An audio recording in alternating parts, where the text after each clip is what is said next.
A few seconds ago, Lohan and Lisa came up with a quick and simple plan. Lisa would find a good angle for an ambush, using her spirit fire skill on the farthest target, while Lohan would control a clone to roll up to the distracted human mage and interrupt his spell.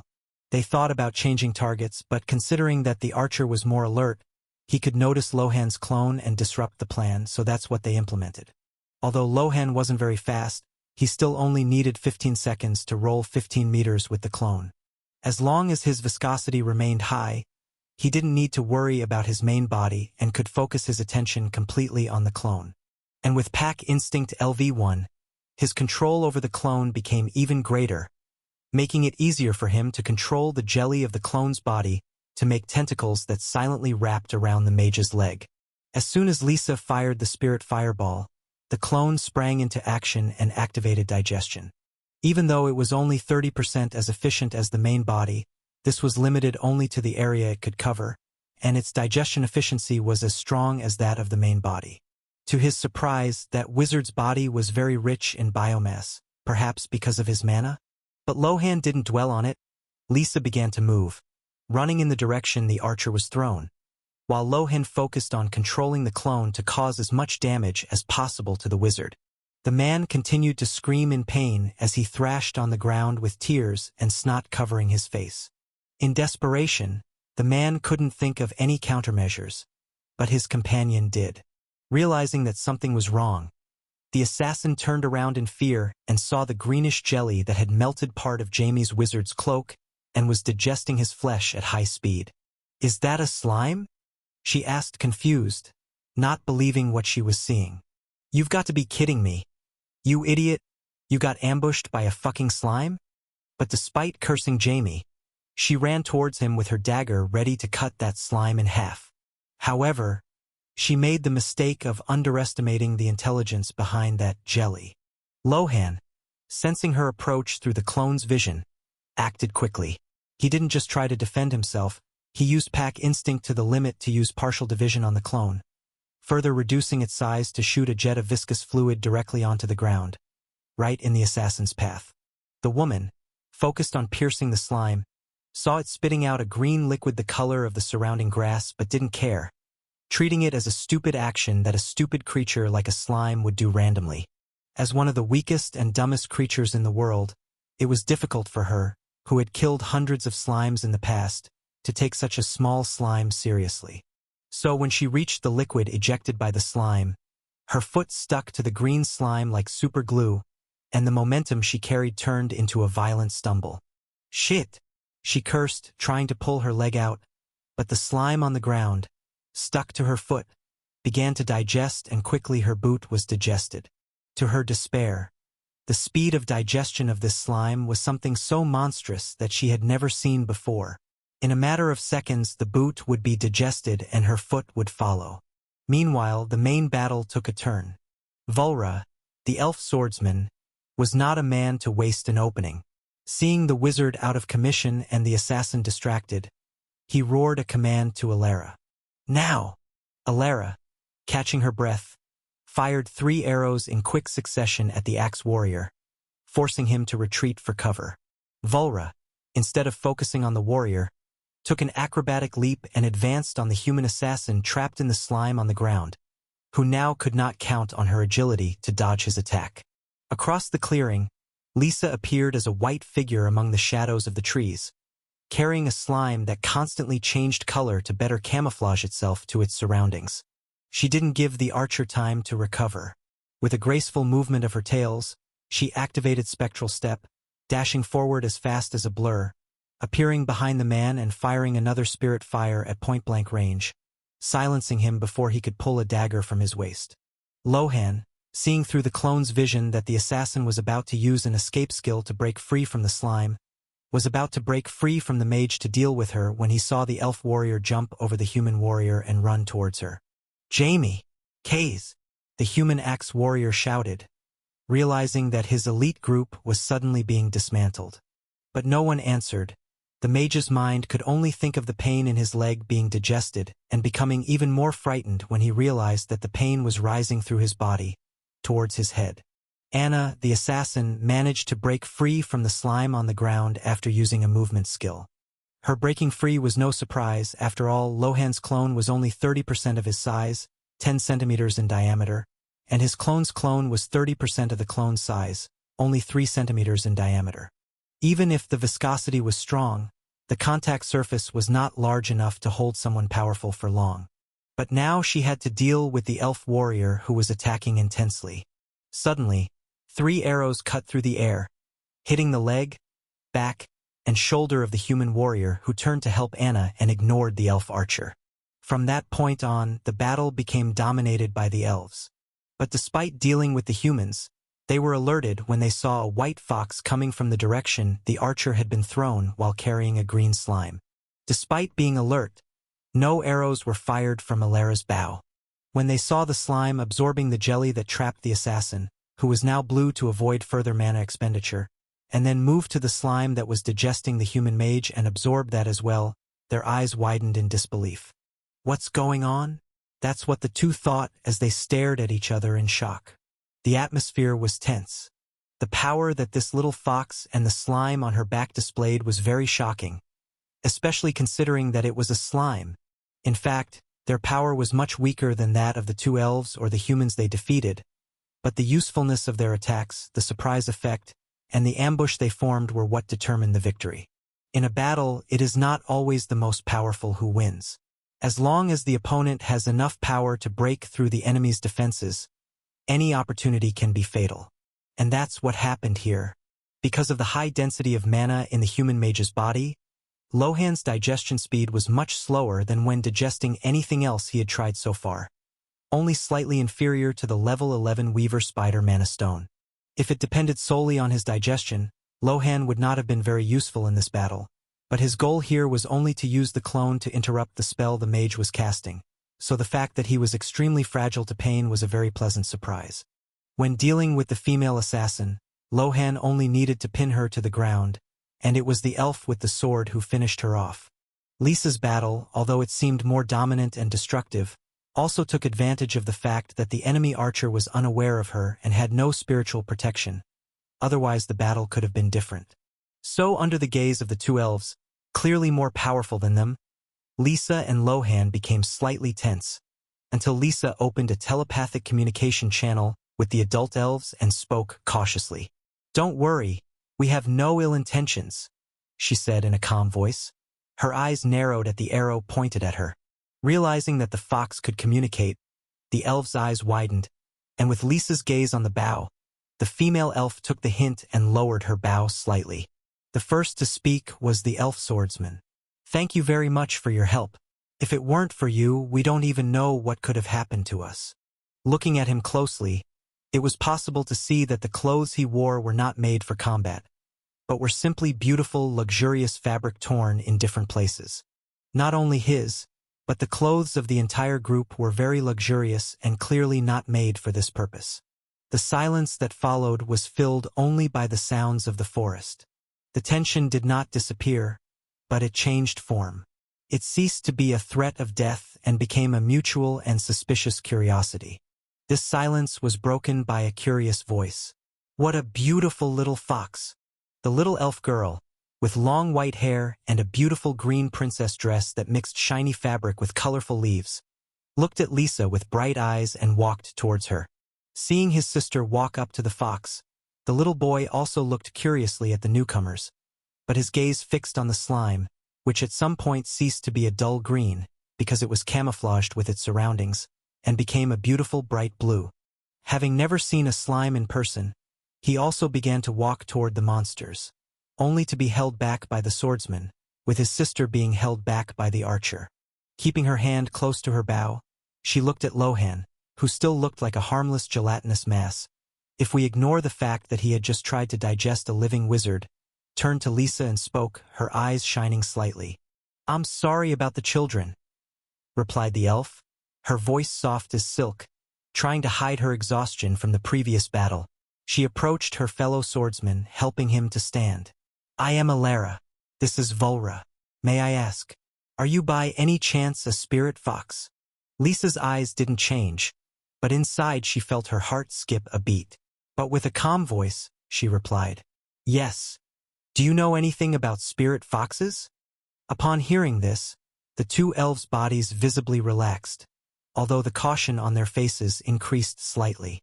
This strange reaction confused Lohan and Lisa, who at that moment did not know if it was a good or bad thing. Alara replied with a smile on her face. "That's great. Again, thank you very much for your help.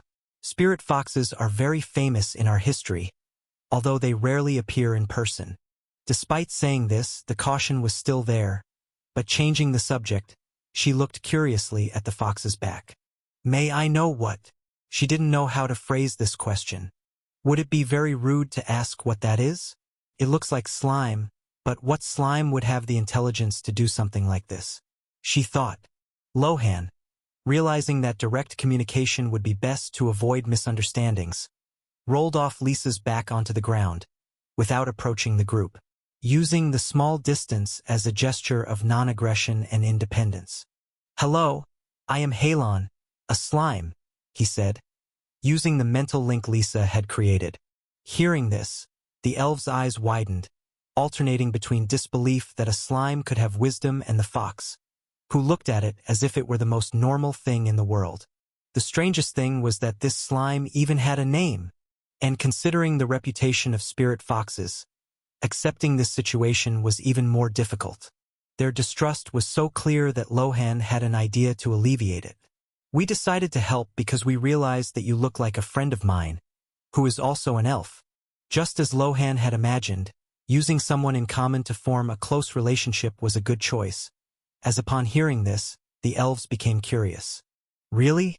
Who is your friend? Maybe we can meet her," Vulra asked. Although Thalander was a huge city run by elves, the local elven population was not the largest. After all, as a long-lived race, fertility was never their strong suit. And for thousands of years, even though they had different and distant lives, living in the same city, the possibility of meeting each other sometimes was very high. They couldn't say they knew all the elves in Thalander, but to say they knew most of them would not be an exaggeration. Thinking about the elf friend he had made, Lohan remembered the scene of Aliana introducing herself to him by name, but he was unable to respond because he couldn't speak or write the language of this world. But he explained, "I met her a few days ago. Her name is Aliana, a mage." Hearing that name, the elf's eyes widened in surprise, obviously knowing the elf the slime was talking about. This made Lohan curious about his friend. "Is Aliana famous among the elves of Thalander? Are you Lady Aliana's friend?" Vulra asked in surprise. He imagined that the friend this slime was referring to was an ordinary common elf who happened to wander through the forest and met this fascinating creature. Not that she was the Lady Aliana. "She's Leah's friend?" This time it wasn't Alara, who had also heard the explanation, who asked in shock, but the little white-haired girl, who looked at the white fox with even brighter eyes, not knowing that it was the slime who was speaking. Lohan noticed the nickname the girl used to refer to Aliana and felt confident, but he also paid attention to these children, surprised by the calm and tranquility they were showing, despite having just witnessed a brutal and bloody fight between people who probably wanted to harm them. But it was not his place to judge how someone dealt with difficult situations, so he just answered Vulra's question, using as much detail as possible from the conversations he had had with Aliana to lend credibility. And Lisa was smart, realizing that the child had a favorable opinion of Halon's elf friend. She extended the mental link so that the children could also hear what they were saying. "Yes, we haven't been friends for long, but we've known each other for a few days. She's already told me some stories about her teacher and the endless homework she had to do," Lohan explained. Hearing a calm and beautiful male voice in her mind, the little girl was only slightly surprised before bursting out laughing. "Ha ha ha! Leah really hates Aunt Ernaha's lessons." She received nods of agreement from her brother beside her, who was also not very surprised by the voice in his mind. Vulra and Alara nodded when they heard that, confirming through these details that this slime really seemed to know Lady Aliana. This made them lower their guard a little more, although they did not change their protective attitude towards the children. But this attitude did not bother the two monsters. "How nice that we were helped by acquaintances. I apologize for the rush. But we need to take these children back to Thalander urgently. Don't worry. This debt of gratitude will be repaid. But how can we contact you? Vulra spoke politely, displaying the manners of a refined butler. Combined with the beautiful appearance of the elves, even acting as a butler, Vulra seemed more elegant than most human nobles. Lohan and Lisa looked at each other, noticing the positive surprise in each other's eyes, and Lohan replied, "How about you contact me through Aliana? Last time she wanted to show me Thalander, but because I'm a slime, she was afraid that I wouldn't be allowed in." Lohan spoke in a slightly regretful voice. This was perfect for Vulra, as he could not only prove this slime's relationship with Lady Aliana, but also repay part of the favor that had been done to them now. Although he did not have much physical power or talent for magic, Vulra had enough power to handle a small situation like this in Thalander, as well as win the goodwill of a spirit fox's friend. Don't worry, just for the intellectual level you have shown us, approval to enter Thalander would already be guaranteed. This will be quickly resolved. As for compensation for the help you gave us in battle, I will give you an answer as soon as possible through Lady Aliana. Vulra replied respectfully. Alara also gave a polite greeting to Lohan and Lisa before dragging away the two children who had started to complain. Seeing them walk away, Lohan didn't worry about being deceived. Even if they had no real power in Thalander, just the human bodies they left behind would be a great reward for Lohan, who was curious to know what he would gain by digesting them. Without hesitation, he moved toward the wizard's body, which was closest to him, and enveloped his head with the blue jelly. In a few moments, the man's skin began to bubble. Lisa looked at that scene without caring. Even though it seemed grotesque to a normal person, she just looked at it with curiosity before sitting on her hind legs and looking at Lohan curiously. It was a good move to bring up the name of an acquaintance in the conversation, Halon. Their hostility towards us decreased considerably after you said that. She commented with approval in her voice, looking at the little slime with a slight trace of curiosity.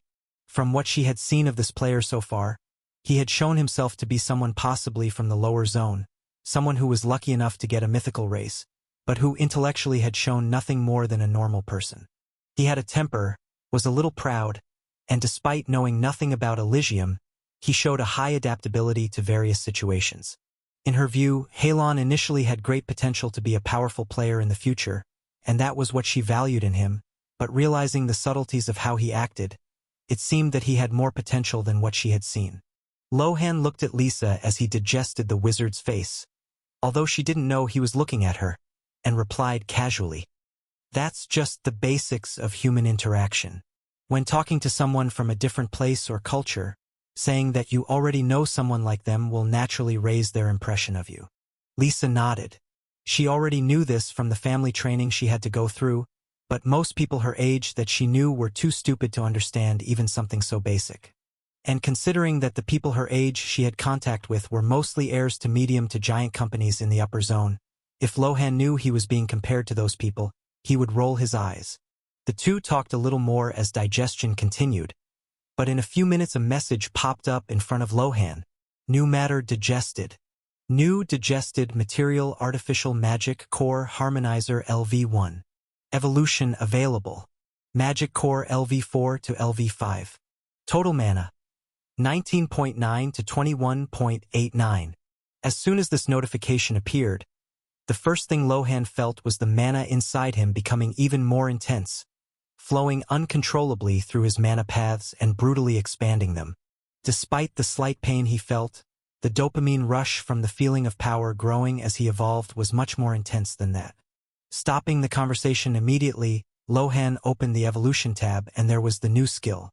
Artificial Magic Core Harmonizer LV120 Bio. An artificial organ that synchronizes control over the magic core's mana with the organism's motor needs. This synchronization reduces the delay between thought and execution of magic, increasing the efficiency and control of mana usage at each level. Reading that explanation, if he had a mouth, he would be drooling right now. For someone with great magical potential like him, this skill was like giving wings to a tiger. Without hesitation, Lohan spent 20 biomass to purchase this evolution and began to feel the change. The moment the biomass was consumed, Lohan's core, which had previously pulsed like a rough engine, flooding the mana channels scattered throughout the jelly in a chaotic manner, underwent a sudden compression. First came silence, from a noise that he had not even realized existed in his body before. The constant internal pressure that mana exerted against the cell walls of his jelly disappeared, replaced by a feeling of lightness and control. It was as if the messy interior of his bluish mass had suddenly been filled with thousands of invisible filaments of high conductivity. Then came clarity. Lohan felt the new organ mesh around the magic core LV5 like a perfect gear, filtering every pulse of energy that had previously leaked out in a crude form, greatly accelerating the process of transporting mana through his body. It was an incredible feeling of connection, as if he had previously controlled mana with a 250 milliseconds ping, and now upgraded his internet to one that let him play at 150 milliseconds. The time discrepancy still existed, but the control that this high speed brought was incredible. Lohan extended a tentacle, and even before completing the physical movement, the mana was already there, concentrated and stable at the tip of the limb, ready to conjure an ice spike. He was fascinated by that feeling. Looking at his status screen, seeing that the biomass he had stored for emergencies already exceeded 100, he couldn't resist and bought a few more upgrades. Magic Core LV5 to LV7. Total mana, 21.89 to 26.47. Artificial Magic Core Harmonizer LV1 to LV2. Upon purchasing these evolutions, Lohan felt the magic core inside him pulsing strongly, exuding mana through his small gelatinous body, but being quickly suppressed and controlled by the artificial harmonizer, making the leaking mana much calmer and more comfortable for his body. To upgrade the magic core by 2 levels, Lohan spent 66 biomass, and to evolve the harmonizer, he spent another 27.8 bio, totaling an expenditure of over 93 biomass. This was an astronomical amount for Lohan a week ago, but for the current Lohan, after calculating the biomass gain per hour after rising to level 03, he was already digesting 49 bio/H. New note, for data nerds like me, here is the current calculation of Lohan's biomass digestion speed. Base digestion, 10.48 bio/H plus, 210% mass expansion LV722 bio/H, plus 50% passive digestion LV5, 5.24, equals 37.72/H plus, 30% clone LV3, 11.31, equals 49.03 bio/H. Since his density and body size were greater now, even if he digested biomass for a few hours, he would still be able to maintain this value without waste. But with how cheap some of his skills still were, an idea came to mind. After recovering my reserve stock of biomass, I'm going to treat myself to buying a few dozen evolutions, ha ha ha. He was so excited that he didn't notice the strange look Lisa gave him when she saw the little creature writhing with happiness while digesting a human head. Seeing such happiness in the midst of such a grotesque scene, she couldn't resist her curiosity and asked, "Did you get your new skill?" Lohan formed a small hand next to his body and gave her a big thumbs up. "Yes, and it was a great skill. Now I'll be able to cast spells faster and possibly spend even less mana." Lisa looked at him in surprise. As a race with a high magical and spiritual affinity, she knew how important a skill like that was. So much so that she had to look away so as not to stare at the radiant slime with envy. "Great. Do you still need to keep digesting that head?" she asked impatiently. They had been here for over 30 minutes, and that was only the first body he had digested. At this rate, they would need to stay for 2 hours for Lohan to eat all of these people's heads. Noticing her impatience, Lohan felt a little guilty. She could be killing monsters on her own and getting stronger, but because of him, she felt quiet and just waited, chatting to kill the boredom. Since Lohan entered Eligium, this had been his basic routine, so he was used to it and didn't realize how boring and unproductive it was for other players. But on the other hand, he also didn't want to give up the skills he could receive by digesting these other humans. With such a good harvest from the mage alone, what else could he possibly receive from the others? Instead of trying to trick Lisa into leaving him alone, Lohan was just honest with her. I believe staying here is more useful for my growth than going to kill other monsters. Do you think you can handle those bears alone? He asked. Hearing his question, the fox instantly frowned and stared at him in frustration. Couldn't you have said that earlier? Angry, she didn't even answer his question and ran off, leaving the little slime to digest the bodies of the 4 humans alone. Looking at her back as she walked away angrily, Lohan felt guilty. After all, he really could have said that earlier and not stolen those 30 minutes of grinding from her. Damn. Things were simpler when I just rolled around aimlessly. But if it weren't for her, I'd still be at level 01 and might not even have this opportunity to digest these humans. What to do? When it came to dealing with evolution efficiency or acquiring new knowledge, Lohan was very confident. But when it came to close interpersonal relationships, he had very little experience. In the other world, I had no friends because of my physical disability. In this world, I have no friends because of my social and financial disabilities. And when I do make a friend, I find that I don't know how to deal with them either.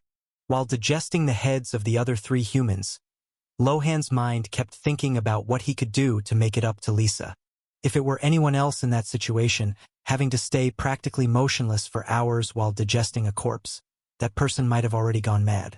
But for Lohan, it was great. He was gaining a huge amount of biomass, and whenever he felt bored, he would open the evolution screen and buy some cheaper evolution, spending his time feeling the physical changes and having fun with it. When he finished digesting a head, the notification of a new evolution would sound, which made him even more excited, and he would quickly scroll to the next corpse. While he was at it, he also took the opportunity to search the bodies of these people for something useful, and surprisingly, he found some copper coins. Excited, Lohan generated a small clone and, with difficulty, controlled it to search the bodies of these people even more carefully. All in all, he had found a total of 23 copper coins. At the current exchange rate, 1 copper coin was equivalent to $1 in the real world, meaning Lohan would need 30,000 copper coins, or 3,000 silver coins, or 300 gold coins. Obviously, these 23 copper coins would change almost nothing in the debt he owed. But feeling the texture of those coins and thinking that this was the first money he had received in the game, a very pleasant emotion arose. To exchange Eligium coins for real-world credits, all he had to do was open an interface in the game system, and that was it. But considering that he didn't earn this money himself, even though it would probably be worth almost nothing to someone in the high zone, Lohan still kept it delicately inside him, being careful not to digest these coins, and waited to share them with Lisa. She might not need this money in the real world, but while it was possible to convert game coins into real money, the opposite was impossible, so the only way to earn money in the game was by playing. And that made these coins much more valuable than the $1 per copper coin. From what he had seen on the internet, in some beginner villages there were large guilds that offered up to $7 for each copper coin. Unfortunately, I'm not in a beginner village like that. But he didn't let it get him down. Finishing digesting the humans, Lohan finally looked at his status screen. New note. I will only show the evolutions that have undergone changes. Name Halon. Race, Slime mythical. Class, Devourer, mythical. Level 03. Experience, 63/400. Mana, 26.47/26.47. Mass expansion LV7 to LV8. Reinforced exoskeleton LV5 to LV7. Instinctive perception LV6 to LV8. Body density LV6 to LV7. Memory resonance LV2 to LV5. Chemosensory aptitude LV2 to LV5. Pack instinct LV1 to LV3. With the number of evolutions he had, there were evolutions where the cost to level up was reaching 40 bio, while others were still below 10, and it was these evolutions that he focused on. Sure, he still bought an evolution in mass expansion since the 30% bonus based on his base digestion was very good, in addition to allowing him to store even more biomass in his body. Even buying only the cheapest evolutions, this wave of purchases still cost more than 150 biomass, turning Lohan, who was feeling like a rich and powerful slime, back into a poor slime again, but even more powerful. He had even become a little smaller because of the large consumption, but he did not let it get him down. With the increase in the level of memory resonance from LV2 to LV5, by digesting the minds of these humans, Lohan was able to obtain clearer memories from their minds, but with the level still low, Lohan could only see the last memories before they died.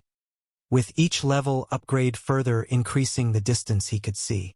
Unfortunately, the gains that the other humans brought were disappointing. The 3 evolutions he received were practically useless, at least for his current stage. Affinity with heavy weapons. The organism assimilates the muscle memory and coordination necessary to wield axes and large impact weapons more easily. Improves balance and leverage when handling objects with weight concentrated at one end. This skill was gained from the human warrior, and yes, it was a skill, not an evolution. Like Ice Spike, this skill did not have an option to spend biomass to evolve further, and considering that Lohan didn't even use weapons, it was practically useless. Static Shadow. The organism can alter its pigmentation and density to become indistinguishable from a common shadow, as long as it remains completely motionless. The camouflage effect is instantly broken when performing any movement greater than 0.5 centimeters. This was also a skill that, despite seeming useless, was at least useful for improving his efficiency when using pigmentation mimicry, giving him various insights into better ways to control this skill. The last one, despite being an evolution rather than a skill which could be improved with biomass investment, was not something that would drastically change how he acted now.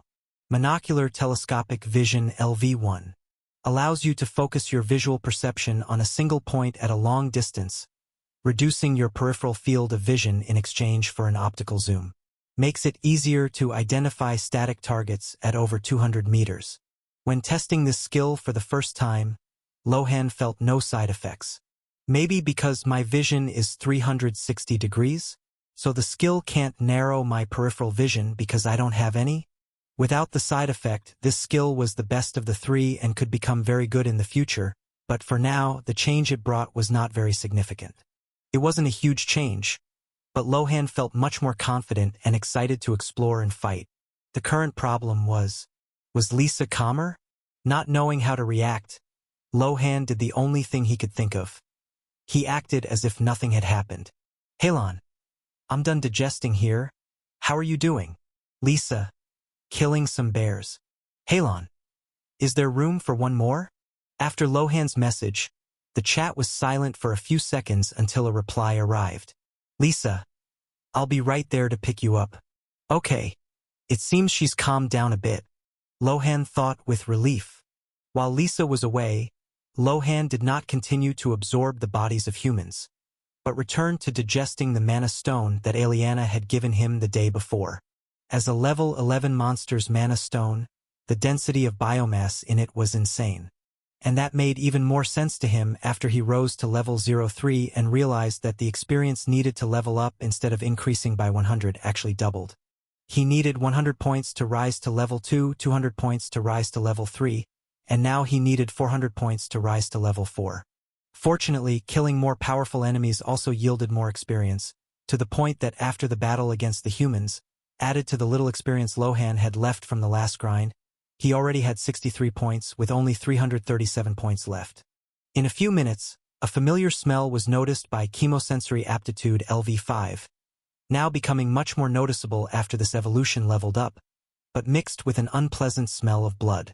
Looking in the direction he smelled it, Lohan noticed the little white fox approaching, still in a semi-transparent state. Reading a common human expression was easy, reading a human expression trained not to reveal thoughts was difficult, and doing so with a fox was almost impossible. He didn't know what she was thinking, but based on the principle of, if I don't embarrass myself, the embarrassment will be yours, Lohan acted normally with her. "Hey!" he said as he rolled toward her and waved his small, cute hand casually. "I finally finished digesting. I got one useful skill, one almost useless skill, and one that I don't even know if I'll ever use." Lisa looked at him with half-closed eyes, but she didn't force the issue either. "Great. Added to the experience I've accumulated over the last few days. I only need to kill 2 or 3 more bears to reach level 04. This didn't surprise Lohan. When he was at level 01, she was already level 03. "Right, so let's help you level up first. I can act as support for you." she said as she rolled onto her back. The fox looked at him for a few seconds, noticing how naturally he climbed onto her back, and controlled the urge to roll her eyes. Okay, let's go. I have to log off in a little while. Wait. Lohan remembered something. Lisa looked at him suspiciously, hoping he wouldn't come up with another excuse to delay leveling. Since she didn't have an evolution skill like him, or training in the use of skills, the most direct way for her to get stronger was by killing monsters. Looking back, she saw the slime stick its small hand inside itself and pull something out, still a little wet from the jelly of its body, but which quickly dried after it absorbed it back. In its palm were 23 copper coins. Did you get those from those corpses? She asked excitedly, completely losing the exaggerated indifference she had been forcing herself to show. Lohan was surprised by her reaction, but pleased. Yes, I think they only carried the coins they needed for daily use. Probably the real reserve must have been left at their base. But still, this is the first money we've earned. Lisa looked at it with great curiosity, wondering what could be done with it, until she saw Slime's little hand go back inside to store the money, and then come back out with half the coins, extending it to her. Here, this is your share. I believe a 50-50 split is fair for both of us. What do you think? Lohan asked. Her eyes widened, surprised that he wanted to share that money with her. In her life in the real world, money was practically infinite. There had never been anything she wanted that money couldn't buy, so to her it was just a convenience. But in Eligium things had changed. She couldn't use her family's money, at least not at this stage. So seeing those coins being offered awakened something new in her heart. Are you sure you want to share this with me? She asked, confirming again. Lohan reached out his hand again, almost pouring the coins onto the fox's head. Come on, take it for yourself. We both fought for this, so it's only fair that the reward be shared between us, just like the reward the elves will bring. Lisa was touched, happy with Halon's initiative to share it with her, especially believing that he came from the lower zone and knowing how desperate for money the people there were. But then came an awkward scene. Lisa wanted to take the coins from Slime's hand, but when she reached out with her paw, she realized she didn't even have a thumb to hold it. Eligium had no personal inventory. If the player wanted to carry something, they would need to physically take it from one place to another. Seeing her reaction and her paw frozen, not knowing how to act, Lohan remembered something. Wait a moment, he said as he rolled back to the dead assassin on the floor and rummaged through her body looking for something. Lisa looked at him with her head tilted to the side in confusion, but waited patiently this time. After a few moments, Lohan exclaimed, I found it! Raising his small hand, he showed her a small brown cloth bag used to carry coins. He hadn't even considered it before because he could carry things inside himself, but realizing Lisa's situation, it proved useful. Unfortunately, this was the only bag he hadn't corroded, as it was the only one without any coins for him to steal. Seeing a necklace around the woman's neck, Lohan was not polite and took it without a second thought. The necklace did not emit any magical signals and did not even look like valuable jewelry, so he wrapped the cord around the bag with a knot and made a small handle. Come here, let's see if this will fit you well, he said excitedly, proud of what he had done. Lisa looked at it strangely, not quite sure how to react to Halon's gift. She didn't feel so bad about the coins because she had also fought and believed she deserved them as much as he did. But not the cloth bag, not because it looked valuable, but because it looked like a gift. Seeing the fox standing there without reacting, Lohan was confused for a moment but didn't care, rolling toward her and gently passing the string around her neck and fastening it. How about it? Is it comfortable? If it's not good, I can take the money for you too. I've gotten bigger and now it even fits more stuff inside, he said casually. Lisa looked at the small brown bag tied around her neck and realized that moving around with it would not be very comfortable. But for some reason she felt reluctant to give it back to Halon. It's fine, I like it, she said quietly, looking away. He's approaching. Dodge to the left and take advantage of his movement to counterattack with spirit fire, Lohan said as he clung to Lisa's back and controlled his internal mana to create an ice spike as well. With the artificial magic core harmonizer LV2, mana flowed through his body naturally, extending out of the membrane with ease and molding itself into an ice spear in less than a second. When the ice spike was fired, the bear raised its left paw to defend itself while using its right paw to attack the position where the two small creatures were, thinking that it would land a sure hit since the small white creature wasn't even looking at it. But as if she had eyes in the back of her head, which she practically did, she took a quick leap to the left at the last moment, causing the bear to lose his balance by missing his target and leaving him unprotected for the white fireball that flew toward his head. The last thing he managed to do was widen his eyes before the fire exploded and sent his large body flying a few meters backward. Even though the explosion wasn't powerful enough to send his body flying through the forest, that little push was enough to unbalance the big monster long enough for Lisa to conjure another fireball and hit his head again, killing the large creature.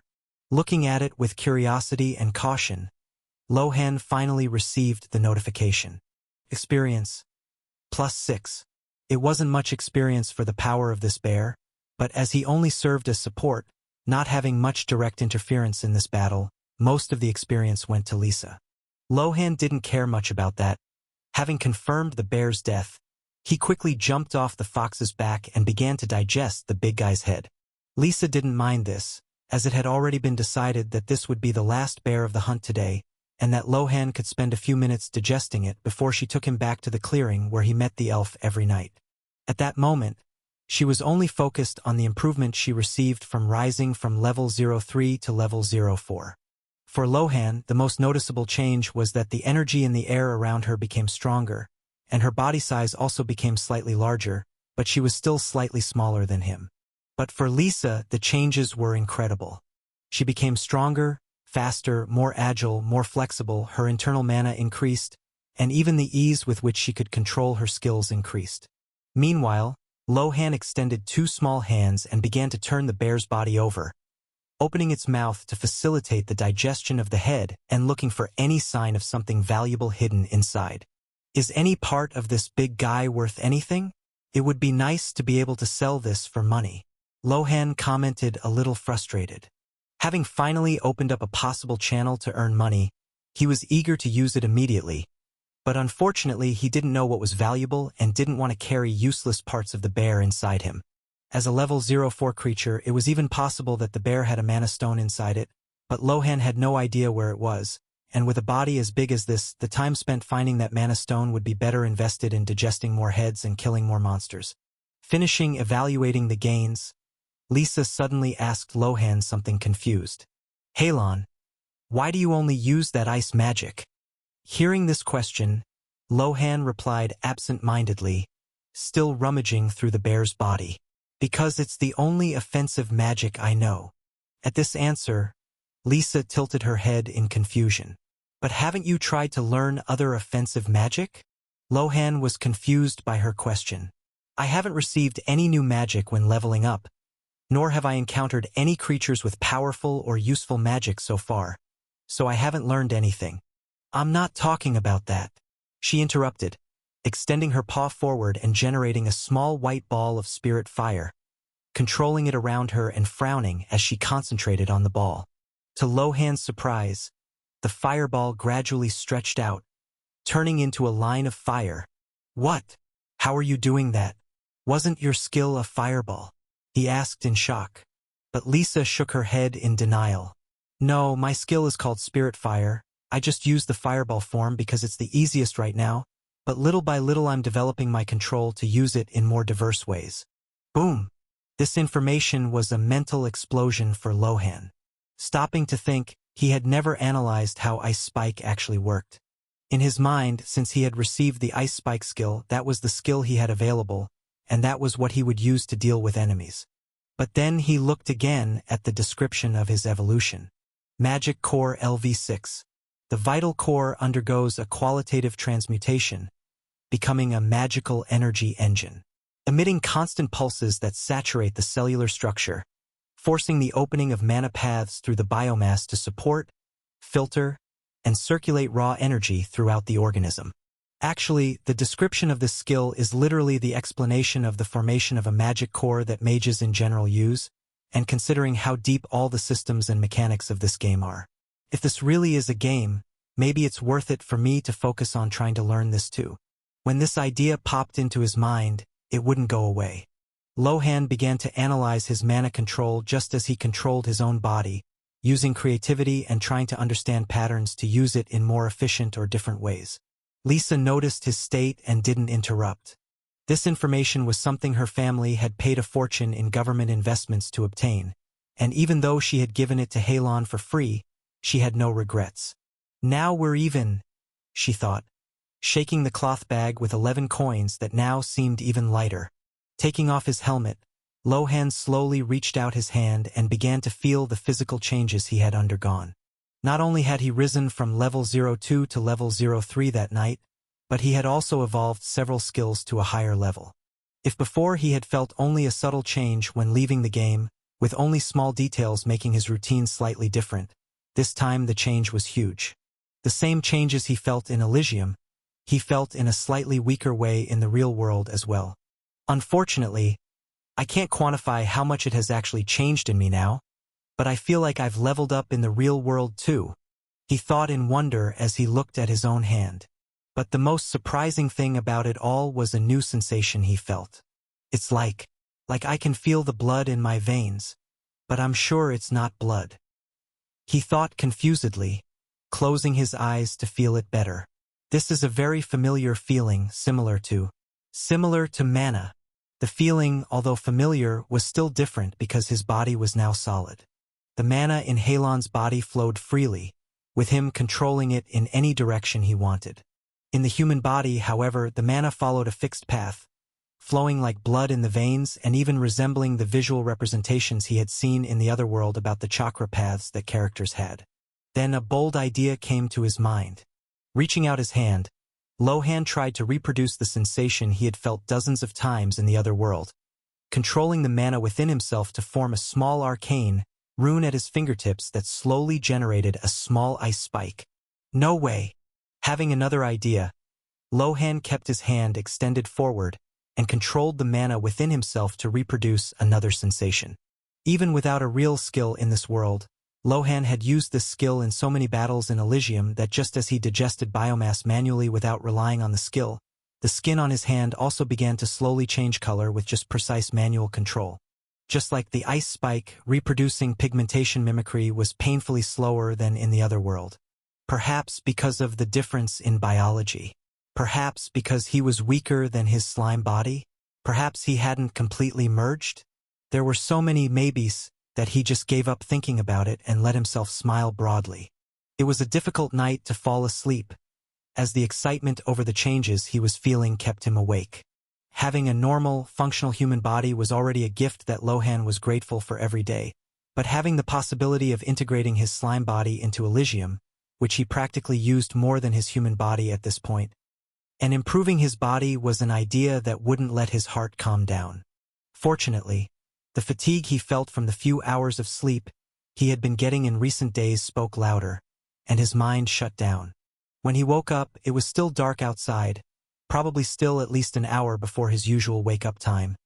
But the feeling of power returned and Lohan woke up quickly. Apart from Eligium, he wasn't interested in any entertainment media in this world. So to pass the time, Lohan ate a nutritional solution and started exercising. Last night he had increased his biomass gain by at least 40%, and this caused his nutrient absorption rate to skyrocket as well, to the point that within seconds of eating the nutritional solution, Lohan felt that he had absorbed everything and the energy in his body reached an unimaginable peak. With nowhere to expend it, he set out to exercise. Exercises that he could previously only do 10 reps of, with the gains accumulated in the last few days, he had already increased to sets of 25 reps for each exercise. It was not yet at the level of human athletes, but the road ahead was bright. Putting on his protective mask, which probably now only served to blend in with the crowd, Lohan covered his huge smile and went to college. Unfortunately, without a stable source of income, he still could not miss classes, but that future was near. Surprisingly, his classmate from the lower zone who played Eligium also got on that bus, and Lohan noticed the difference right away. When the boy got on the bus, the biomass he absorbed from the air had increased considerably. Apparently, the boy also noticed that something was wrong, because when he got on the bus, he froze, looked around surreptitiously, and decided to continue, squeezing himself between other passengers from the lower zone. Lohan kept his eyes on him, trying to understand what had changed, because the feeling he had was somewhat familiar. Unfortunately, he couldn't figure out the reason for it before arriving at college and gave up. The walk to class was normal as always. With each passing day, people became more and more excited about Eligium, commenting on how realistic the game was, how fun it was to play, but how frustrating and painful it was to die and have the death penalty increase more and more. There were even players with above-average bases acting as if they were desperate because when they died, they had lost that advantage, becoming normal like everyone else. But Lohan noticed that despite their frustration, these players were just that, frustrated, not truly sad or desperate for losing something like that. Maybe they haven't realized how valuable above-average status is, he thought with a sigh, not really caring. 99% of the players in college were students from the upper zone, so for these people to lose some privilege in Eligium was good news for Lohan. Upon entering the classroom, he was surprised to find Isabella Vance already there, sitting casually in one of the chairs pretending to listen to a group of girls talking about a handsome boy they met in Eligium. Coincidentally, when the door opened, her gaze moved in that direction and she noticed Lohan. Their eyes met for a fraction of a second, causing them both to freeze momentarily, feeling a strange familiarity, but Lohan quickly looked away and went to sit in his usual seat. Even though he was curious about this strange feeling, facing someone who could literally end his life for not liking how she was looked at, Lohan didn't dare to stare any longer and isolated himself again in the world of the lower zone students. He didn't notice that Isabella kept her gaze on him for a few more seconds before looking away and pretending to listen to what the girls around her were talking about. But next to Isabella there was someone who noticed, and that person didn't like it at all. Not only because they were jealous of the attention Isabella had given to a beggar from the lower zone, but also because they already had reasons to dislike this smelly beggar. Staring at Lohan for a few more seconds, this person clenched their fists and had an idea. Julian Neal didn't like being ignored, but he accepted it coming from Isabella Vance, since he knew how heavy her surname was. But being ignored because someone he considered part of the disposable furniture of the lower zone was attracting the attention of the person he wanted to win over, Isabella Vance, who rarely deigned to look at anyone. Dedicating just a second of attention to Lohan was the trigger for his inflated ego. He got up and walked over to Lohan's place, stopping arrogantly beside his table. "You're very brave today, Hayes. Is that the effect of the pathetic help you gave the girl yesterday?" Julian said, tapping his knuckles on Lohan's desk. "I thought that after telling lies in Dr. Eris' class, you would have the decency to disappear. Has the air of the slums finally fried what was left of your brain?" Lohan was genuinely surprised, but he didn't look up right away. He was busy feeling the mana circulating through his arm when Julian approached. The sensation was warm and alive, very different from the slightly cold fluidity he felt in Slime's body. But this interruption annoyed him. "Damn, I don't get in anyone's way in class. I just want time to pass as quickly as possible, so I can go home and play Eligium. But why can't these people just study in peace? Does this guy really have nothing better to do?" Lohan thought, letting out an audible sigh of irritation. If it were the old Lohan in his place, he would just bow his head and let Julian humiliate him as much as he wanted, as long as it ensured his safety for a little while longer. But the current Lohan was getting fed up with these spoiled people from the upper class. In such an unequal society, rich people got richer and poor people got constantly poorer, and generations upon generations of rich people living in comfort, luxury, and hearing since childhood how superior they were, made most of these children feel special, entitled to step on and humiliate the poor beggars of the lower zone. Coming from a world where society, though imperfect, still gave anyone the opportunity for social advancement. A place where even he, a physically disabled man, had earned doctorates while studying from his hospital bed. Being treated this way by a boy of no quality was even more humiliating. Resisting his body's urge to bow his head and let Julian do as he pleased, Lohan kept his spine straight for the first time. "The air in the lower zone is toxic, Julian. Everyone knows that, even you," Lohan replied, finally raising his eyes and staring at the boy. "The difference is that some of us are aware of it, and others, like you, just use your great-great-grandfather's money to buy filters that hide reality. But filters don't help with your own mediocrity, do they? Julian's face changed from a mocking smile to a mask of restrained anger. In the upper zone, insults were veiled and full of etiquette. Even people from the most powerful families limited themselves to maintaining decorum, especially in public like this. Hearing the raw, direct truth from a stinker from the lower zone was like being hit with a thermal shock. You're talking a lot for someone who depends on government handouts to keep from starving. Julian hissed with disgust, leaning forward while covering his nose in feigned disgust, even though Lohan didn't actually exude the stench Julian constantly cited. You know what's funny? I've been looking at your records and noticed that your performance is only average. I can get someone like you kicked out of this college with a text message if I decide you're a problem. Lohan felt the anger inside him grow. This was the same kind of threat he heard from the administrators of the hospitals he stayed in the other world when he questioned the negligence of the treatment he received. But this time, Lohan wasn't an invalid in a bed. Julian gestured dismissively, causing the wrist projector on his right arm to glow. A sophisticated hologram floated between them, displaying the class schedule and Lohan's data with a clarity that no cheap equipment from the lower zone like Lohan's could reproduce. Seeing Julian's pride in using such mundane things to prove his superiority, Lohan had an idea. He surreptitiously reached under the table. He didn't need to touch Julian's arm. With the artificial harmonizer and Halon's muscle memory, the mana he had trained in the real world now obeyed basic control. With the absorption of biomass, he had already realized that Julian only had an uncommon base, something that gave him a great sense of pride, but that still had a huge difference between the evolutions that a mythic class like Lohan's gave. You talk about your power to make me disappear, Julian, but your power is all external. Take away those toys, take away your father's surname, and what's left is just a scared boy who can't even keep his own image standing, Lohan said quietly, but with the same seriousness and anger he used when dealing with complacent doctors in the other world, making Julian hesitate. Not only had no one but his father ever had the courage to speak to him like this, he never imagined that a worm from the lower zone would have such audacity. Without anyone noticing, Lohan sent a tiny pulse of mana, tuned to cause harmonic interference in Julian's pulse projector. He didn't try to cause an explosion or anything flashy, but only tried to control an energetic prick directly into the semiconductor circuits of that device. In the next second, Julian's hologram emitted a crackling sound, causing the previously clear image to begin glitching violently, turning a sickly green before collapsing into a cloud of blurry sparks. The projector on Julian's wrist instantly overheated, releasing a wisp of smoke that smelled like burnt ozone, leaving everyone in shock. The projector on Julian's wrist instantly overheated, releasing a wisp of smoke that smelled like burnt ozone, leaving everyone in shock. Julian jumped back, holding his wrist in shock.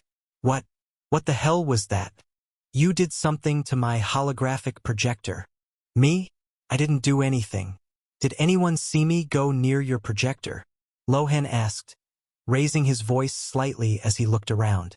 When the students from the lower zone saw his gaze, their expressions, which had been those of people watching a hero or gawking at a lunatic, quickly changed to fear, forcing them to look away and pretend they hadn't seen anything. Even though they believed Lohan hadn't done anything wrong, they still didn't want to get involved and risk losing their careers. Only one student from the lower zone looked at Lohan for a few more seconds, nodding to him while hiding a small satisfied smile at the corner of his mouth. That student was precisely the boy who exuded the aura of someone with a rare Eligium base. As for the students from the upper zone, they just looked at Lohan with scorn, as if watching a clown show. They knew Julian was wrong. They also believed that Lohan had done nothing wrong, but likewise they also cared little about the beggar from the lower zone, so they just continued to watch the show. Only a pair of eyes from the upper zone looked at it in amazement, feeling a very faint sense that something was wrong the moment Lohan fried Julian's projector. Lohan was not intimidated by not receiving anyone's support. That was completely within his expectations, but this statement was not for these students, but for the cameras that were in the corner of the rooms, recording everything that happened. Although the students and teachers acted without any consideration for the students from the lower zone, The mere fact that the college paid a subsidy for students from that zone to study for free showed that at least the administration was not totally indifferent to them, so Lohan clung to that. If Julian did something behind the scenes, there would be nothing the college could do, but being foolish enough to do it in the classroom, with so many witnesses and various recording devices. So Lohan continued. Maybe it's Dr. Eris-induced homeostasis affecting your cutting-edge technology, Neil. Lohan shrugged, without looking away. It seems that the air we bring from the lower zone doesn't take too kindly to these things. Be careful what you flaunt around here. Some students from the lower zone, who were still listening to the scene from afar, had to cough to hide their laughter.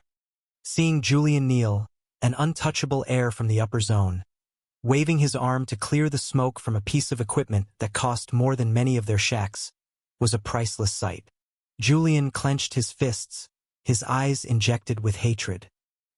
He looked at Isabella, who watched with visible contempt for the loss of control he had shown, and then looked back at Lohan. The humiliation of having his superior technology fail in front of a beggar just as he was showing it off was a humiliation he didn't know how to process. This isn't over, Hayes. I'm going to find out what you did. And when I do, you'll beg to go back to the sewer you came from. He turned on his heel and stormed out of the room, not caring about the next class, with the wrist projector still sputtering pathetically.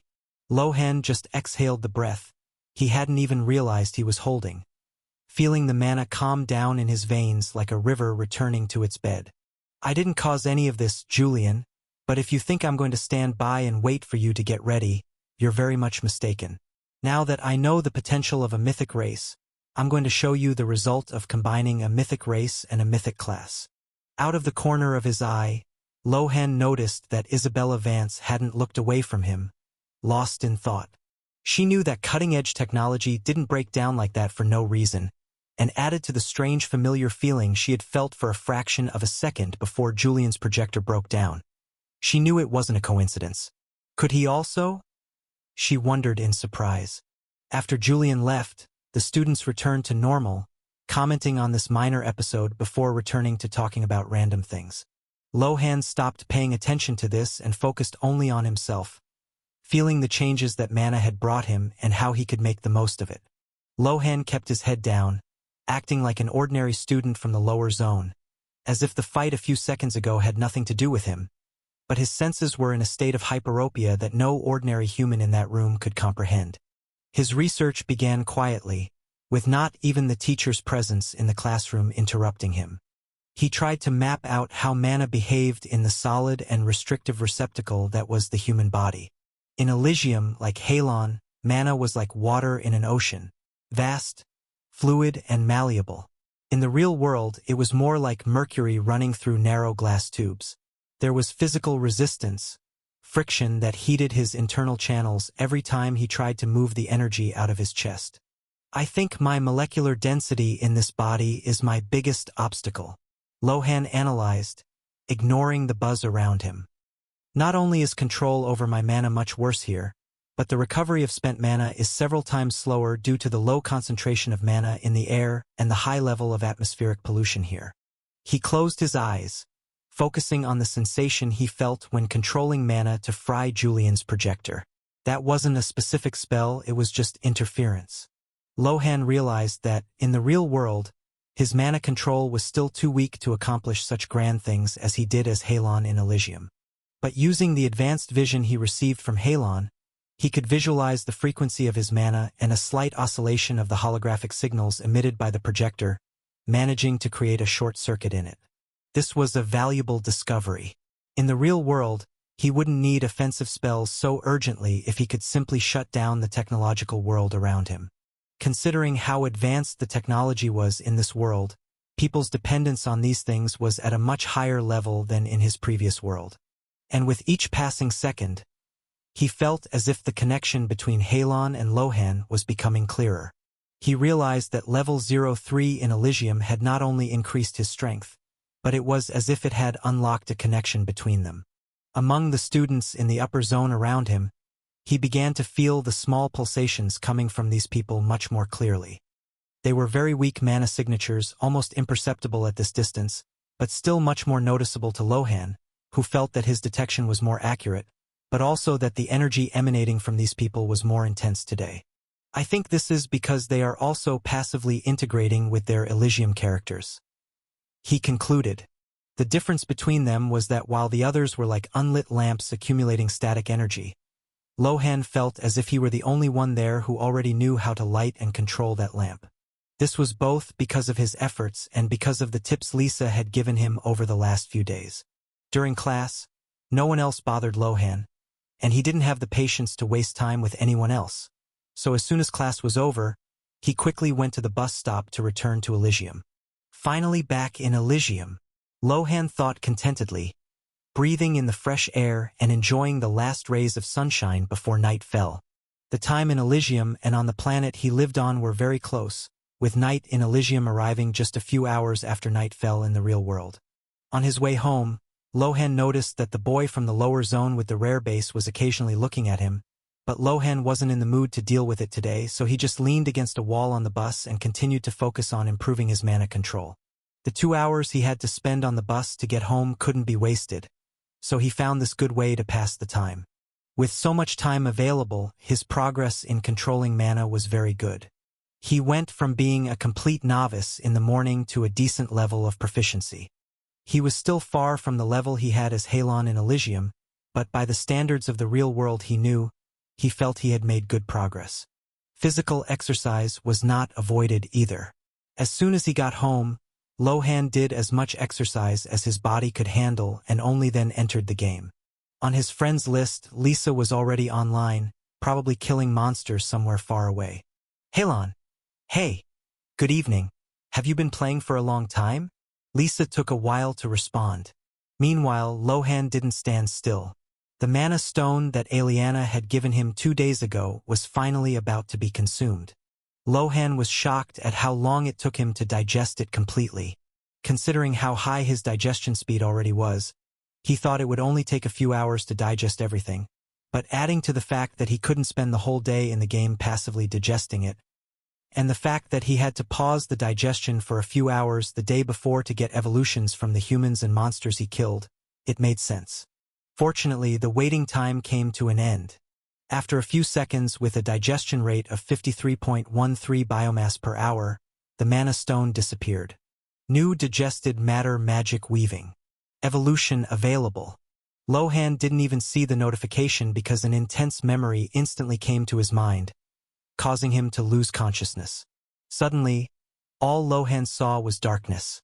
Soon, he was thrown into a cold consciousness, where his vision was a chaos of gray blurs that occupied almost his entire field of perception.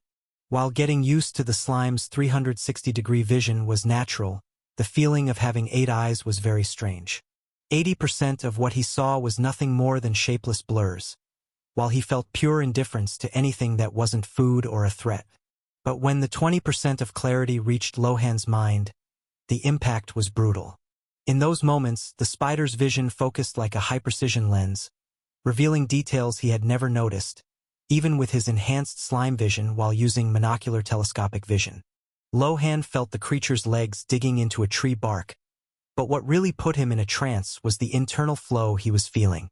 He felt the mana being compressed in the spider's abdomen, passing through glands that transformed the pure energy into something solid and viscous. The process was intoxicating. He felt the tension of the mana being stretched into translucent threads that remained under his control even after detaching from the body. In one of the clear sections, he saw the target, a unicorn. The creature, which exuded a pure and dazzling energy, was stretched between 4 trees, completely immobilized by a network of threads that barely reflected the light. Lohan felt the spider's euphoria. With each time the unicorn neighed and tried to explode with magic to free itself, the threads glowed blue and absorbed the impact. Surprisingly, Lohan could taste the praise mana traveling through the threads and entering the spider's body. It was a constant drain that transformed the victim's resistance into fuel for the web itself to grow stronger. Seeing that mythical creature reduced to an organic battery, trapped in threads that Lohan now knew exactly how to make, made something snap inside him. A frenzied sensation began to take hold of Lohan. The hunger for power and the clarity he felt when absorbing it were like a drug. He wanted to feel that pull. He wanted to feel the mana of other beings flowing into him through invisible filaments. His mind was working at full speed, superimposing the image of that web onto his own clones and tentacles. Suddenly, a loud ding sounded in his mind, leaving him confused and making the memory that had been perfectly clear moments ago now blurred again. When the memory finally dissolved and Lohan returned to his own slime body, he was panting, or the equivalent of that for a slime, with the bluish mass vibrating incessantly, expanding and contracting at an erratic pace, while small sparks of mana jumped from its surface. In his frenzied state, Lohan opened the game menu and purchased this evolution directly, ignoring the exorbitant price of 100 biomass, and fired 5 thin threads toward the surrounding trees with familiarity. Feeling the tension and perfect grip, a dark and satisfied thought crossed his mind, only to be interrupted again by another mental ding. That second whistle finally brought him back to his senses, and he was shocked to realize what he had done. The act of purchasing the skill and immediately starting to use it was not something he did on purpose, but actually something he did instinctively. Damn! It was as if I wasn't thinking like myself. That feeling was so horrifying that Lohan was even afraid to use this evolution again. Remembering the sound he heard twice that woke him up, he searched for the game interface where it came from. Opening the interface, Lohan saw a red glow indicating an unseen notification. Lisa, good evening, Halon. I was busy dealing with a group of boars that didn't want to die. Lisa, Halon, are you in combat? Do you need my help? So that was it. It was because of the 2 pings I heard notifying me of her messages that I regained consciousness. But why did I lose consciousness in the first place? When I absorbed the memories of other beings, I never felt anything this intense. This situation was frightening. It only served to show him that Eligium really wasn't just a game. Because unlike games where the player watched a cutscene and experienced the experience visually, Lohan felt that his consciousness was being affected, his real consciousness. Halon. Lisa, we need to talk. Lisa. He knew that at that moment, the only person who could help him with information about Eligium that he couldn't get anywhere else was this little fox. So he explained. Halon, here's the thing, a few minutes ago I finished absorbing the mana stone that Aliana gave me. When his explanation was over, Lisa was silent for almost a minute, until she replied. Lisa, are you at the place I left you yesterday? Wait for me, I'll come to you right away. Her response was not reassuring at all. But now there was nothing he could do but try to understand his situation. Halon. Yes, I'm in the same place. I'll wait for you here. In front of him were the 5 strands of mana he had woven using the new skill. Looking at it, Lohan felt a strong sense of familiarity, as if he had been doing this for years, even though he had only just used the skill for the first time. This just shows how great an influence this memory had on me. Curious about this, he opened the menu and read the skill's explanation. Magic Weaving LV1 140 Biomass. Allows the creation of biological threads fused with mana. The filaments are extremely resistant and adhesive, capable of immobilizing targets and passively draining the magical energy of any living being in direct contact with the web. The first thing that shocked him was the price to level up this evolution. 140 biomass just to level up this evolution from level 01 to level 02. Damn. And I spent 100 biomass without hesitation to buy this. Okay, after trying this out, I really feel like the biomass wasn't wasted, but still, doing this without my consent was shitty. Fortunately, after reading the skill description, Lohan realized that it was an almost perfect skill for a slime like him. The spider depended on its abdomen and special glands to transform mana into the biological threads it produced. But Lohan, being a slime, didn't depend on any of that. He could directly transform his body's biomass from any part of his body to produce these biological threads. This meant that he could simultaneously shoot biological threads in all 360 degrees around him. Sure, this was a ridiculous idea, but being able to put something like this into practice showed how well this skill suited his race. But Lohan didn't have the courage to test it again. He was truly frightened by what had happened a few moments ago. So he decided to wait for Lisa's arrival to understand it better. And he didn't have to wait long. Lisa wasn't hunting monsters very far away, and as she leveled up, her speed had also increased, so the time spent running back and forth was now shorter. When she arrived, her worried gaze didn't leave the slime for almost a minute, until she finally confirmed that it looked exactly like itself, and she let out a sigh of relief that even she didn't know she was holding. Then she spoke as she looked curiously at the 5 small threads. So this is the magic web that you said was almost controlled to produce. Explain to me again what happened to you, with all the details you can give me. Lohan did just that. Lisa already knew that he needed to absorb enemies to gain new skills, so it wasn't a big surprise to her. But hearing that he could enter the memories of the creatures he absorbed was something new. He had never told her that before. Even when they first met, he learned from the goblin's memory that she had attracted the monster specifically for him. He made up an excuse that he had discovered her intention because of his enhanced vision as a slime, not because he had read the goblin's memory. But at that point it didn't matter. The feeling of losing control of his own consciousness was so terrifying that Lohan didn't mind giving up this little secret to her. And although she was a little surprised by this, Lisa wasn't upset that he had hidden such a detail from her. She hadn't been 100% transparent with him either, still keeping some secrets of her own, while knowing that he also still hid some secrets from her. From what you told me, the elf said that this was a level 11 monster's mana stone. Am I right?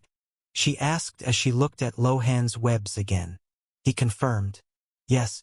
Do you think the high level of the original owner of the mana stone was the cause of this? Lisa nodded. That's very likely.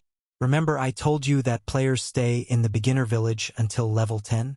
From level 11 onwards, they are forced to leave there and come to the open world.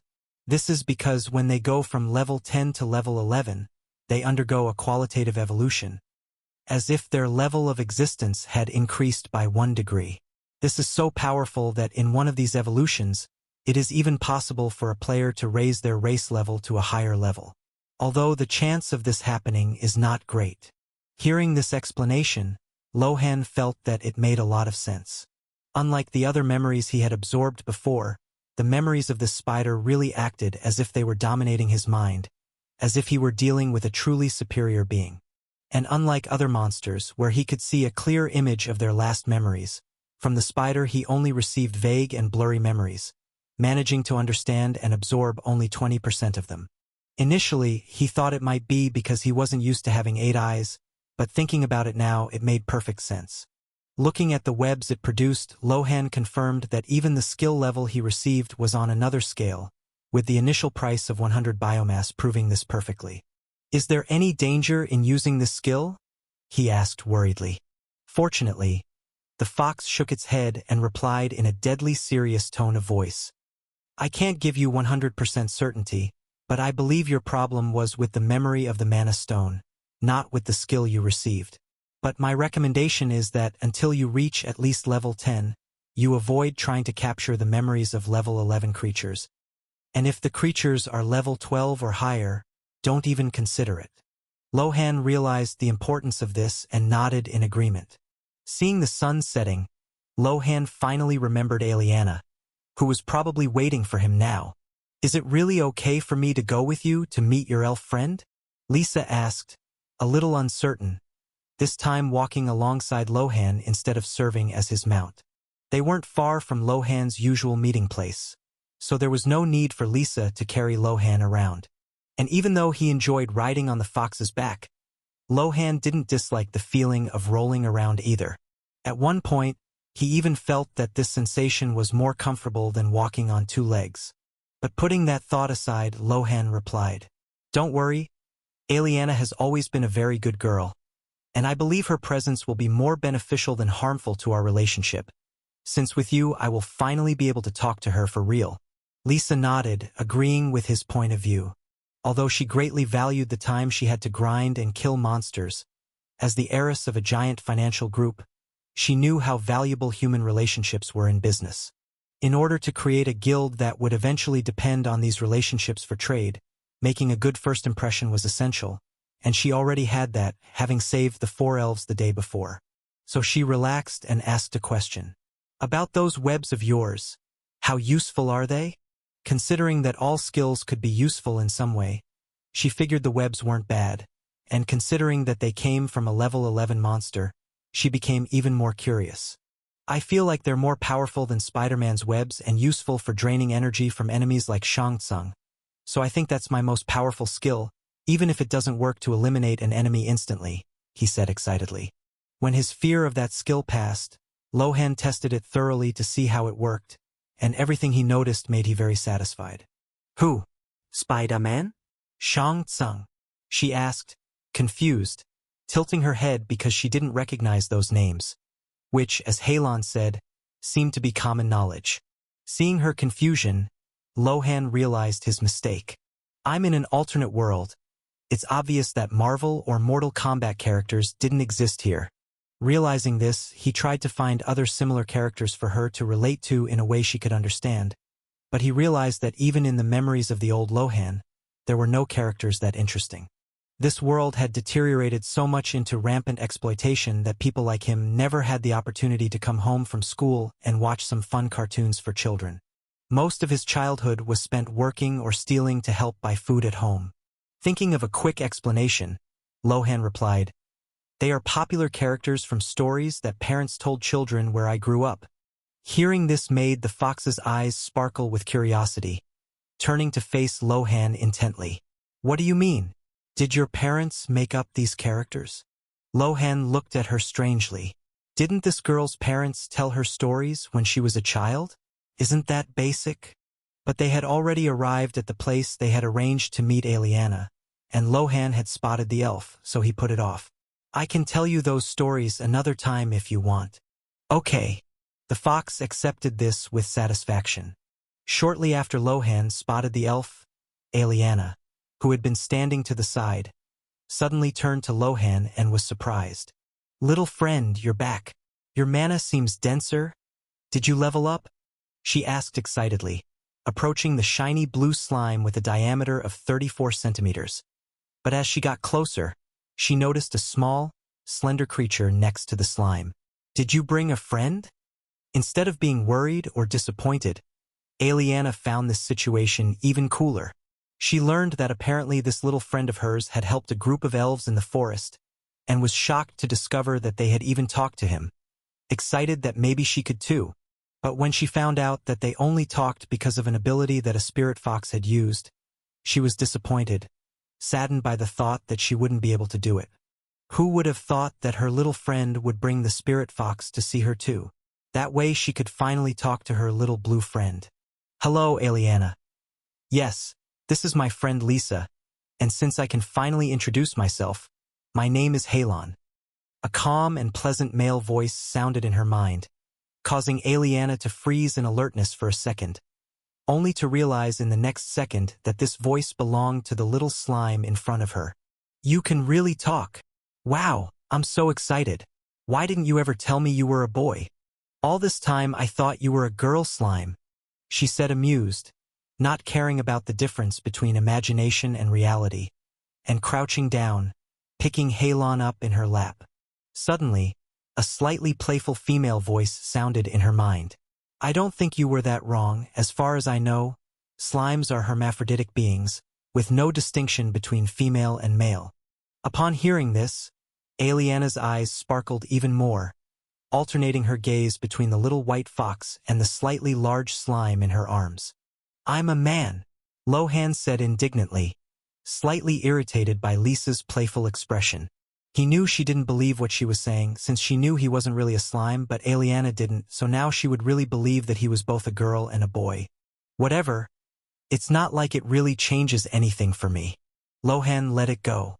After hugging Halon's gelatinous, icy body, Aliana turned to the little fox and asked, "Hello, little friend. I'm Aliana.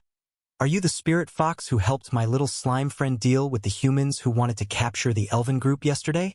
Lisa nodded in agreement, explaining the situation to Aliana as it had happened. During the explanation, Lohan also added some details from his point of view, and Aliana loved the experience. "I'm so jealous. Even though I'm already a level 20 mage, My master said she would only let me go out to explore the world when I reached level 21.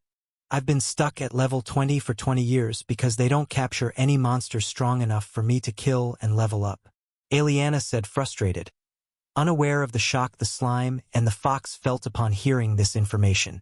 Lohan felt firsthand how terrifying the difference was between his lowly level 3 and a level 11 monster when he absorbed the spider's memory. But hearing that Aliana was only one step away from rising to an even higher level, he was completely shocked. Even more so considering that with each level, the experience required to level up increased. If this continued, the experience required for her to level up would be 52 million. Then a memory came back to him. When Aliana gave him the spider mana stone a few days ago, he instinctively used chemosensory aptitude to smell it, and at that moment he smelled an intoxicating scent of something rich in mana. The smell was so good that Lohan even lost his mind for a few seconds just by smelling it. Almost like when he was affected by the spider's memory. Just out of curiosity, he activated that skill again for a split second, just to confirm this theory, and when he activated it, the smell he smelled this time was even more intense. It was like the scent of an untouched forest right after the rain, mixed with notes of wild honey and the freshness of a pleasant breeze. Her pure mana exuded an ethereal sweetness like a perfume of concentrated life that filled Lohan's senses with an addictive serenity. Every particle of energy that came out of the elf smelled like renewal and calm, acting like a balm that soothed his core and left him in a state of hypnotic ecstasy. Fortunately, he only activated this skill for a fraction of a second, because if he had left it active for longer, it would have become worrisome, so no one noticed what he had just gone through. And that day, I was thinking that the intoxicating smell I smelled came from the mana stone, haha. At that moment, Aliana and Lisa were talking about the adventures the two little monsters had had in the forest in recent days, until finally the subject returned to their feet that had reached her. Who would have thought that my little friend would actually be so powerful as to deal with a group of human mercenaries? Alara told me that among that group there was a level 10 mercenary, a level 9, and 2 level 8s. She said excitedly as she hugged Lohan a little tighter. But I already knew you were special from the first time we met, he. Lohan was a little embarrassed by that, especially by the playful look Lisa was giving him as she witnessed the scene. But he didn't refuse Aliana either. She had already shown that she really cared about him before, to the point of even stealing from her own master to bring him something valuable, which he knew was probably not so valuable to them. But it still made him feel touched. Now small acts like that no longer irritated Slime. It was just luck. I admit I'm stronger than my peers, but if we had to deal with those humans head-on, the outcome of the battle would have been different. Lohan explained, not wanting to take more credit than he deserved. Their ambush on the humans only worked because there were 2 elves already attracting their attention and holding the group of 4 people very well. Otherwise Lohan's clone would not have been able to sneak up on the distracted wizard, nor would Lisa's attack have gone unnoticed by the high-level group. Lisa also nodded, agreeing with Lohan's statement, but Aliana pretended not to hear anything. You don't have to be modest with me, she said as she gently placed Lohan on the ground and took something out of her pocket.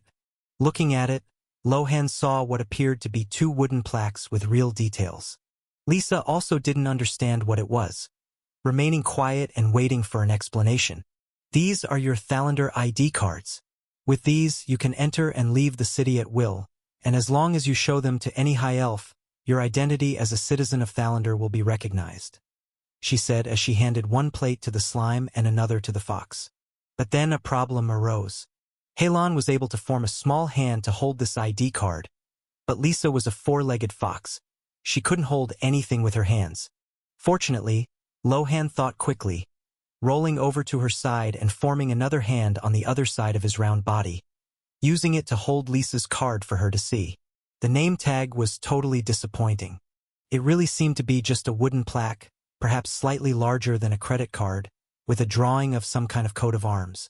This coat of arms was represented by an emerald green ogival shield, adorned with a silver ancestral tree with symmetrical branches that rose like living runes. Between the crown of this tree shines a golden 8-pointed star. A delicate bough and wooden staff crossed in the background, while golden leaves seemed to float around. Above, A crown of intertwined branches held bright green gems. It was truly a beautiful work of art, but as an ID card it seemed rather useless. Noticing Halon's confusion, Aliana quickly explained. To mark this card as yours, you must drip a drop of blood. Then she paused, a little lost as she realized that the slime had no blood, only its blue biomass jelly. Perhaps you could drip a little of your jelly? Then the card will recognize you and can be stored in a small spatial pocket connected to you. Each card like this is extremely expensive, given only to people who have contributed greatly to Thalander, or people of great influence. Simply by presenting this card at establishments in Thalander or to citizens of Thalander will get you better prices on purchases, thanks to the gratitude people have for those who have contributed to the country. Upon hearing this, their eyes lit up, but soon confusion arose again.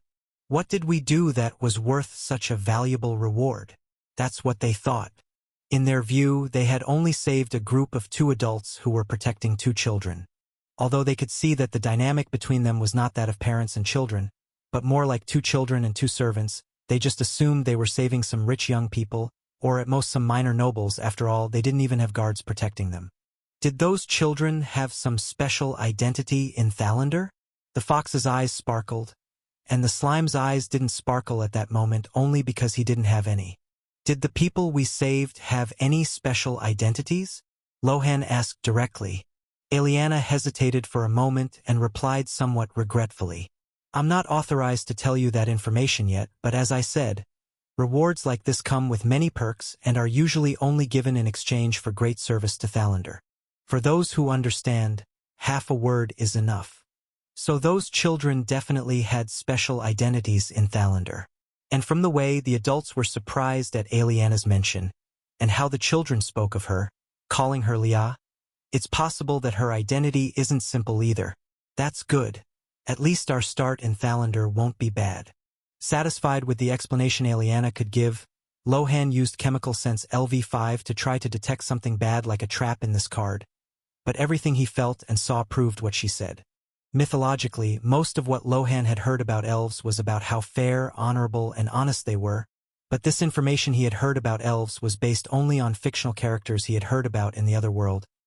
And among those representations of elves there were also representations that were not so fair and honest, such as the Blood Elves. Sure, their betrayal of the Alliance in WoW wasn't entirely their fault, but their arrogance and sense of superiority caused them to do bad things in history, showing that even long-lived and wise creatures made mistakes, and Lohan didn't want to be a mistake that the elves of this world made. Is it wrong to use stories from other worlds, which at this point I don't even know if they are fictional or real, to judge someone who looks like a real person in front of me? Definitely, but at the same time, this is the only prior information I have in a situation like this, and it's better to be safe than sorry after shit happens. Fortunately, Aliana had always shown great sincerity, never displaying arrogance or anything expected of someone who called themselves a high elf. And after seeing Lisa also examine the card he was holding in front of her and find nothing wrong with it, he felt more relieved. Seeing their hesitation, Aliana reached out her hand and golden leaves gathered there, quickly forming a wooden card very similar to the one she was offering them. Only small differences in the coat of arms were noticeable, besides that her card had only 2 green gems at the top, instead of the 3 gems on their cards. Deciding to give a vote of confidence to someone who had never done anything wrong to him, and who was theoretically giving him a reward for saving someone important to her society, Lohan poured a drop of his biomass onto the card, and a feeling of relief came over him. He felt nothing wrong happening to him, only the emergence of the possibility of a magical way to store the card inside himself. Thinking about doing this, the card glowed with golden leaves and crumbled in his hand, the leaves being absorbed by the gelatinous body and disappearing as if they had never existed. Imagining it returning to his hand, the same golden leaves formed again from within him and the wooden card solidified once more. Lisa had also done the same thing, and the card in front of her disappeared. Carrying this card this way is much more convenient, Lohan commented, curious if he would gain anything if he tried to digest this card. But considering its current usefulness, it would be better to wait for a time when this card was no longer useful.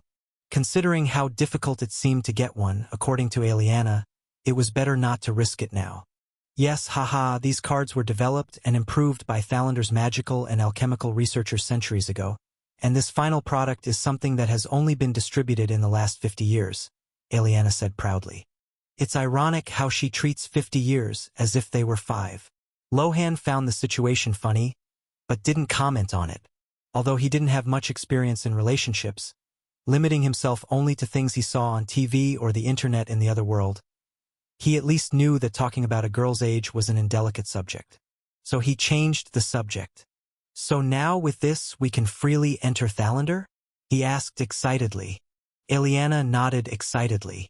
Yes, I'd even like to take you there today if you're free, but considering the time, she said, looking up at the sky. I think most of the stores are closed now, so maybe tomorrow would be better for a walk. How about it? This made Lohan and Lisa's eyes light up.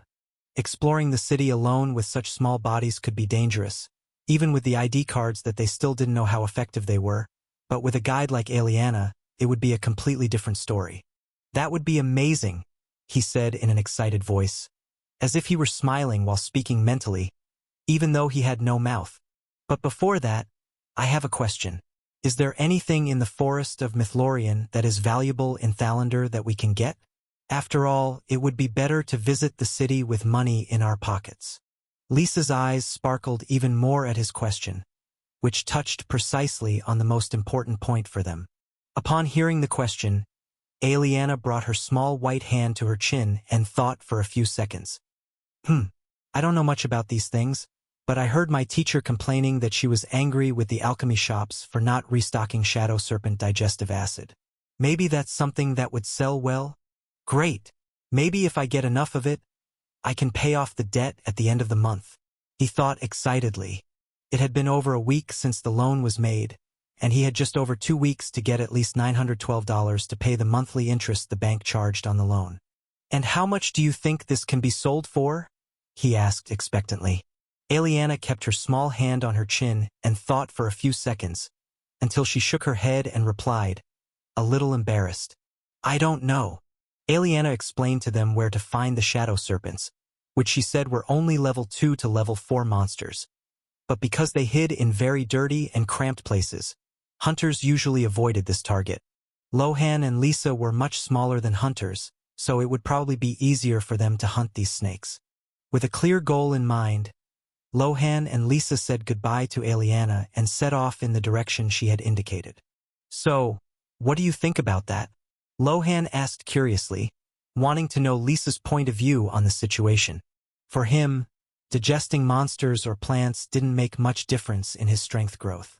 In fact, he felt that killing monsters at that moment was slightly superior, since he could level up and use the increased stats to increase his base gains and then use the evolutions to develop even further. Lisa, who was carrying Lohan, replied through the mental link with a thoughtful voice. To me, this seems like a great opportunity. If we can create a harmonious relationship with the elves, when we decide to create our guild, we will have a stable source of income, even with the restrictions that our races bring. Lohan agreed with her. So far, there seemed to be no downside to befriending the elves. While ordinary players mostly appeared in human villages, they had to deal with what was available, and from the way things were developing, it seemed that things were going well. You accepted her invitation for tomorrow? Are you thinking of skipping work to play? Lisa asked in her usual cold voice, but there was a hint of curiosity in the background. With her status, skipping college would not cause her any problems, but from what Lohan had shown so far, as someone from the lower zone, skipping work could cause a lot of problems. Lohan thought for a moment. It was something he had briefly considered, but considering the possibility it entailed, both of getting a tour of Thalander and possibly finding a source of income to pay off his debt, he knew he had to do it. Going to college every day wouldn't change his situation at all. In a few weeks, the bank would collect the money, and he wouldn't be able to pay, being sent to prison or worse, having to go mining on some desolate planet to pay off the debt. I'll figure something out. I haven't missed a single day in the last year. I'll just say I woke up feeling sick and couldn't catch the bus to get there tomorrow, he said after a sigh. Lisa felt a little bad for him. Halon was the first person she had really interacted with from the lower zone. Since childhood, her only interactions had been with other people from the upper zone, so she didn't quite know how to deal with this. Could I offer him a job at one of Vance's subsidiaries on his planet? If he worked for the family business when he needed time off like this, I could easily arrange it. But if I suddenly got a job for a citizen of the lower zone of some planet, the family would notice, and instead of helping, I could get him into even more trouble. She thought, frustrated. But then she had an idea. Thinking about how good this idea was, Lisa even stopped running and turned her head to face the slime with a small confident smile on her fox-like face, breaking for a few moments the coldness she normally exuded. Halon, I have direct influence in some interplanetary hospitals. I can get you a 3-day medical certificate that will cover your shift from Thursday to Saturday. Since work is prohibited on Sundays by federal jurisdiction, you will have 4 days of total isolation to focus on Eligium. With this opportunity, I will also do the same and stay home on those days. Upon hearing this, Lohan's membrane vibrated with excitement. That's perfect. But wouldn't it be too much trouble for you to get something like that for me? Wouldn't that get you in trouble with your connections at those hospitals? Hearing the concern in his tone, Lisa was a little confused, until she remembered that she was talking to someone who had no idea who she was, and who genuinely worried that something could affect her like that. Normally, people didn't worry about her for things like that because they already knew that with her identity, it was unlikely that anything could affect her, but feeling that concern wasn't bad. Don't worry about it, just tell me if this medical certificate will be necessary, she asked, looking at him seriously. Lohan didn't think twice. Yes, definitely, but how will you send it to me? He asked, confused. Before we disconnect today, tell me your SIN code and I'll send it to you by message, she said in a calm voice. Lohan gave her a thumbs up and didn't refuse.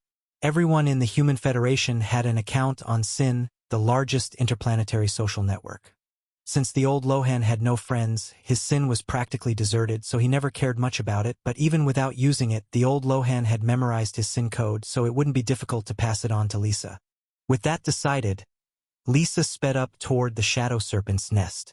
The place was a little far from where they were, requiring Lisa to run for 40 minutes at the maximum speed of a level 04 spirit fox to get there. When they arrived, Lohan noticed that the scene ahead looked like an open wound in the forest. The shadow serpent's nest was in a narrow crevice between damp rock walls, where sunlight disappeared before touching the ground. It was a suffocating place, covered in black mud that smelled of iron and decay, with passages so narrow that only the flexible, small bodies of monsters like them could navigate with ease. The silence there was heavy, broken only by the occasional sound of something slimy slithering against the rocks in the depths of the darkness. But neither of them felt fear, only excitement for the experience they would receive from killing these snakes, seeing these monsters as big money signs. Ready? Lisa asked Slime, still attached to her back. As ever, Halon replied confidently. The black mud beneath Lisa's paws muffled the sound of her footsteps as they infiltrated the crevice. Lohan, who was firmly anchored to the fox's back through selective viscosity, activated chemosensory aptitude.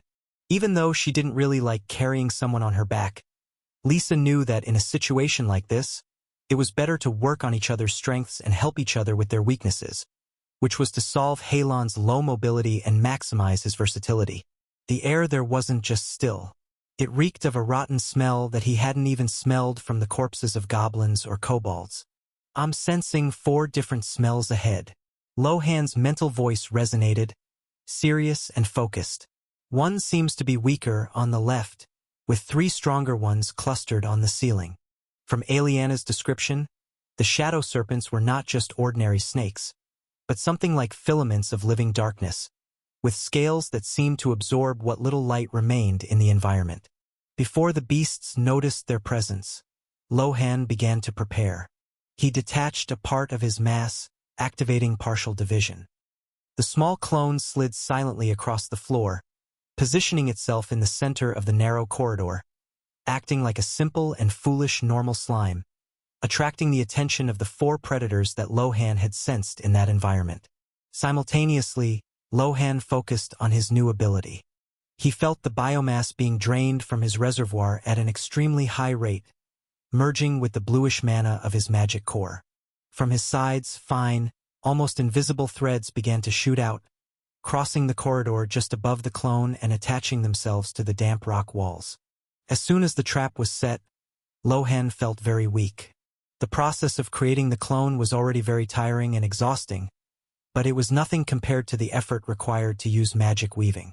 "Now, Lisa," he said, his voice noticeably weaker. Lisa shot forward with a dash, like a white blur cutting through the gloom. She didn't attack the 3 larger snakes on the ceiling directly, instead throwing a small ball of spirit fire at the weakest snake that was isolated.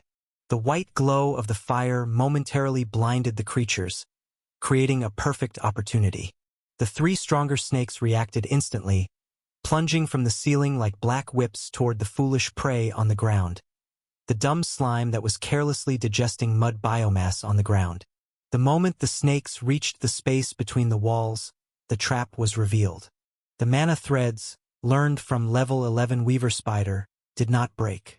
The snakes writhed frantically, and the more they struggled, the more magic weaving drained their energy, transferring small pulses of mana back to Lohan's core, replenishing some of the energy he had spent on it. The level 2 snake, escaping Lisa's fire, slithered through a side crack and leaped in a desperate counterattack against the fox's back.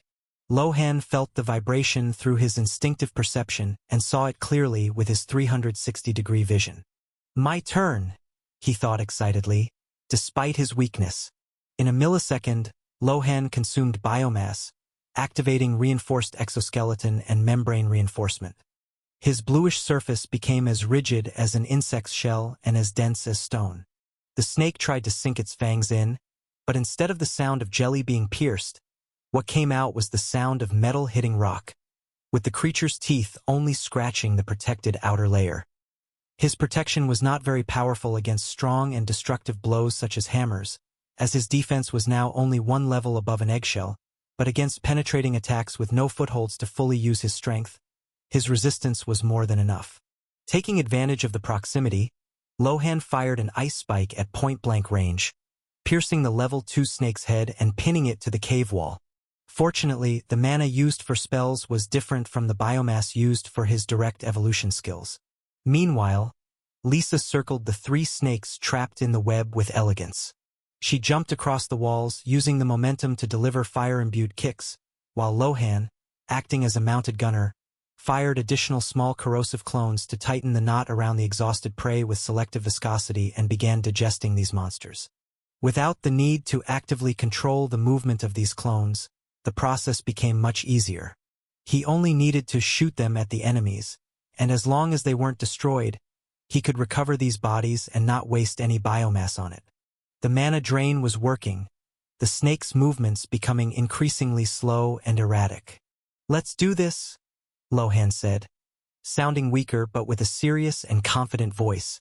Lisa let out a low roar and concentrated her spirit fire, incinerating what remained of the wills of the trapped creatures, while Lohan began to retract the threads, bringing the biomass of the defeated snakes close to him to initiate efficient digestion and recover the costs he had incurred in this battle.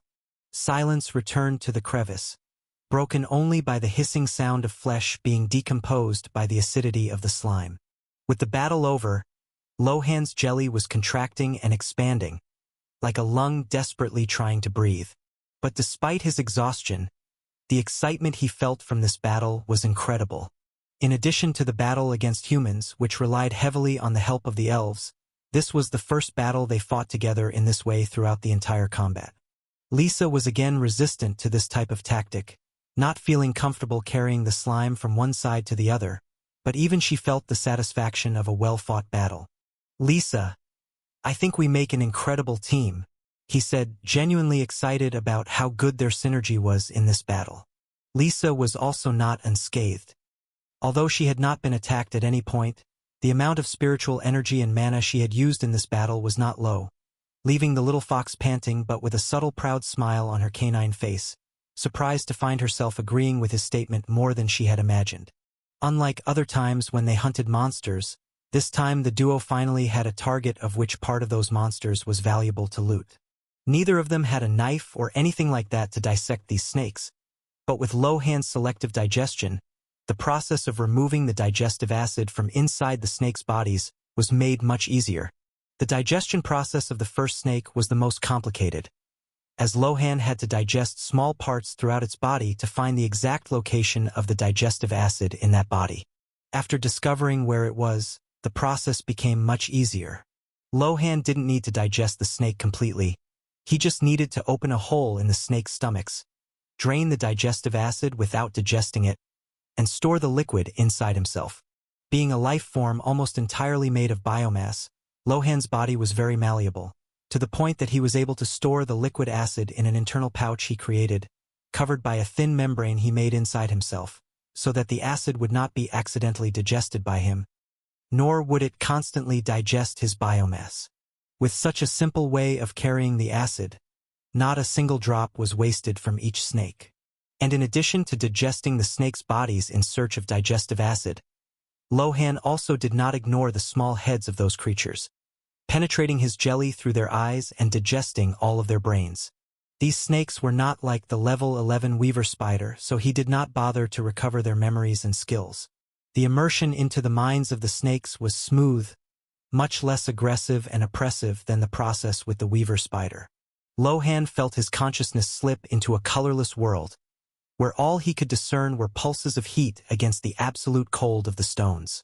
There wasn't much intellect in what he perceived, just basic predatory instinct.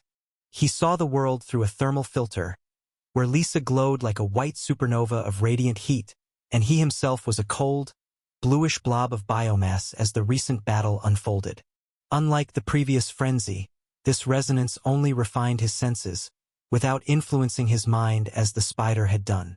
Of the 4 snakes, Lohan received a new skill and 4 upgrades to skills he already had.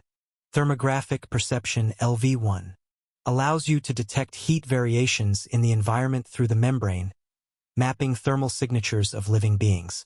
Facilitates the identification of hidden or camouflage targets in zero visibility environments through infrared radiation. That was the new skill he received. A little disappointing for someone who expected to receive something related to shadows, given the name of these snakes, but still something very useful for him, especially when seeing through the snake's eyes how practical it was in completely dark environments. At this point, Lohan was feeling as if he was turning into a living tracker, with so many tracking and perception skills he had accumulated. The thermal perception LV1 in particular did not directly change his combat or tracking power, as he already had a high level in that area, but adding it to the list of tracking skills he already had was very good. Thermal Perception LV1 to LV2. The first upgrade he received when absorbing another snake was precisely for this new skill, making his thermal perception even more accurate. Chemosensory Aptitude LV5 to LV6. This was the second upgrade he received, a nice increase in his sense of smell, but another thing that didn't change his combat power. Instinctive Perception LV8 to LV9. When he saw yet another upgrade to his perception, Lohan wished he could roll his eyes. Efficient Digestion LV15 to LV16. The last evolution was an upgrade that left him wondering whether to be happy or sad.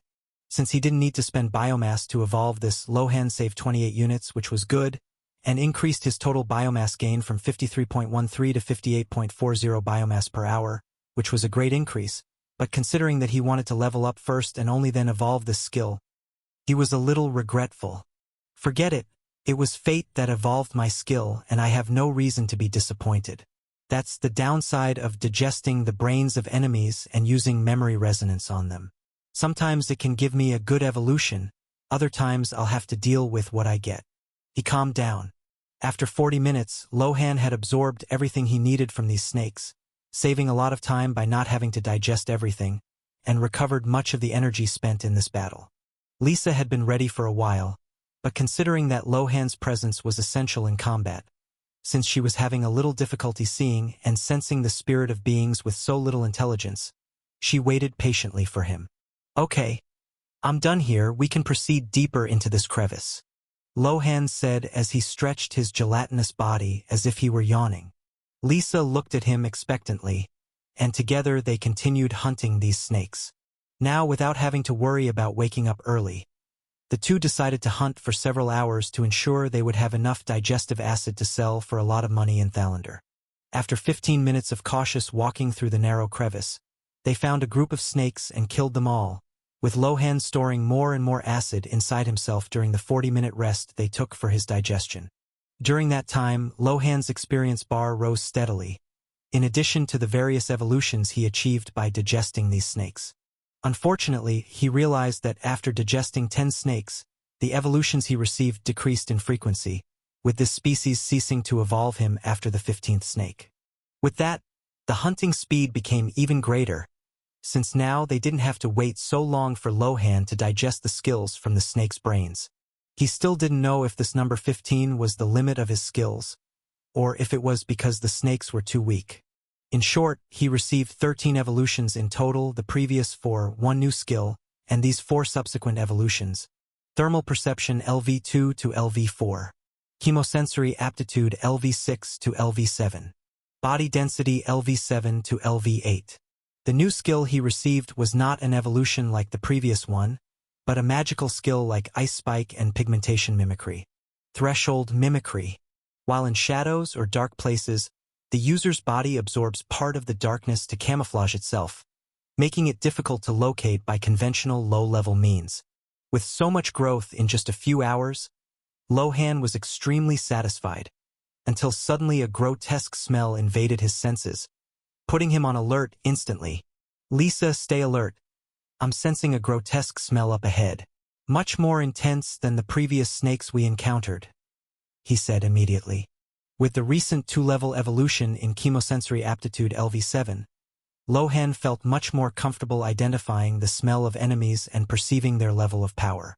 Sure, he still couldn't clearly tell an enemy's power by smell, but after facing so many shadow snakes, it was shocking to smell something 4 times more intense than the smell of the most powerful snake they had encountered so far. Lisa slowed down, her muscles tensed beneath her white fur as she crept through the shadows of the narrow crevice. The environment they had arrived at was very different from the previous cave pockets, with the walls of this place polished smooth by what seemed like decades of friction, gleaming with a thick layer of corrosive mud.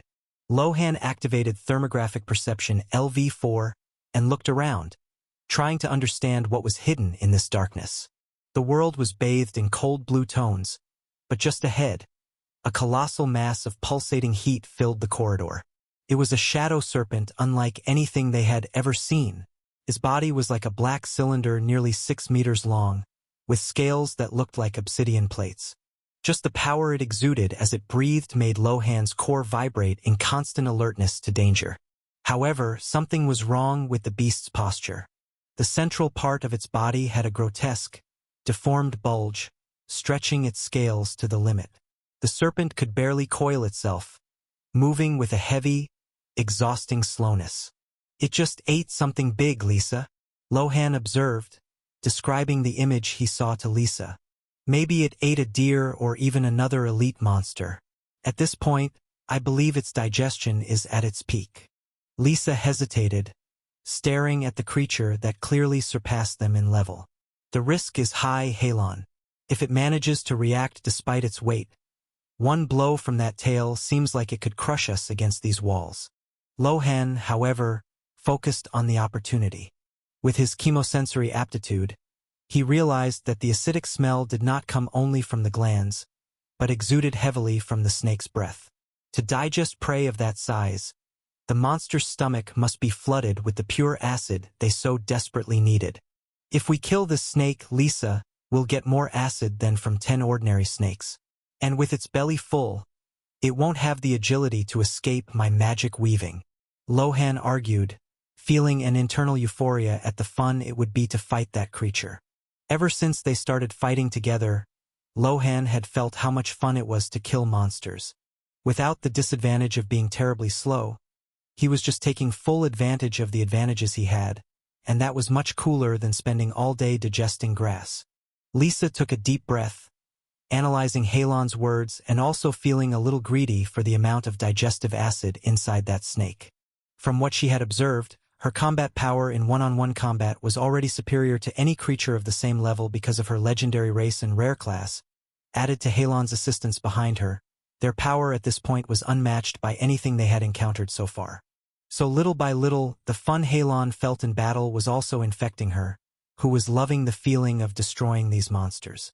Confirming that the serpent, although strong, would probably be at a disadvantage because it was in the process of digestion, she accepted that the advantage was now theirs and decided to continue the battle with Halon. Lisa, let's close off the exits.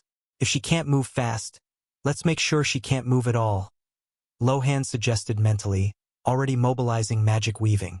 The strategy was not very complex. Lisa would use her superior speed to circle the beast, distracting it with flashes of spirit fire, while Lohan would shoot reinforced threads to anchor the snake's belly bulge to the rocky ground. If they could fix that point of gravity, the creature would be at the mercy of their attacks, being kite to death. However, the moment Lisa took her first step out of the shadows, the air in the cave seemed to freeze. The shadow serpent, which until then had seemed focused solely on internal digestion, raised its triangular head with a speed that defied the laws of physics for a creature of that size. Its eyes, vertical slits of toxic yellow, fixed on the fox and the slime. Before any attack was launched, a wave of murderous intent flooded the crevice, so dense and heavy that Lohan felt his membrane vibrate violently and his core waver. Shit, I miscalculated. Lohan's thought came like a snap of dread. It's obvious that more powerful monsters would have ways to hide their scent, especially predators like this one. With chemosensory aptitude LV7, he realized too late that the acid wasn't just digesting the prey, but seemed to be metabolizing into raw mana, overwhelming the snake system. The snake didn't seem exhausted, but rather appeared to be in a state of chemical frenzy. The snake hissed, letting out a much deeper sound than the snakes they had faced before, which reverberated off the polished walls of the crevice, and its tail, which looked like a massive obsidian whip, lashed out at them. Lisa reacted instinctively, activating her dash to the side, but the shockwave from the tail's impact against the rock wall was so powerful that fist-sized shards of rock were thrown in all directions. Halon, use your webs. Now! Lisa shouted mentally, her voice losing its usual coolness for the first time. Lohan did just that, burning 40 units of biomass at once, casting the thickest strands of magic weaving he had made so far, imbued with blue mana. The threads hit the creature's back and attached themselves to the walls, but the snake's strength was enormous. With a single twist of its muscular body, the mana fibers, which should have been unbreakable for low-level monsters, stretched to their limit, emitting a high-pitched sound of tension. The creature ignored the threads and advanced, opening its jaws at an impossible angle. Instead of a bite, it expelled a jet of black, acidic vapor. Dodge! Lohan shouted, taking advantage of his ability to see in the darkness, while desperately trying to shoot more threads to deflect the monster's head. Lisa trusted Halon's shout and leaped, her paws sliding on the corrosive mud, but the space was too narrow. The serpent's tail came in a horizontal arc, anticipating the fox's evasive movement.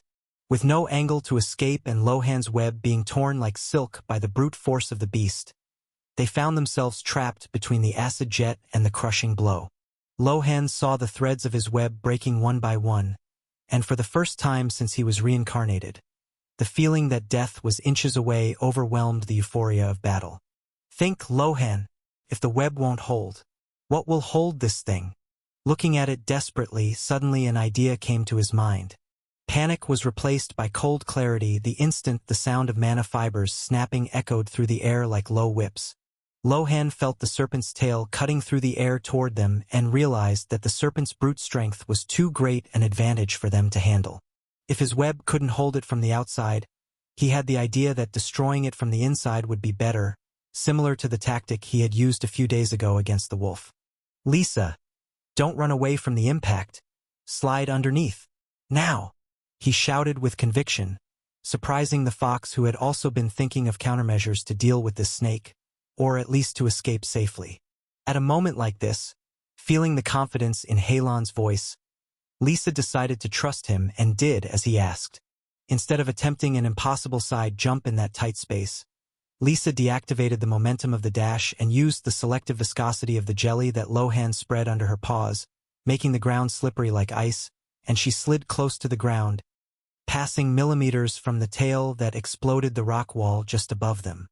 "What are you going to do?" Lisa asked with a trembling mental voice due to the adrenaline rush. "I'm going to use her gluttony against her. Make a move to throw me towards the belly of that thing." He had a crazy plan. As Lisa propelled herself with a new dash, circling the beast at high speed to avoid the acid jet, Lohan executed an aggressive partial split. He didn't just create a small clone. He threw 30% of his total biomass directly into the open crack in the snake's stretched scales, where the skin was thinnest due to the expansion of the devoured prey in its stomach.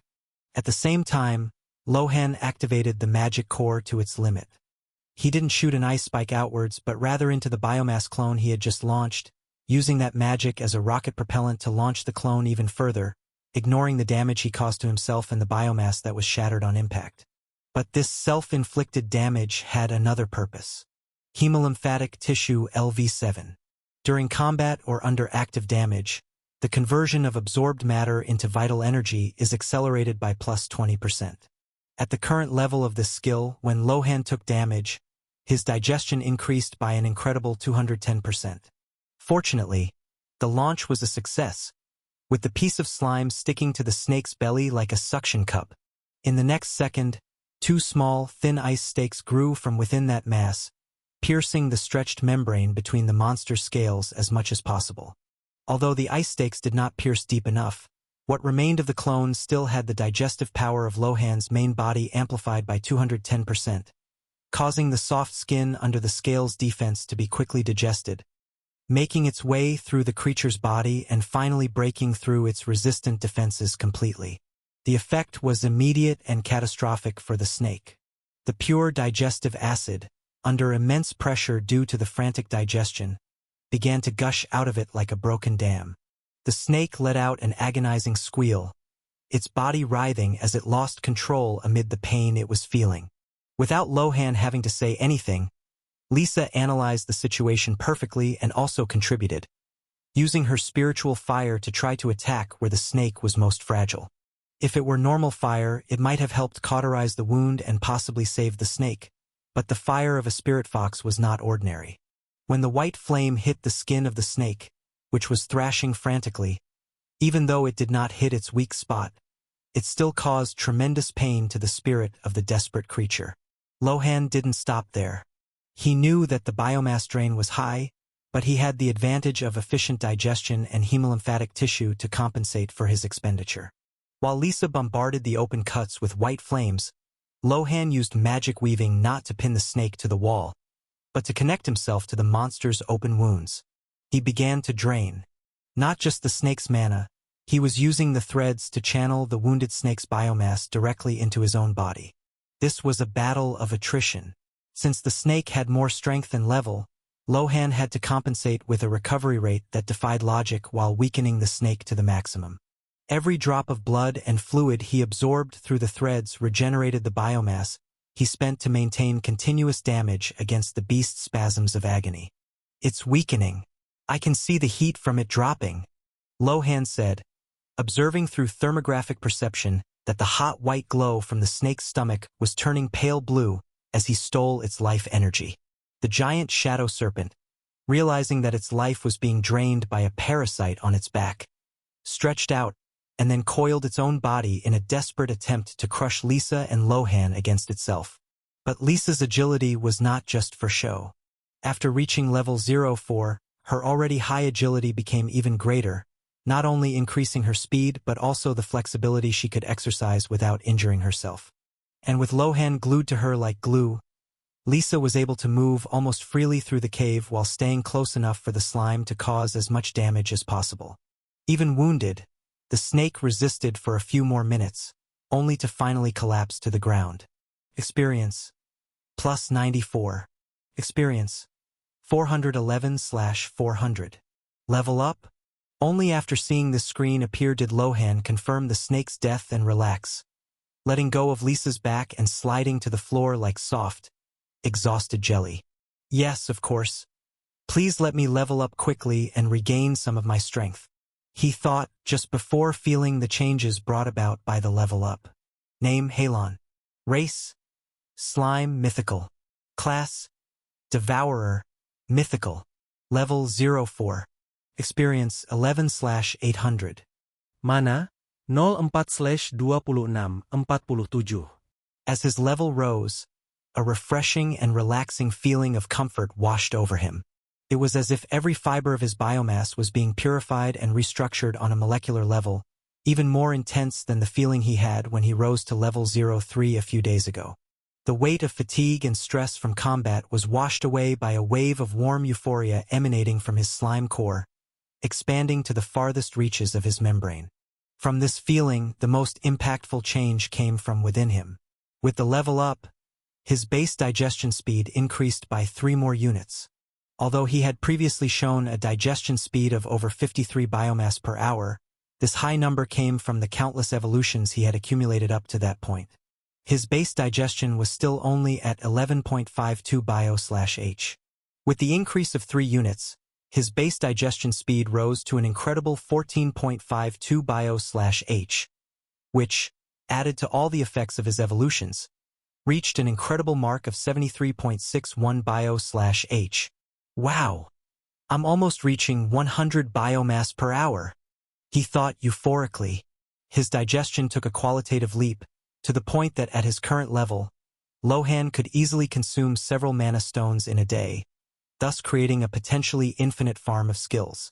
With such a change, Lohan felt that he no longer needed to wait to rest and began digesting the snake. The snake's organic matter, which had previously offered resistance, now seemed to disintegrate much faster at the touch of his jelly, converting into pure energy that filled his biomass reservoirs at a dizzying speed. At this rate, I need to evolve my biomass storage, both in density and size, so as not to overload myself with excess biomass. Simultaneously, his control over his own form became slightly more fluid. The feeling of being a heavy, gelatinous body grew weaker, as if his biomass had become lighter and more malleable again. Unfortunately, there was no way to quantify this feeling, but at this level, Lohan felt that with some investment of biomass, he could make 2 more pairs of hands and control them all simultaneously. Extremely satisfied, he looked at Lisa and noticed a reddish-white glow running through her body. "Have you already reached level 05? He asked in surprise. Lisa awoke from her stupor, also euphoric about the changes she had received, just like Lohan, and looked at the slime in a much better mood. "Not to mention that I spend more time online than you do. The time you spend digesting biomass alone, I spend hunting monsters non-stop, and when you hunt, I'm with you too, so it's only natural," she said with a proud voice, but very satisfied with the changes she had received. It seems that your gains have also been very good," Lohan noted after analyzing her reaction, but he didn't dwell on it too much.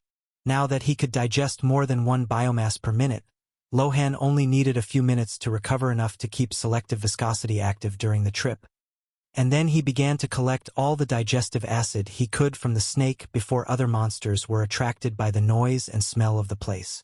The first thing he did was stick to the holes in the snake's belly and suck up as much acid as he could, causing his body to swell slightly like a balloon.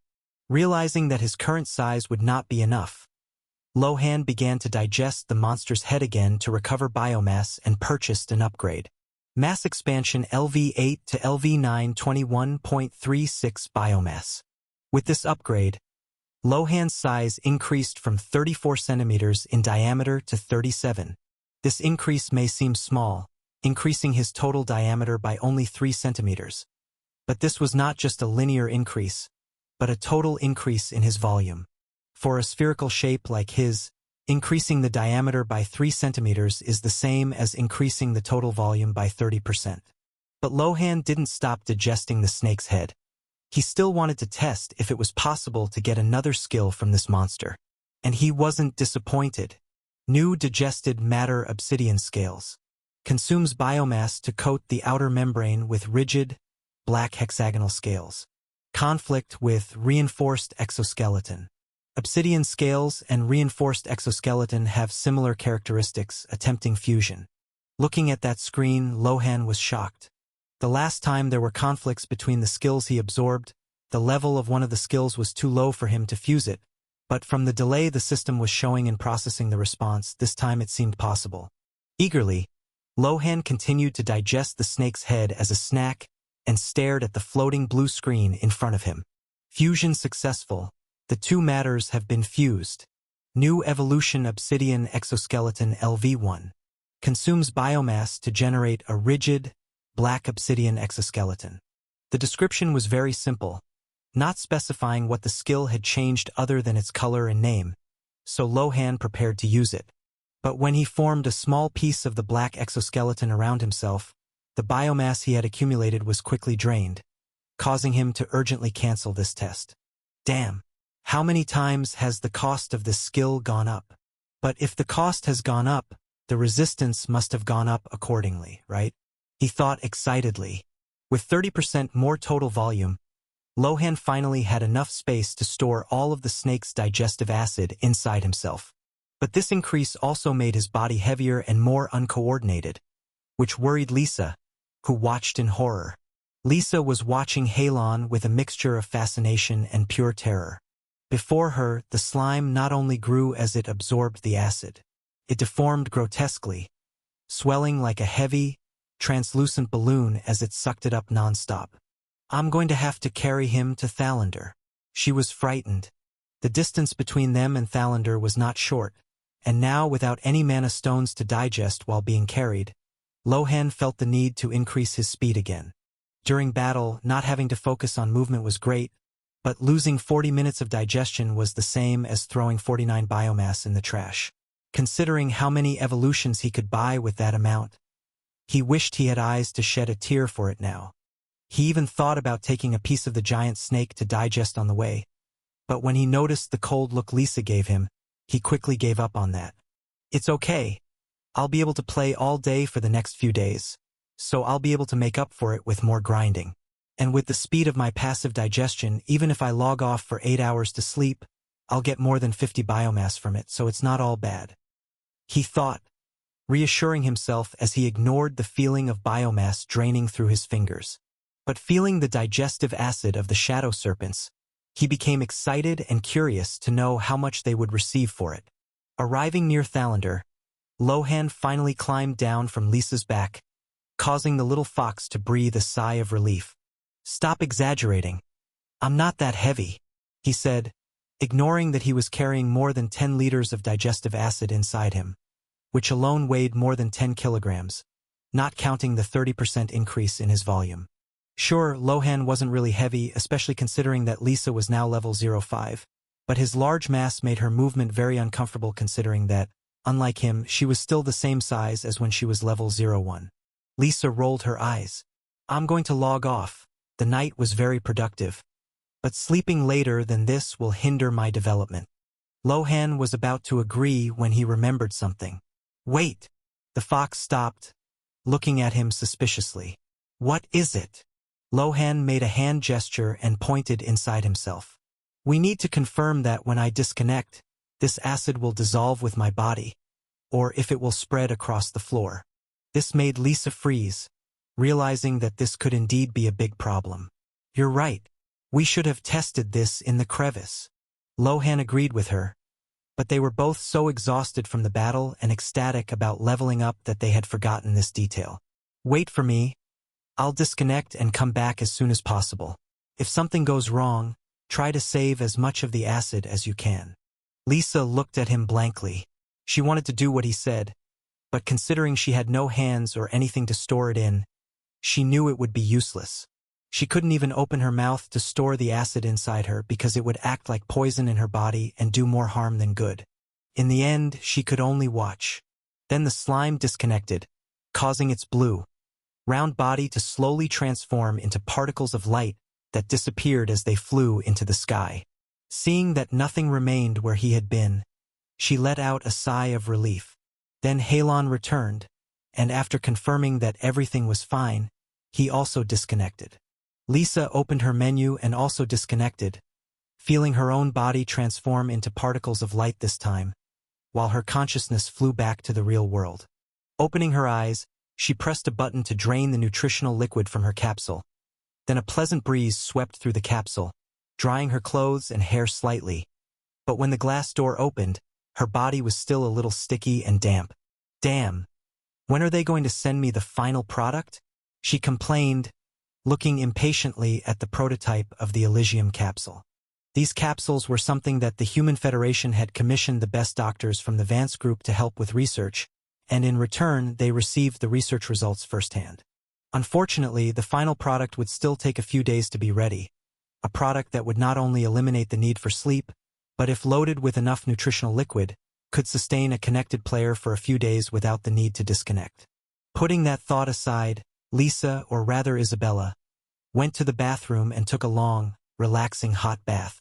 Lying completely naked in the bathtub, her long red hair spread across the crystal-clear water, her smooth, white skin contrasted with the ceramic of the bathtub, displaying the impeccable symmetry of her natural curves. Her closed eyes revealed long, dark eyelashes, while the bathroom light was bright enough to highlight the fine features of her face, devoid of any imperfections, but not intense enough to illuminate the beautiful body lying there, without any clothes. Opening her eyes slowly, Isabella remembered something. With a slight twitch of her left eye, a golden screen floated in front of her as she opened an app. SIN, the largest social network and interplanetary communication app. Having a very good memory, she remembered perfectly the SIN code that Halon had given her, but then a question remained. Do I add him to my corporate account or use my personal account for this? If she used her corporate account, it was possible that political opponents would notice this new person and try to deal with him, even if they didn't know how he was useful to her. Her personal account, on the other hand, would not cause this problem, as it was an account that only her closest friends had access to, and all her contacts there were private. After considering it for a few seconds, she finally decided to use her private account. When she entered his identification code, a profile appeared on her screen. Hayes, is that his last name? She wondered curiously, thinking again about what her partner was like. Initially, she thought he might be a middle-aged man, especially after realizing he was from the lower zone, considering that this was perhaps the only way someone could afford to buy an Eligium helmet. But after a few days of living together, she was sure he was young. To Isabella, Halon was a complete mystery. Nothing about him made sense. He was a young boy from the lower zone who, despite probably having a bad job, somehow bought an Eligium helmet, was surprisingly intelligent both for planning, analysis, or even combat. When he spoke, he exuded much more confidence and serenity than most of the people from the upper zone she had met in her life, and despite acting this way, deducing that she was someone from the upper zone, which wasn't very difficult, he didn't start acting submissive or subservient, treating her just like a normal girl. A normal girl, she thought dreamily, lowering her head slightly into the warm water and wondering what that would be like, without noticing a pretty small smile appearing at the corner of her mouth. At least, there I can be a normal girl. After yesterday's exhausting battle, Lohan had a pleasant night's sleep. He would normally sleep for at least 12 hours, but with his current body, it took less than 8 hours to fully replenish his energy. Upon waking up, Lohan walked to the refrigerator in his small rented apartment and, upon opening it, found the light inside flashing non-stop until, after a few seconds, it went out completely. He tried closing and opening the refrigerator door a few times to see if that would fix it, but it didn't work. The light had probably burned out. Sighing, he didn't care and took the last bag of nutrient solution, poured the dirty, smelly water from the sink, and finally poured the contents of the bag into the glass, making the smell disappear, despite its ghastly appearance. I think I'll need to go shopping. I hope the money from selling the acid is enough. Looking at it more closely, Lohan was surprised by something. Compared to digesting the brains of goblins, kobolds, or giant snakes, the contents of this cup don't seem so unpleasant. He laughed when he realized this fact. In his human body, he could still taste things, unlike Halon's body, so he wouldn't become a brain eater, but still, at least eating this now didn't disgust him anymore. After drinking this nutrient solution, in a few seconds all the nutrition from it was absorbed and distributed throughout his body, causing the feeling of infinite energy to return. Without wasting a second, Lohan bent down and started doing his exercises, until in the middle of a push-up, he remembered something. Wait, I still haven't sent the doctor's note Lisa prepared for me. Or rather, did she really prepare one? Although he had decided that he would skip class today anyway, it would still be better to go through with it with the free pass that a doctor's note would bring. So he ran back to his room and grabbed his phone, finally seeing a new notification. Sin. New friend request from Lisa. Lohan didn't think twice and accepted the friend request. When the friendship was formed, her profile picture finally appeared. Unfortunately, instead of a photo of the girl who controlled the character Lisa, the only photo available was a picture of a forest with trees filled with bright red leaves. Lohan was amazed by that view, totally different from anything he had ever seen in the 3 worlds he had lived in. I don't even know what planet something like this is from. Out of curiosity, he opened his own profile and realized that he didn't even use a photo, using only the default icon of a blank avatar. Looking around and seeing that there was nothing worth photographing, and considering that the quality of his old cell phone camera would only embarrass him in front of those who could take realistic photos with their eye holograms, he simply gave up. Hayes. Good morning, Lisa. I just woke up. How are you? The response took less than 30 seconds. The Sin app glowed in an elegant white tone on his cracked cell phone screen. Lisa, I just woke up. I took care of your certificate, check your inbox. Lohan opened the file. It was an official document from the elite central hospital, with government seals that he could never forge. His friend really did have scary connections. Lisa, 3 days of complete rest for acute respiratory failure due to exposure to heavy metals should be enough for your boss not to question it. You just need to fill in your name. Respiratory failure. Little do they know at the college that my digestive filter is doing a much better job than the college's purifiers, haha. Lohan thought contentedly, feeling the mana circulating warmly through his chest. Hayes, thank you, Lisa. That saves my life. See you in Thalander? Lisa, yes. I'll log in 10 minutes. Don't be late. Aliana is too valuable a contact to keep waiting. With her confirmation, Lohan forwarded the certificate to the college contact, finished his exercises, and logged into Eligium again. After verifying the authenticity of this certificate, the college staff asked no further questions. 2 students were absent from today's class, Isabella Vance and a nobody from the lower zone. Due to the huge difference in status between them, no one connected that they might be skipping class together, and if the 2 knew about each other's absence, they also wouldn't connect that the coincidence actually had anything to do with each other. Unlike Isabella's absence, which was noticed by everyone, Lohan's absence was noticed by only one person. In Eligium, the sun was shining brightly in the sky. How I missed a beautiful sun like this. He thought excitedly, feeling the comfortable warmth touch his membrane, causing crackles of satisfaction. No matter how many times I see it, this sky always makes the lower zone seem like a distant nightmare. He continued to think, as he felt the weight of the shadow serpent acid swaying inside his membrane, which had been expanded by the recent mass upgrade. Next to him was a small, delicate white fox, whose fur looked like strands of white silk in the sunlight, shining with what appeared to be the manifestation of her mana. Lisa turned her head, her eyes half closed in an expression that mixed her usual coldness with a surprising subtle trace of camaraderie after the victory against the giant snake.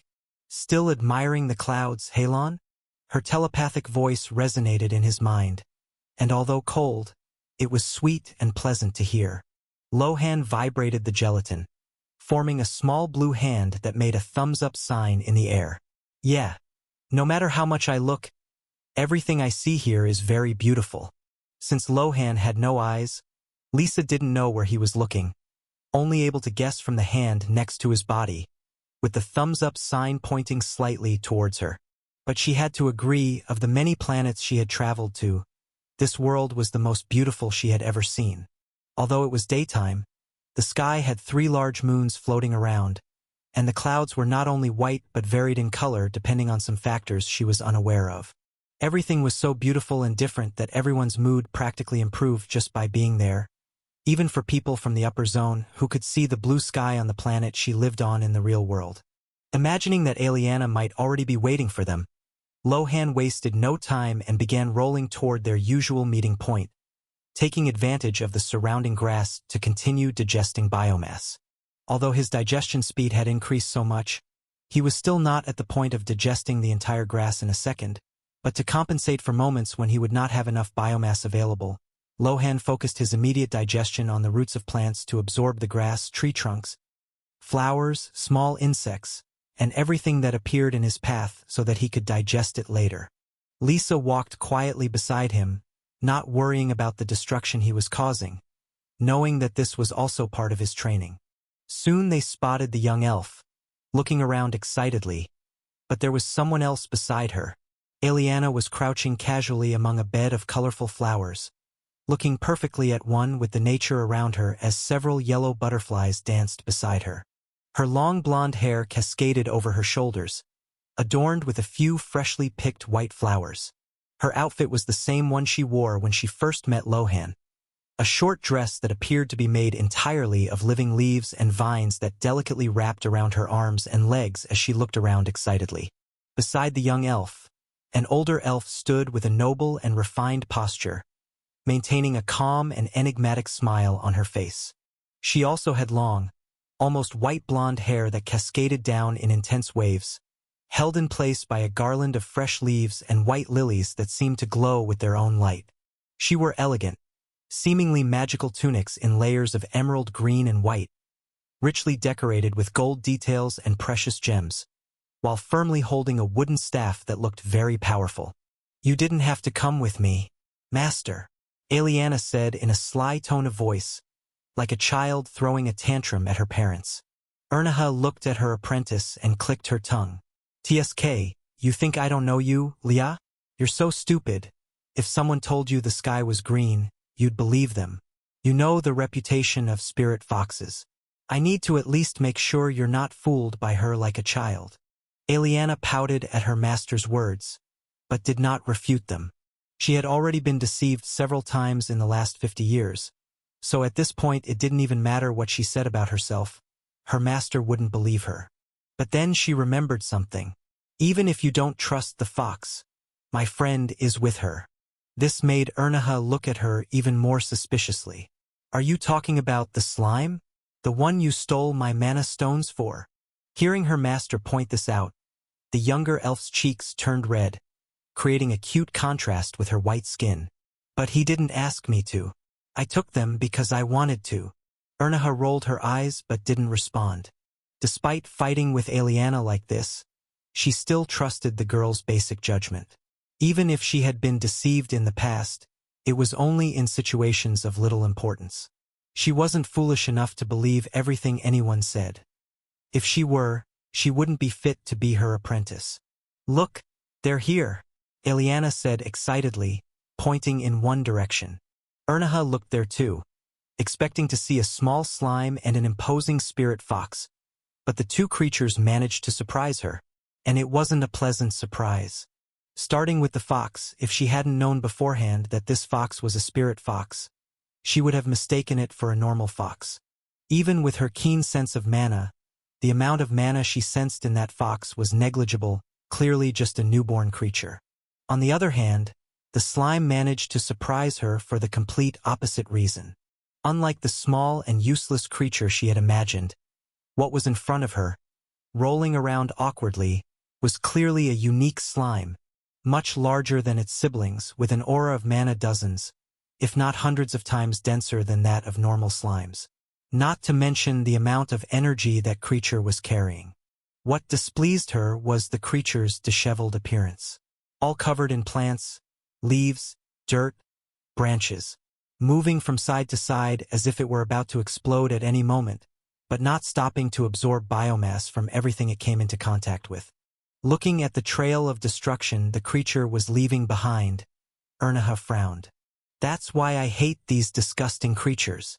For nature-loving elves like her, creatures as destructive to the environment as that slime were practically an affront to everything she believed in and loved. But sensing the familiar energy within the two creatures in front of her, and thinking about the close relationship these creatures seemed to have with her student, Ernaha controlled herself so as not to show too much animosity. "Hey Lon, Lisa!" Aliana shouted excitedly, waving her arms from side to side. Suddenly Ernaha felt a slight mental touch, as if someone was trying to create a mental link with her. Looking at the spirit fox, who stared at her cautiously, Ernaha retracted her mental shields and let that link be formed. After all, such basic monsters did not even have the gift of speech. "Hello, Aliana. I'm sorry we kept you waiting." A clearly young, but calm and surprisingly pleasant male voice appeared in her mind. This made Ernaha raise her eyebrows microscopically. How did a slime manage to develop enough intellect to be able to formulate such coherent sentences? "Hello, Aliana. We meet again." This time it was a female voice, as young as the previous voice, but much colder and more restrained, obviously the voice of the fox. Aliana smiled even more at them and waved her hand, indicating that it was not important. "Don't worry, my master and I have also just arrived. Let me introduce you. This is Ernaha Illices, my teacher." Ernaha nodded, both pleased that Aliana had concealed her official title and as a form of greeting. She noticed that as soon as Leah revealed her identity, the slime froze for a second before returning to normal. Apparently, he is aware that the mana stones he obtained were not acquired. Legally, Ernaha thought, finding the situation amusing. For someone with her identity, a mana stone like that was nothing, but she decided to take advantage of the situation. Era, it seems we finally meet, little slime. I believe my mana stones were useful to you." As she said that, she stared at the creature with interest, analyzing all of its reactions, and Ernaha had to admit, the creature did have personality. Despite hearing that, he froze for a split second again, before acting naturally and saying in a respectful voice, "I am finally able to meet you, Lady Illices. This humble slime is called Halon. I apologize if I caused you trouble, and I hope that when I get money, I can pay you for the damage caused." Upon hearing that, Ernaha felt that the little creature seemed even more pleasing to the eye. Having the humility to admit mistakes and offer a proactive form of compensation was a great way to repair the damage caused, even if he was not the cause of that damage. As the biggest beneficiary, admitting guilt and offering compensation was a great move. How did a creature as clueless as a slime manage to develop like this? Her eyes sparkled, feeling increasingly tempted to take this blue jelly to her laboratory and study the core that controlled it all. And seeing the speed at which the dirt was digested from within it, a speed she had only seen in elite slimes, she became even more interested. But knowing its relationship with Leah, and feeling the familiarity of Thalander's ID card inside it, she restrained herself. Even though he seemed like a very interesting creature, respect should be given to those who contributed to Thalander, regardless of their origin. The compensation will not be refused, but there's no need to rush. As long as you answer some of my questions, this debt can be considered paid off. How about it? She offered an appropriate alternative. For someone with thousands of years of contribution to Thalander, not to mention the countless journeys and adventures she had undertaken around the world, a few copper or silver coins would be like a drop in the ocean, something irrelevant to her. But knowledge about a creature as unique as this slime was invaluable, especially with what she knew was coming. Lohan was surprised for a moment, but remembering hearing Aliana comment that her teacher was one of the most renowned magicians in Thalander, he understood where this interest came from. Honestly, as long as the questions weren't too invasive, he wouldn't have a problem answering them. After all, it might not seem like much to her, but to Lohan, not only was her help invaluable, but the money he would save by answering these questions would be a great help to his finances in the real world, considering how much money he owed. But before he could answer, Aliana interrupted. "Master, you can ask those questions later. Right now, I promised I would take them on a tour of Thalander," Aliana said, pouting. Hearing this, Ernaha nodded, not caring so much. Getting those answers today or in a few days would make no difference to someone who had lived for thousands of years. Taking one last interested look at the slime, then looking at the little spirit fox and seeing nothing special about her, Ernaha said goodbye. "All right, Leah, just remember to bring your friend to my tower sometime. In the meantime, have fun, kids." Saying that, she nodded minimally and delicately and raised her staff. A purple glow covered her body in an instant, and she disappeared. She just teleported? Both Lohan and Lisa were shocked to witness this. Despite humanity's great advances, Something that technology had not yet been able to replicate was teleportation. If it were possible to learn this magic, wouldn't it also be possible to use it in the real world? Aliana noticed that they were in shock and let out a soft laugh. Haha! Don't be too surprised. This is my master's favorite move. As an expert in spatial magic, I often have to fight with her to get her to use her own legs.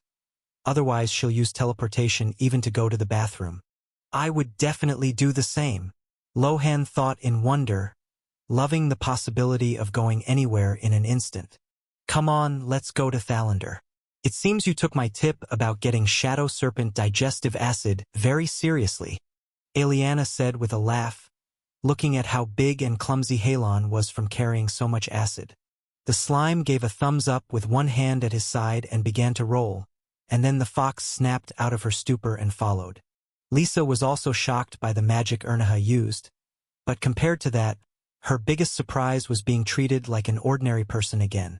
It may seem like an exaggeration, but for someone born to be the center of attention in literally every social interaction outside of her own family, and especially being ignored because of someone else about as young as her, this was a refreshing feeling.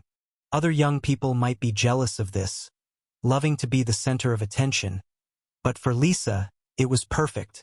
Then, without her realizing it, the fox's furry white tail swayed rhythmically from side to side, showing how positive her mood was.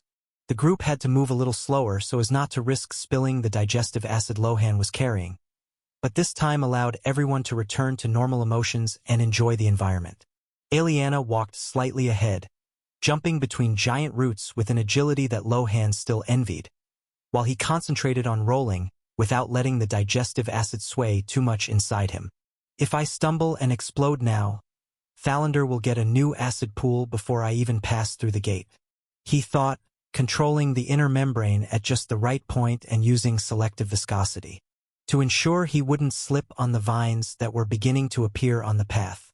If they were on the main road, this wouldn't be a problem, but now they were coming out of the forest surrounding the city, so there wasn't a perfect, flat path for them to follow. Soon, the dense green of the forest began to give way to something much grander. Lohan realized that the surrounding trees were no longer just vegetation, but had become the very foundation of the city, with colossal trunks, as wide as residential buildings, supporting towers of crystal and wood that rose in perfect organic spirals toward the sky. It's amazing how thousands of years of accumulated details can change a place so much, Lohan analyzed as he watched the flow of people increase. He saw sturdy figures with animal ears carrying shiny oars and monster carcasses, as well as winged creatures that crossed the skies between the crystal towers from time to time. As they approached, the air seemed to change its flavor. The mana concentrated there was so intense that it made his core vibrate in resonance. It was a feeling of comfort he had never felt even under the most expensive air filters in college. Suddenly, a dangerous thought crossed his mind. If I activate my chemosensory aptitude here, will I overdose? Remembering how good Aliana smelled, imagine what a city with thousands of elves like her would smell like, who had lived here for tens of millennia. There it is, Thalander, Aliana shouted excitedly, pointing to the main arch where cascades of crystal clear water fell from hanging gardens, creating rainbow mists under the sun. Lisa paused for a moment, also gazing at the metropolis in awe.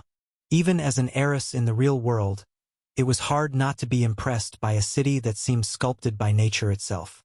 She had traveled to hundreds, if not thousands, of planets in her lifetime, but no city she had visited in the past could compare to the splendor she saw in Thalander. Lohan felt the wooden card vibrate in the space pocket where it was stored and sped up her rolling. The two girls also sped up, with Lisa excited to see more, and Aliana excited to show her everything. Will I get to see any clichés playing out right in front of me here? Just like I saw in stories in the other world, Lohan thought, excited to possibly experience something he had only seen in books and movies. Before they arrived, Aliana made a request. Halon, even though I know you need to digest things to survive, do you think you could go without digesting anything in Thalander?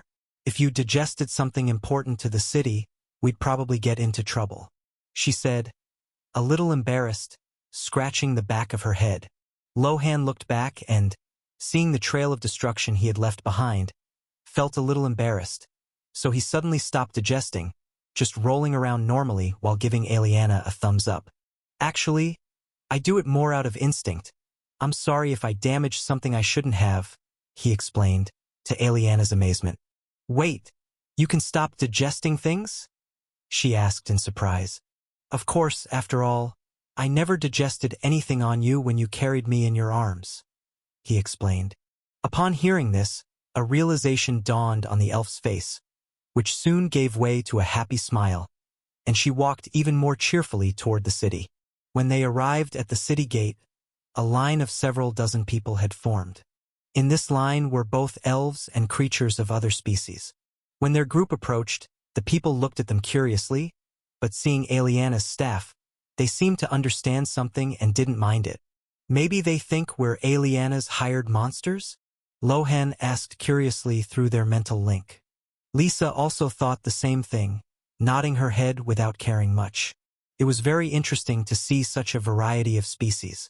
At least half of the beings they saw were elves, while the other half was quite varied, with humanoids with animal and monster characteristics representing the majority. There were also beings closer to animals and monsters than to humanoids, such as centaurs and other creatures like them.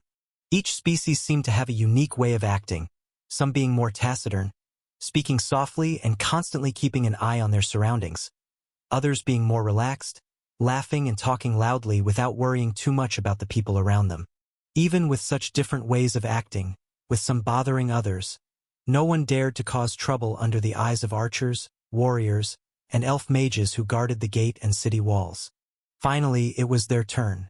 Unlike the people in line who ignored the slime and the fox, the guards examined them closely, making a polite hand gesture in front of his chest to Aliana, which she soon returned with an equal gesture.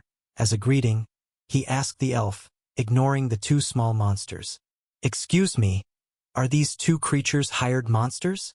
Aliana then explained. No, these two are friends of Thalander.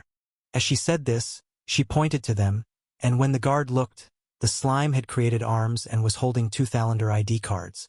Seeing those cards, and sensing the elven magic within them that could not be faked, coupled with the presence of an elf like Aliana beside them to attest to their veracity, the guard's attitude quickly changed. I apologize for my previous rudeness, dear guests. I just need you to tell me your identity, and your entry will be approved, the guard said respectfully. He knew that to receive cards like those, one would need to make significant contributions to Thalander, and not being elves, the level of contribution required to earn something like that was even greater. Even if it was only a level 03 card, it was still a reason for respect. Theodos was a 400-year-old elf, working and contributing to Thalander by performing his duties vigorously, and he did not have a card like that. With his attitude, Lohan felt a little disappointed, thinking that he had missed the opportunity to watch an entertaining show, where the guard would humiliate them for being monsters, and then they would show the Thalander ID cards to the guard, slapping him in the face and leaving victorious. But it seems that not everyone was as foolish as that stupid kid from college. Indeed, as Aliana said, this card made their life in the city much easier. Seeing that magnificent city up close was incredible, but Lohan was already feeling uncomfortable carrying so much digestive acid under the hot sun and asked them to hurry to the alchemy lodge. The two girls agreed with him, and in a few minutes they arrived at the store.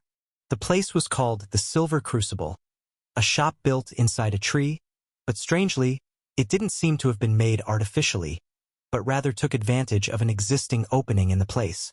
The interior was luxuriously decorated with various silver pieces, with displays showing things like exotic flowers, shiny liquids of different colors, mana stones of various sizes, among many other unique items. Lohan imagined he would see things like animal or monster skulls, but it seemed that those weren't really related to alchemy. Suddenly, a polite male voice interrupted their observation. "Yeah? Didn't your weekly visit happen 2 days ago?" Moving to get a better look in that direction, Lohan saw a male elf who, by human standards, appeared to be in his 30s with long blonde hair, dressed in an elegant suit mixing white and green, with a polite smile on his face that soon changed to curiosity as he looked at the blue slime carrying a strange greenish liquid inside itself as it rolled awkwardly. Looking closely, the elf seemed to recognize the liquid inside the slime and was even more surprised. Ho-ho! Was this creative way of carrying digestive acid Lady Ernaha's idea? I must say that perhaps in all of Thalander, only she would think of using a slime for this. Nu, intervar. This slime isn't being used to carry the acid. It's actually my friend who brought this digestive acid to sell to you.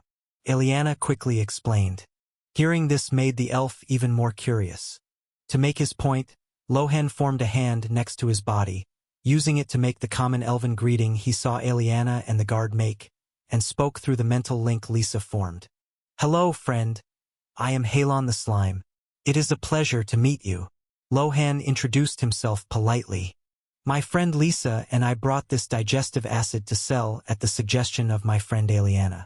Are you interested in our merchandise?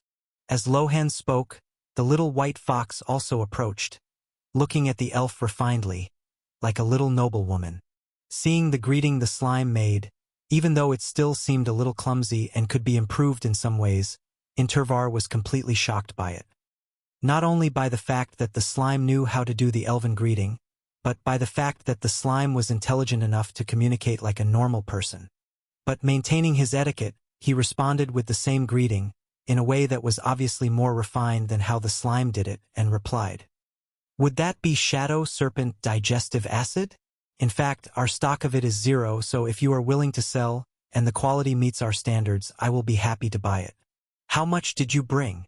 Although Lohan's membrane was slightly transparent because it was carrying the liquid inside, its color was a little opaque, so even though it was possible to deduce what was inside, it was not possible to deduce the quantity well. Intervar imagined that they had brought 1 or 2 liters of the acid, since it was extremely difficult to extract without injuring oneself or losing quality.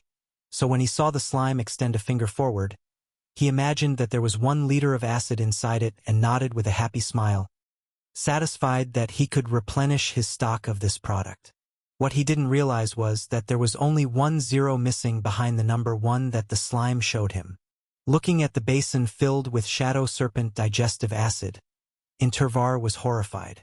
Despite being a magical world, with magic facilitating most of the day-to-day processes, extracting this acid from inside the snake's intestines was a very delicate task that magic could not help with.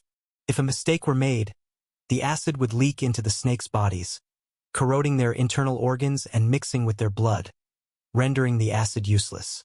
But this difficulty did not apply to Lohan. With digestive filter, he chose exactly what he wanted to digest and left only the purest acid stored inside himself. And since his body was gelatinous, he could penetrate the dead snake's body and suck all the acid out from inside, and if any impurities came along, he would just digest them and keep the valuable part. Because of this, a snake that should yield a maximum of 100 milliliters of usable acid yielded an average of 500 milliliters per snake for Lohan. He had killed almost 20 normal snakes in addition to the giant snake he fought at the end, which brought the total amount of acid inside him to about 10 liters. While Intervar was horrified by this amount of acid, he was also very excited about the profit it would bring him when sold. Making mental calculations, he quickly spoke to the slime. Normally we buy a maximum of 1 liter of acid, but since you brought 10 liters, the total price will have to be reduced a little, because we probably won't have enough demand to sell it all for a long time. Is that a problem for you? He asked. Before Lohan could answer, Lisa spoke up. Oh, then there's no problem. We can sell you just 1 liter and sell the rest to your competitors. How about that? Hearing the female voice, Intervar looked at the fox in surprise. No, how could I? As friends of Leah's, I think I can raise the price and pay the standard price for your entire stock. He replied, trying to remain calm. Lisa was unmoved. Oh, instead of talking about illusory numbers, why don't we use real values for this negotiation? Tell me, how much do you intend to pay per liter of acid? Intervar realized he had found a formidable opponent. No problem. The standard price we buy acid at is 50 copper coins per liter. Keep in mind that this is not yet a finished product, so we must filter out all impurities before selling it to the end consumer. Lohan vibrated his gelatin, interrupting Intervar's technical speech with a small blue hand forming at the top of his body, and pointed directly at the dark, viscous glow of the liquid in the basin. You won't have to filter anything, Intervar. Lohan's voice resonated in the mental link, laden with calm. I guarantee the absolute purity of this acid. There are no traces of blood, no organic remains, and certainly no rock sediments or impurities. This is possibly the cleanest product that has ever entered this store. Lohan did not explain that his digestive filter had isolated every unwanted component at the molecular level as he drained the dead snakes. And because of this superior quality, Lohan continued firmly, the price of 50 coppers per liter is unacceptable. You'll save the labor time to filter it, you'll save your equipment, materials, and any other costs that would come with it. The price should be increased accordingly. Intervar wiped the sweat from his forehead, his eyes alternating between the basin and slime. Kid, understand. Even if the quality is impeccable, 50 coppers is the standard that the market pays for raw materials. We are not ordinary suppliers, and this is not a raw product. Lisa interrupted, her voice coming out like a cold crack of a whip. We want 1 silver coin per liter. 1 silver. That's double. Intervar exclaimed, almost losing his composure and dropping the quill he used to jot down some calculations. I'd have to sell this at a minimal profit margin to the Mage Towers. It's an absurd risk for the store's capital considering how long this amount of material would sit on the shelves. Lisa tilted her fox head, her eyes shining with a coldness she had been trained to use in Vance group meetings in the real world. Then it seems we're wasting our time here. Halon put the acid back. Ernaha mentioned that there are several other alchemy shops in Thalander desperate to restock. I'm sure your competitors on the back street will be fascinated by a product that's ready to use. Maybe when other customers go there to buy the acid that only their store has, they'll take the opportunity to buy other ingredients or equipment. Upon hearing the name of Leah's master and the direct mention of competitors, Intervar clenched his teeth so hard that the sound echoed through the room. He envisioned the profit he would lose and the prestige his rivals would gain by being the only ones to offer such pure acid to the capital's mages. Fine. Damn them. 1 silver coin per liter. Intervar growled, picking up the transaction papers with hands trembling with frustration. 10 silver coins for the entire stock. But don't you dare spread this price around Thalander, or I'll be lynched by the other merchants. Lohan felt a wave of relief wash over him. 10 silver coins were equivalent to 1,000 copper coins, or approximately $1,000 in the real world. After splitting that amount in half in a single sale, he had just secured the money to pay half of the $912 monthly interest to the bank and still have a little left over for his survival in the lower zone. Remembering how empty his refrigerator had been that morning, he knew he would need to spend some of it to restock, but finally, with a stable source of income, a weight that had constantly pressed on his chest was gone. In a good mood, Lohan offered a truce with Intervar. Don't worry, what was discussed in this store will stay in this store, and if you're interested, if there are other ingredients you're interested in getting, we can help you, as long as the price paid is fair. Although he couldn't control his own body in the other world, Lohan could still speak normally, so playing D&D on the internet was not a problem. This helped him actively think about how to develop new quests with NPCs. Even though the people here weren't truly NPCs, he still believed it would be useful.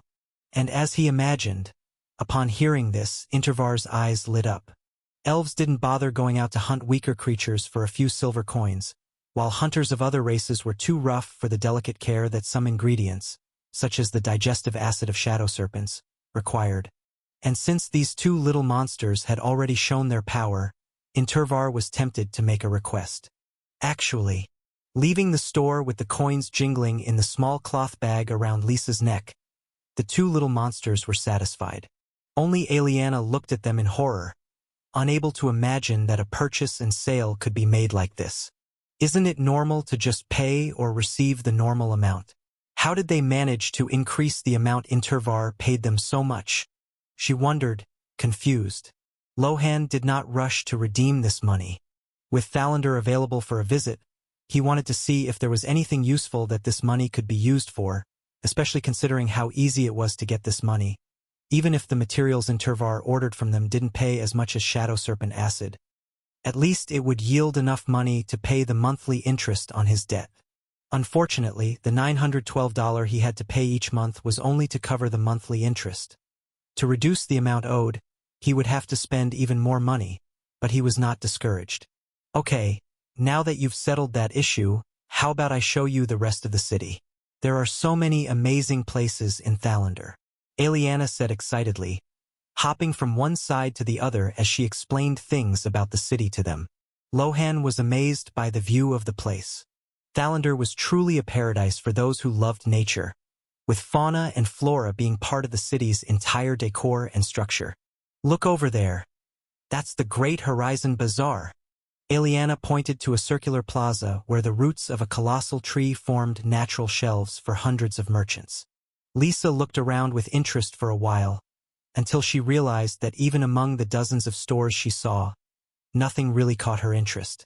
Most of the equipment was made for humanoid creatures, and being a legendary spirit fox, her growth would already be much faster than other classes and races, even without the help of this equipment. For Lohan, however, it was different.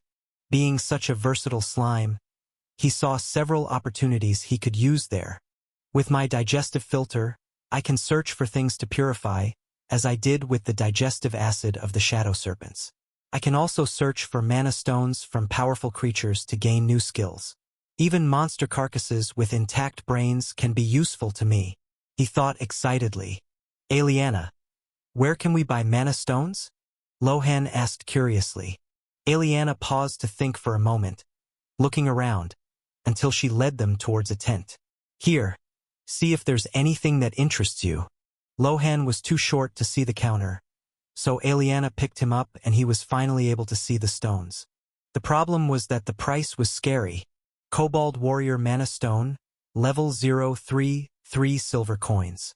Piercing Wasp Mana Stone, level 0, 5 silver coins.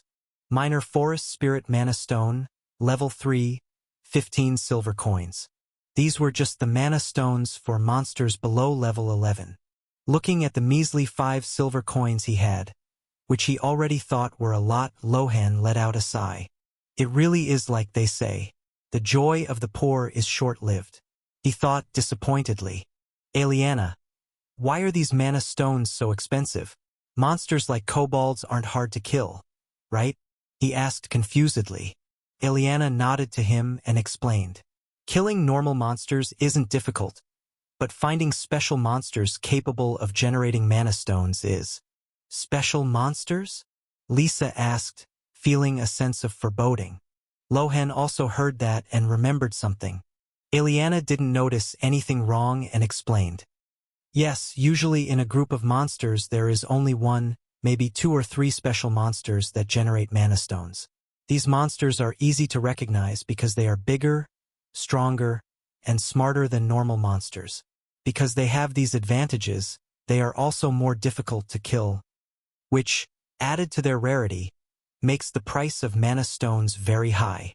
Hearing this description, Lohan and Lisa looked at each other, realizing that they had encountered a monster with these characteristics. And where is the mana stone usually located in the monster's body? Lohan asked. Aliana thought for a moment and replied. If I'm not mistaken, the mana stone is usually generated inside the monster's heart, increasing the density of mana in its body and being the reason why the monster is bigger and more powerful. Damn, I really didn't open that serpent's heart. Upon hearing this, Lohan even considered running back to the cave to look for that serpent's mana stone, thinking about how much profit they could make. But considering how much time had passed, that mana stone must have already been taken by another monster. Lohan wanted to buy some mana stones to get a useful skill, but considering the price of those mana stones, he gave up on that, at least for now, and would continue to develop himself by only absorbing skills from monsters he killed. There was nothing he could do, his money was very short now. For the next few hours, Aliana showed them most of Thalander. Even though people looked at him with confusion, wondering several times why anyone would make a slime a hired familiar, no one was disrespectful to them, making the tour quite enjoyable. Aliana, Is it possible to buy or rent a property in Thalander? Lisa asked suddenly. Aliana looked at the surprised fox. I think so, but the price is quite high. Many people want to live here, leaving various cities or villages, causing the price of housing here to be very high. And as you can see, the houses are all made naturally with the help of nature. So there aren't many vacant spaces to build new houses. Why? Did you want to live here? She asked in surprise. Lisa shook her head in disappointment. No, it was just an idea for now. Did you plan to build the guild's base here? Lohan asked curiously. The fox nodded positively. Yes, I thought that as monsters we could only develop in dungeons or vacant territories, but since Thalander is open to any race and we can easily access it, it became an option. But considering that prices can be very high, I don't know if it will be worth it. At least for now. Maybe in the future it will be possible. Lohan nodded in agreement, although since he was a slime, it looked like he was just rolling around without moving. It was as if they had managed to enter a luxury mall. Everything here was very good and of much higher quality than they had imagined, but correspondingly, the price was as expensive as the quality it delivered, leaving two poor monsters like them with few opportunities. But considering how little time they had been here and how much money they had already earned, this did not discourage them. Thalander was still a great opportunity. They just needed to know how to make the most of it. Okay, so we'll meet again in an hour. Lisa said goodbye to Lohan, and her fox body turned into light, disappearing from that place. Lohan did the same, also leaving Eligium and returning to the real world. By this time, they had already explored much of Thalander and said goodbye to Aliana, who had to return to the tower of her master, Ernaha, to continue her studies. The two players no longer had much to do in Thalander and also left the city. By then it was lunchtime, and although they didn't need food as much, especially with Lohan being able to breathe nutrients, Lisa was not yet so advanced, needing to leave Eligium to eat. Lohan also took the opportunity to leave the game and use his newly earned money to buy some basic necessities for himself, considering that his nutritional solutions had run out today. Lohan removed his helmet and felt the usual weight of reality again, with the smell of mold invading his nostrils, the dense air and the stifling heat of the small apartment suffocating him slightly.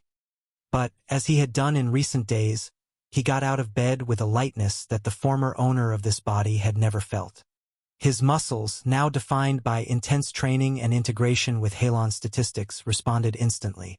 He put on a black hoodie, adjusted his protective mask, and adjusted the digestive filter in his lungs. At this point, the protective mask was just a formality, a way to blend in with the crowd without standing out.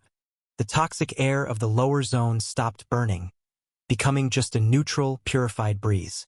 With the 5 silver coins converted into credits, a small treasure of $500 that guaranteed the month's interest and still left room for luxuries, Lohan left determined to no longer eat the rancid metal paste that was his standard fare. Walking to the local market, he noticed how the people around him moved slowly and hunched over, while he glided between them with perfect balance. At the store, Lohan ignored the gray-based nutrient solutions and sought out the grade ones, enriched with pure synthetic vitamins. I wonder what the difference will be between absorbing this higher-level nutrient solution and efficient digestion LV16. He thought, curious. He bought a week's supply plus a few bottles of truly filtered water. The total cost was $98, just for enough food for a week while still buying nutrient solutions instead of real food, which was even more expensive. As he left the market, a figure passed him like a blur. A small, thin but agile figure snatched the bag from one of his hands with a quick movement and darted down a narrow alley between ruined buildings. The little thief didn't look back, confident that no one in the lower zone would have the stamina to chase him. He just didn't count on Lohan no longer being an ordinary inhabitant. Activating instinctive perception, Lohan felt the vibrations of the boy's footsteps against the cracked asphalt. His reflexes, sharpened by battles against dozens of monsters, acted before he even had time to think. With an explosive burst of speed that would have torn his tendons a week ago, Lohan took off. The distance closed in seconds. The boy looked back, his eyes widening as he saw the man approaching like a bulldozer. Before the thief could turn the next corner, Lohan was already on top of him, holding him with a force that made him drop the bag immediately. "You were fast," Lohan hissed, his voice still steady despite the run. "But not fast enough for a slime." The little thief trembled, not understanding the reference, but terrified by the aura of power that Lohan now naturally exuded. In the eyes of this little thief, this man in a black hoodie with a mask covering his face looked like one of those super soldiers from the High Zone Army. "Damn, why did I have to choose this target?" he asked himself in frustration. Honestly, Lohan wasn't even that angry with this little thief. Especially when he felt how thin and fragile his arms were, it became clear that this theft was out of necessity, not because he wanted it. "Sigh, you're lucky I have a good heart," Lohan said, letting go of the boy's arm, who cautiously moved away from him like a skittish kitten and bent down to pick up the bag the boy had stolen. From inside, he took out a bottle of clear water, totally different from the stinky water he had been drinking from the tap for the past few days, and also took 2 packets of high-quality nutritional supplements. This was still food for the poor in the lower zone, but for them it was already a luxury that few had the right to enjoy. Even through his mask, Lohan could see the boy almost drooling, looking at it with desire. Without saying a word, he threw the bottle and the packets to the boy. The boy quickly caught them in midair with surprising agility, especially considering how weak that small body must have been, but he still looked at them a little hesitantly. "I don't need your charity," the boy said angrily. Lohan heard the child's voice and laughed. "This isn't charity. You did what you could to survive. This isn't a reward or pity. I just felt like it and gave it to you. Do what you want with it." With that, Lohan turned and walked away without looking back. Seeing that super soldier walking away, the boy hesitated, reaching out his hand as if he wanted to say something, but feeling the weight of the things Lohan had given him, and thinking of his older brother and little sister waiting for him at home, hungry, he swallowed those words and remained silent, using all his concentration to memorize the physical structure of that man before turning and walking away. Lohan treated it as just a passing event, feeling a little happy because now he no longer had to be so afraid to leave his home in the lower zone. Although as he looked around, seeing a decaying, gray city with sad, soulless people, he thought, "I don't even know if there's anything worth leaving home to see around here," he thought disappointedly. Upon returning home, Lohan tried his new meal, finally using clean water to drink, and with the new higher quality food sachets, for the first time Lohan felt that his food wasn't bad. Obviously, drinking nutrient solutions wasn't tasty at all. Even with the higher quality solution and drinking it with water that didn't stink, the taste was still only at an acceptable level. But the biggest difference he felt when eating this was the energy he absorbed. If he were to put that energy into values, it was as if the old sachet gave him 10 energy points, while this new sachet had an incredible 30 points. Drinking it with efficient digestion LV16 helping with digestion made each sip energize his body on a whole new level. Reaching his hand forward, Lohan looked at his fingers in wonder, feeling as if he could lift the world. Not wanting to let this energy go to waste, he quickly bent down and started exercising. When he reached level 03, he could do 25 reps before getting tired, but now at level 04, consuming this more nutritious solution, when he pushed himself to the limit, he managed to double that number, reaching 50 reps before getting tired, resting for 60 seconds, and repeating the 50 reps again. In total, Lohan did 200 repetitions of push-ups, sit-ups, and squats, totaling 600 repetitions. When he got up from the floor, his body was covered in sweat, but the feeling of physical development was palpable. The process of exercising might be slow to show results in normal people, but for Lohan, every day he felt as if his body was changing more, with his muscles becoming more defined and his endurance increasing non-stop, as if he had no bottlenecks. Seeing that 55 minutes had passed since he disconnected from Eligium, Lohan put the helmet on his head, lay down on the floor so as not to dirty the bed, and returned to the game. As he pressed the start button on the neural helmet, Lohan felt the familiar sensation of traveling through hyperspace. Lights flashed around him and images passed before his eyes as if he were traveling light years in a single instant. Suddenly, the 360-degree vision returned, and in front of him was a small white fox, looking at him contentedly. "Shall we hunt?" she asked. He gave her a thumbs up and climbed onto her back. In these last few days together, Lisa was already much more accustomed to carrying the slime on her back. Even more so now that Lohan was no longer carrying the acid inside him. Even though his body was larger than its previous size, it was still at a controllable level. Whenever they encountered a monster, they coordinated to attack using the tactics they had trained with while fighting the serpents, and experience notifications popped up in front of them. While other players needed to form groups of 4 people to deal with a monster of the same level as them, Lohan and Lisa were hunting monsters of an even higher level than them, while forming a group of just the 2 of them.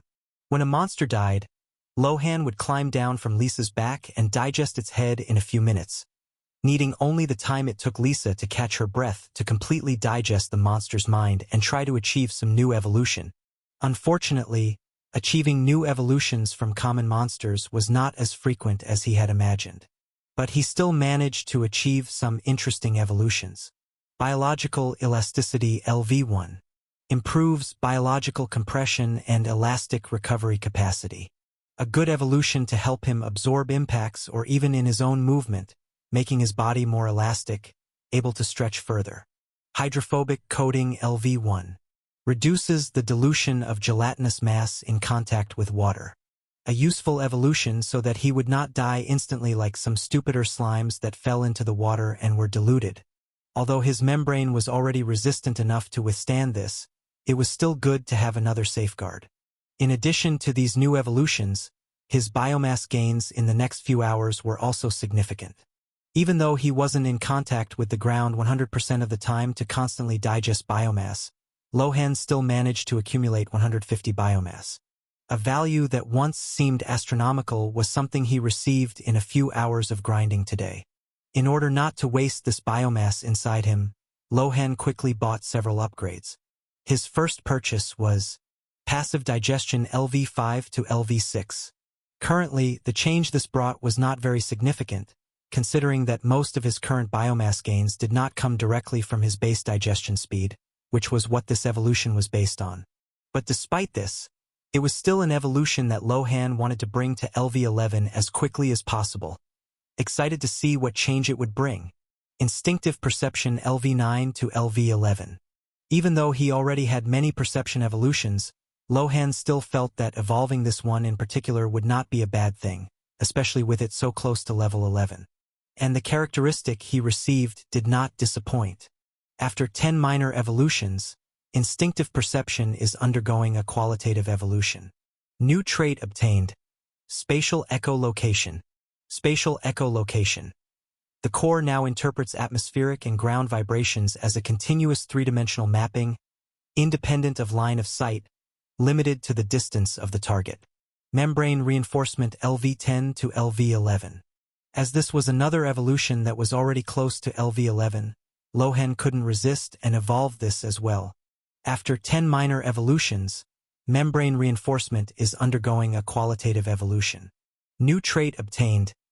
Non-Newtonian resilience. Non-Newtonian resilience. The membrane is now able to instantly change its molecular viscosity in response to kinetic force. This was a pleasant surprise. Lohan didn't imagine he would receive something like this. From what he understood of this skill, the faster and more violent the impact received, the more rigid the membrane would become at the point of contact, acting as a solid barrier, without him having to actively alter the resistance of his membrane. Sure, the effect of this automatic resistance would still be much less than him actively switching it, but at this point Lohan was getting surprised at how versatile he was becoming. Excited, he further accelerated his grinding speed with Lisa. "Are you sure we're going in the right direction?" Lohan asked, a little confused. After the profit they received from killing the shadow serpents, Lisa and he decided to continue this type of hunt. Instead of just killing monsters randomly to gain experience, it would be better to focus on monsters with valuable parts that could be sold for money. With the agreement they had made with Intervar, the elf gave them a list of monsters that met this criterion. Sure, most of the monsters on the list were far above their current level. After all, if the monster's level was low and it was easy to hunt, the material that monster would yield would not be in short supply on the market. So they had to choose between 2 paths. hunting strong monsters or hunting difficult monsters. Although they trusted their own strength, they knew that they were only able to deal with that great shadow serpent because it was in the middle of the digestion process. If they had to deal with the serpent at its peak with maximum speed and agility, the attacks and strategies they had formed would be useless. And from what they analyzed, the serpent was not even a level 11 monster that had undergone qualitative evolution, probably still between levels 7 and 10. With this parameter, they ruled out the possibility of hunting powerful monsters and focused on hunting more complicated monsters. And among these more complicated monsters, they were now in search of the swamp slug. This slug was even weaker than the shadow snakes, but on the other hand, because they lived in the swamp, hidden among the mud, moss, and dense water, they were very difficult monsters to find and possessed a very lethal poison. Fortunately, with the amount of evolutions and tracking skills I've received, finding these slugs may be easier than for normal hunters, Lohan thought with satisfaction. When she heard Lohan's question about the direction they were heading, Lisa just snorted and didn't answer, continuing to run in the direction she had determined. Intervar had told them the approximate location of the swamp where these slimes lived, and unfortunately for them, it was a place they had never been before, requiring Lisa to run for over an hour to get there. Having to run all that time while carrying a slime on her back did not help her mood. Suddenly, a scream alerted them both. "Help!" Hearing that, the fox stopped running and looked around alertly. Lohan also looked around, trying to identify the direction from which the scream came. Looking at Lisa, he asked, "Should we help?" After all, Lisa was still the one who had the most information about Eligium. Lisa thought for a moment and replied, "We can observe first, with our stealth. Understanding the situation will not be a problem." Lohan gave a thumbs up with a small hand at his side and began to change color, camouflaging himself to the environment. Lisa also activated her transparency and ran toward the scream, but with much more caution than before. The closer they got, the more noises they could hear. "Erf! Help!" Another scream rang out. "Run! Run for your—" Another scream came from someone else, only to be cut off midway.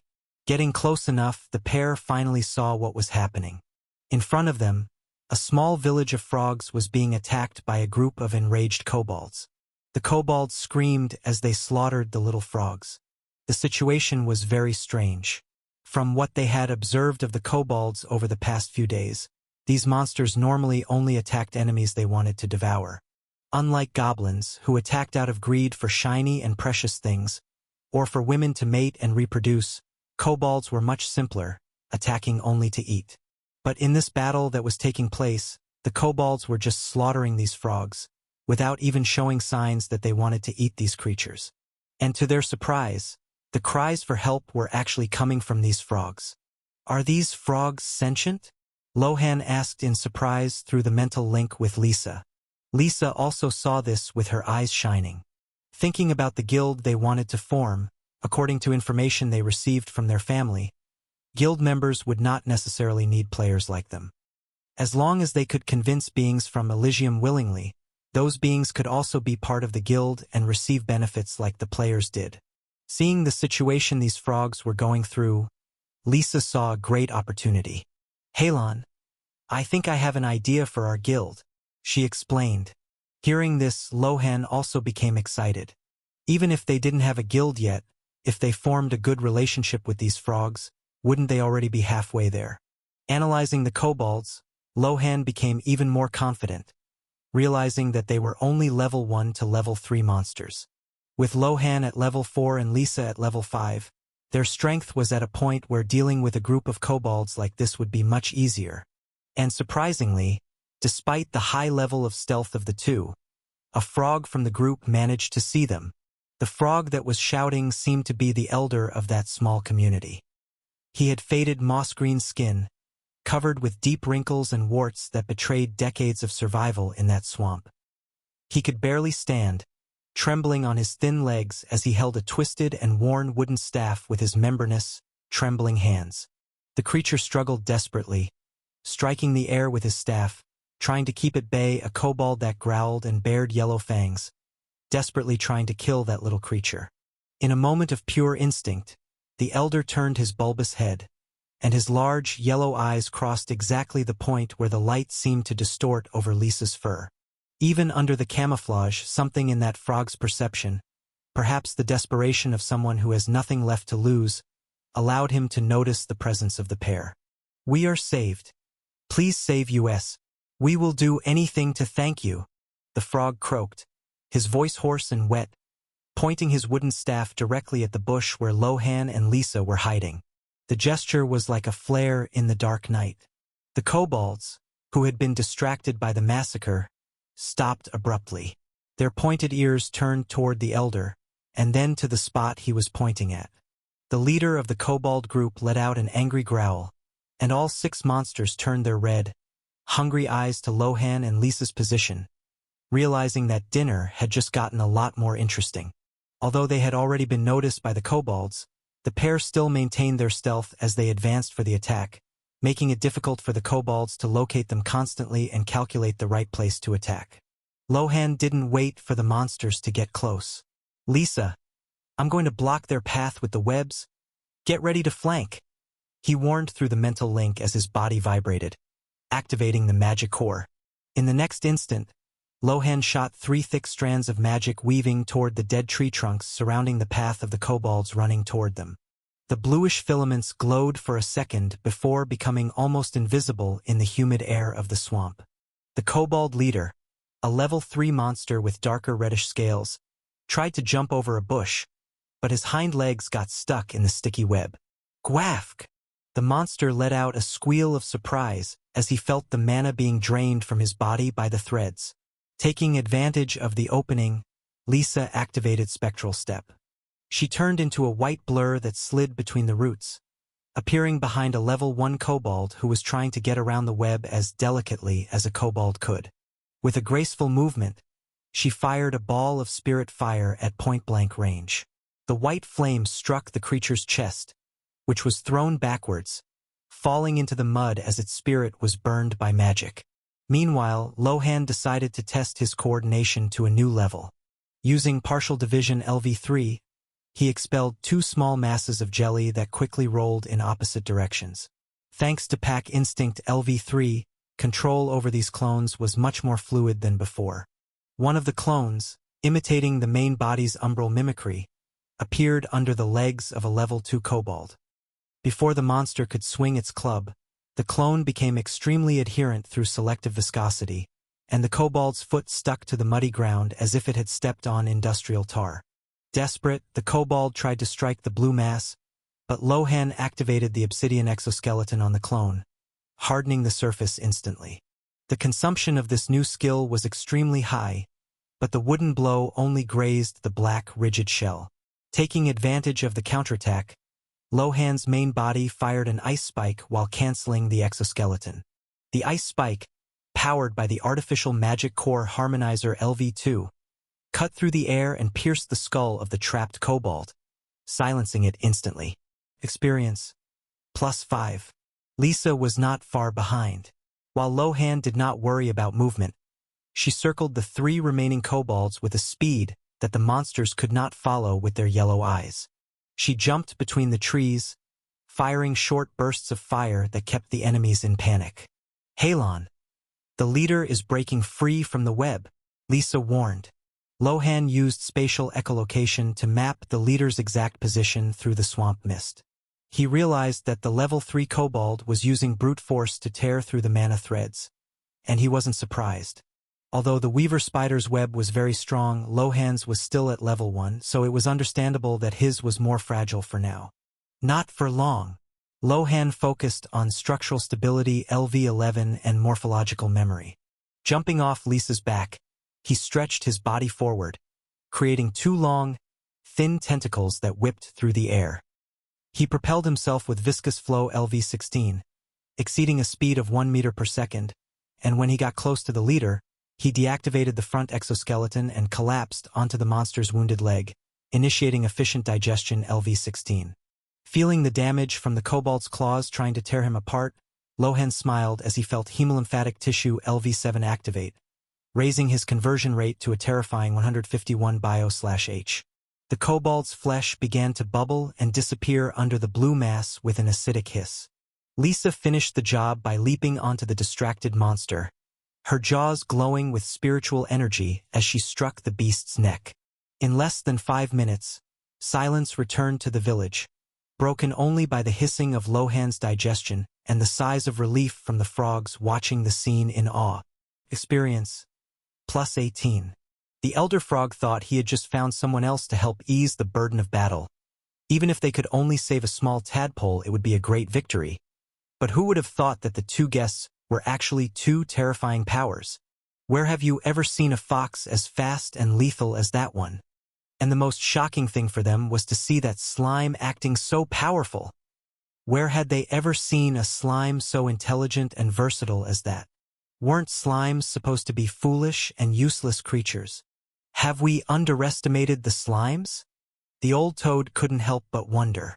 Lohan formed a small blue hand and waved to the old toad, who was still trembling as he held his wooden staff, indicating for them to approach. Looking at the way the slime was digesting that kobold, at the speed with which the monster's flesh was being digested under the blue jelly, the old toad gulped, hesitating whether or not to approach further this monster's. "Thank you, great saviors. If it weren't for you, our little croak village would have been wiped out," the old frog said as he approached, after much reflection. He was still afraid of this abnormal slime and the strange white fox, but considering that they had just saved their village, the old frog sighed and approached them cautiously. Suddenly, a male voice appeared in his mind. "Don't worry. We were just passing by and heard your cry for help. With nothing to lose and no sympathy for kobolds, we saw no problem in helping." Hearing that voice in his own mind, the old toad was shocked, looking around in fear as he waved his staff and forcibly canceled the mental link. Lohan and Lisa looked at it in amazement, but soon understood. It seems that this old toad is not as defenseless as he seemed, they thought as they looked at each other and analyzed it. Waving his small hand at his side, Lohan tried to indicate that he was the one who had spoken. The frog looked at them a little confused, but felt the mental link trying to form again, this time a little more subtle. "Is this mental connection caused by you?" the frog asked. The white fox nodded, and the frog finally allowed it to connect, but he still acted cautiously. "I'm sorry for contacting you so suddenly," Lohan's voice echoed again, now with a softer cadence so as not to alarm the elder. "We don't have vocal cords for speech yet, so this is the only way we can talk." The old frog, whose wrinkles seemed to deepen as he processed the situation, forced a shaky smile that exposed his forked tongue. He wiped the sweat from his forehead with a webbed hand and bowed deeply, leaning on his worn staff. "Oh, forgive my reaction, great lords blue and white. We, the inhabitants of Croak Village, are simple connoisseurs of mud and moss, unaccustomed to such refined mental magic," the elder said in a voice that sounded like the bubbling of a swamp. "I am Gribbet, the humble guardian of this village. You have saved us from a cruel fate. The kobolds show no mercy when they decide to clear an area for their rituals. Although we are poor, as long as something interests you, you may take everything from our little village." Lisa watched the elder with half-closed eyes. She sensed something strange and familiar about this old toad, but since he acted so submissive and grateful, she attributed it to perhaps the shock of the attack. "We seek no reward, Gribbet," Lisa finally intervened telepathically. "We are searching for the swamp slugs. We've heard they inhabit this region, but they are masters at hiding under the mud and dense vegetation." Upon hearing the name of the slugs, Gribbet's yellow eyes flashed with a spark of interest that quickly changed to an expression of concern. "The swamp slugs? Oh, you must be very careful with those dangerous creatures. Although they have no means of direct attack, they are treacherous, and their venom can paralyze even a high-level bear in seconds," Gribbet exclaimed, gesturing dramatically with his staff. "But you are in luck. My village has lived in symbiosis with the secrets of this swamp for generations. We know exactly where these little pests hide to spawn." He stepped forward, limping slightly in a frail appearance. "As a token of our eternal gratitude for driving away those scaly brutes, I myself, and my best scouts, offer to guide you. Without our help, you would spend weeks rummaging through the wrong mud. Lohan was excited. If Gribbet could lead them directly to the slugs, wasted time would be drastically reduced, allowing them to return to Thalander as quickly as possible to get more money, biomass, and possibly new evolutions that he could obtain more efficiently. That would be a great help, Gribbet. We accept your offer. Lohan replied, forming a small blue hand to make a gesture of thanks. Excellent, excellent. Gribbet smiled. Please rest in our central square while I prepare the tracking reagents. Croak Village is at the complete disposal of our saviors. As the elder hopped away with surprising agility, Lohan and Lisa kept their distance while Lohan finished digesting the kobolds. Even though 6 kobold bodies might have seemed like a big deal to Lohan a few days ago, for the current him with his high digestion speed, the bodies were completely digested in no time. Unfortunately, he had already digested so many kobolds that even digesting 6 more now, he only gained 1 level for an evolution he already had. Body density LV8 to LV9. This was a good evolution, increasing his biomass storage capacity, as well as being quite useful in combat for transferring weight and steadying himself in place. The one who would not like this new news would be Lisa, who would have to carry him, who now weighed a little more than before. With that in mind, Lohan decided to spend some biomass to gradually improve his speed, so that in the near future he could be more independent. Viscous flow LV16 to LV18 40.39 biomass 0.98 m/s to 1.18 m/s. Lohan spent a total of 61.71 biomass to purchase these 2 evolutions, which might seem like a large investment, but it still didn't represent even what he earned in an hour of uninterrupted digestion. Feeling the new flexibility of his body, he was excited. Finally, my speed will increase by more than 0.1 per level. Much better than the fraction of that this evolution increased per level in the early stages, he thought excitedly.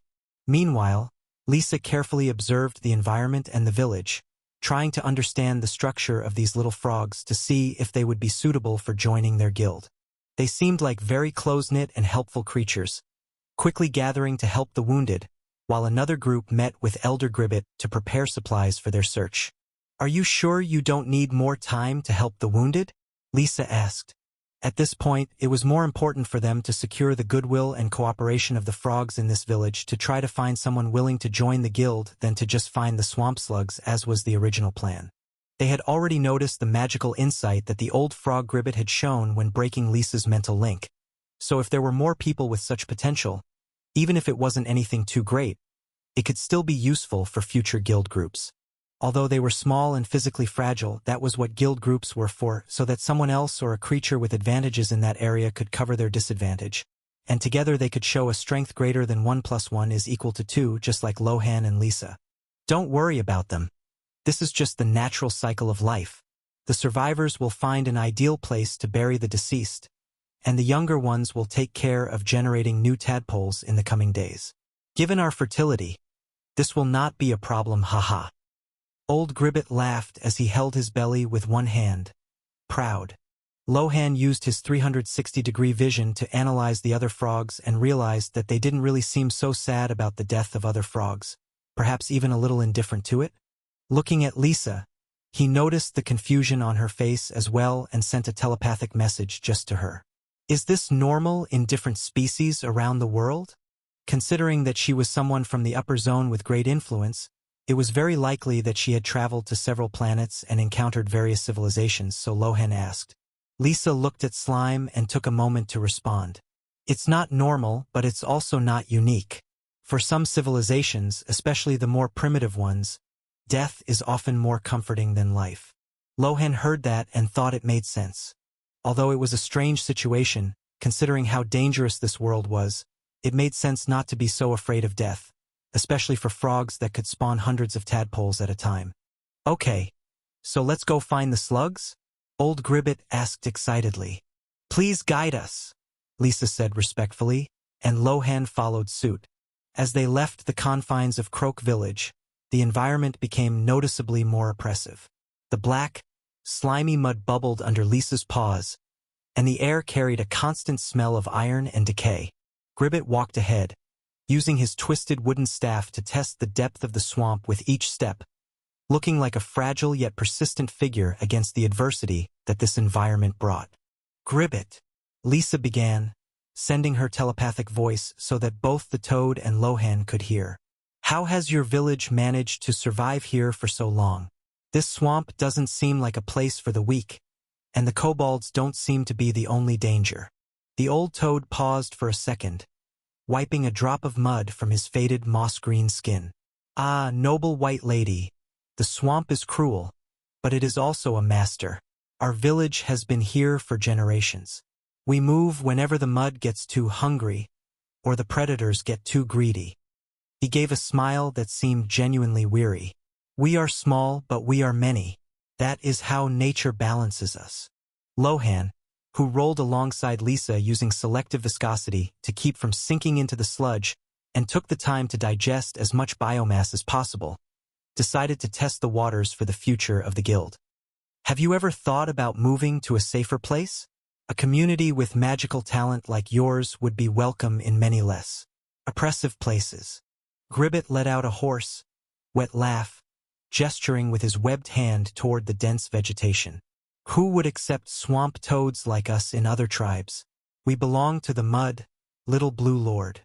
However," he looked at Halon with yellow eyes that shone with seemingly humble hope. "To hear that powerful beings like you care about our fate, it warms an old man's heart. Perhaps, if there were a place where we weren't just pests or snacks, my people would be willing to follow." Lisa looked at Lohan a little surprised, feeling that the seed of the guild was being successfully planted, not only in the old toad but also in her guild's vice leader. In the toad, she did not see a warrior leader, but perhaps a perfect pillar of support for the guild's future infrastructure. "That's good to hear, Gribbet. I hope that if there is an opportunity for a new monster settlement to arise, you will accept the invitation to join your village," she said politely. "I'm glad to hear that," Gribbet replied, walking again with renewed vigor. "But now silence. We are entering the territory of the swamp slugs. They don't hear like we do, but they sense the vibrations of every agitated touch in the water." Lohan activated spatial echolocation, sensing the vibrations of the ground and mapping the environment in 360 degrees. He realized that Gribbet was guiding them as if he had tracking and spatial location skills like his own, avoiding pockets of methane gas and areas where the sludge was excessively deep. The old toad seemed like an impeccable guide, causing Lohan and Lisa to gradually relax their guard as they delved deeper into the most dangerous part of the slug's domain. In a few minutes, they finally reached the first slug. The creature was lying underwater while constantly excreting poison into that area, making that water highly toxic. "Pay attention," old Gribbet said in a low voice. "Do you notice that this water is slightly yellowish, unlike the normal water around it? That's because this water is already saturated with poison. Stepping in a puddle saturated with poison like this would be enough to greatly weaken even a level 7 bear." Hearing the warning, Lohan and Lisa looked at the puddle worriedly, thinking about how to remove this slug and its poison without hurting themselves. Lohan could digest or isolate poisons within himself very easily, but according to old Gribbet's description, this slug's poison seemed very powerful, perhaps even a few levels more powerful than the digestive acid of the shadow serpents. And that raised a question. Should I try to digest this? If something goes wrong, I'll be very vulnerable here and will only become a burden if an enemy appears. But if I can't digest this, how are we supposed to get it back to Thalander? He wondered, a little confused. "Do you know of any safe way to remove the slug or the poison from this puddle, Gribbet?" Lohan asked. Gribbet looked at the puddle with them and brought a wrinkled hand to his chin, also pondering what to do. "Normally we drain the water from this puddle using branches, causing the poison to dilute with the nearby water, and without the water, the slug is exposed, making it easier to collect. But even without the water, the slug can still expel liquid poison, making the capture process very difficult." Lohan processed Gribbet's words carefully. Although the digestive filter was powerful, he couldn't afford to make a miscalculation now. If that poison could really weaken a level 7 bear, A level for slime like him could have his magic core compromised before he even finished absorbing it. He needed to conduct tests first. Lisa, let's not risk direct contact yet. Lohan spoke through the mental link. Let's follow his method. If I force the digestion of something so saturated, I may be too slow to react to any unforeseen circumstances. Lisa nodded, keeping a safe distance from the yellowish edge. Gribbet, show us how you do it. Let's use the branches, she said telepathically. The old toad acted promptly, using his staff to drag thick branches and fallen logs to the edge of the pool. Lohan helped, but even more cautiously. He didn't use his main body. Activating partial division, he created a small 10-centimeter clone to manipulate the plant debris, keeping the main mass safely out of contact with the poison. As the branches were pushed in, the toxic water began to drain into a nearby depression, diluting into the common mud of the swamp. After a few minutes of work, the swamp slug was exposed at the muddy bottom, writhing and expelling short jets of a viscous, neon-colored liquid. Now, Great Blue Lord, she's vulnerable, Gribbet shouted, pointing with his trembling staff. But Lohan did not approach. Still controlling the clone, and only after ensuring that the creature was isolated from the saturated pool did he act. He activated non-Newtonian resilience to ensure that any sudden jets would hit a rigid membrane and not penetrate his body. With a quick movement, he enveloped the slug with the clone. Internally, he sealed the creature in an isolated biomass pouch, allowing the digestive filter to identify and neutralize the toxin without it touching his core. I think it worked, Lohan transmitted, feeling the weight of the creature inside the clone, but without the burning of the toxin. Excellent! Simply magnificent! Gribbet exclaimed, banging his staff on the ground. Follow me. There are more slugs waiting for us just ahead. This one is even bigger, and its venom is a gem for alchemists. Confirming that the slug's venom had no effect on him, Lohan absorbed the slug into himself and used the clone to continue digesting the surrounding biomass. They walked for another 10 minutes until they reached a clearing where the air seemed to vibrate with toxicity. The puddle ahead was not just yellowish. It was a phosphorescent orange. Lohan used spatial echolocation and realized that this slug under the water was massive, but he noticed something else. Dozens of small rhythmic vibrations hidden in the slime around them. Before Lohan could warn Lisa, the sound of a sharp crack echoed. Gribbet, who was crouching on the edge, leaped backward with agility impossible for an elder. He began to laugh, a sharp, dissonant laugh that was anything but fragile.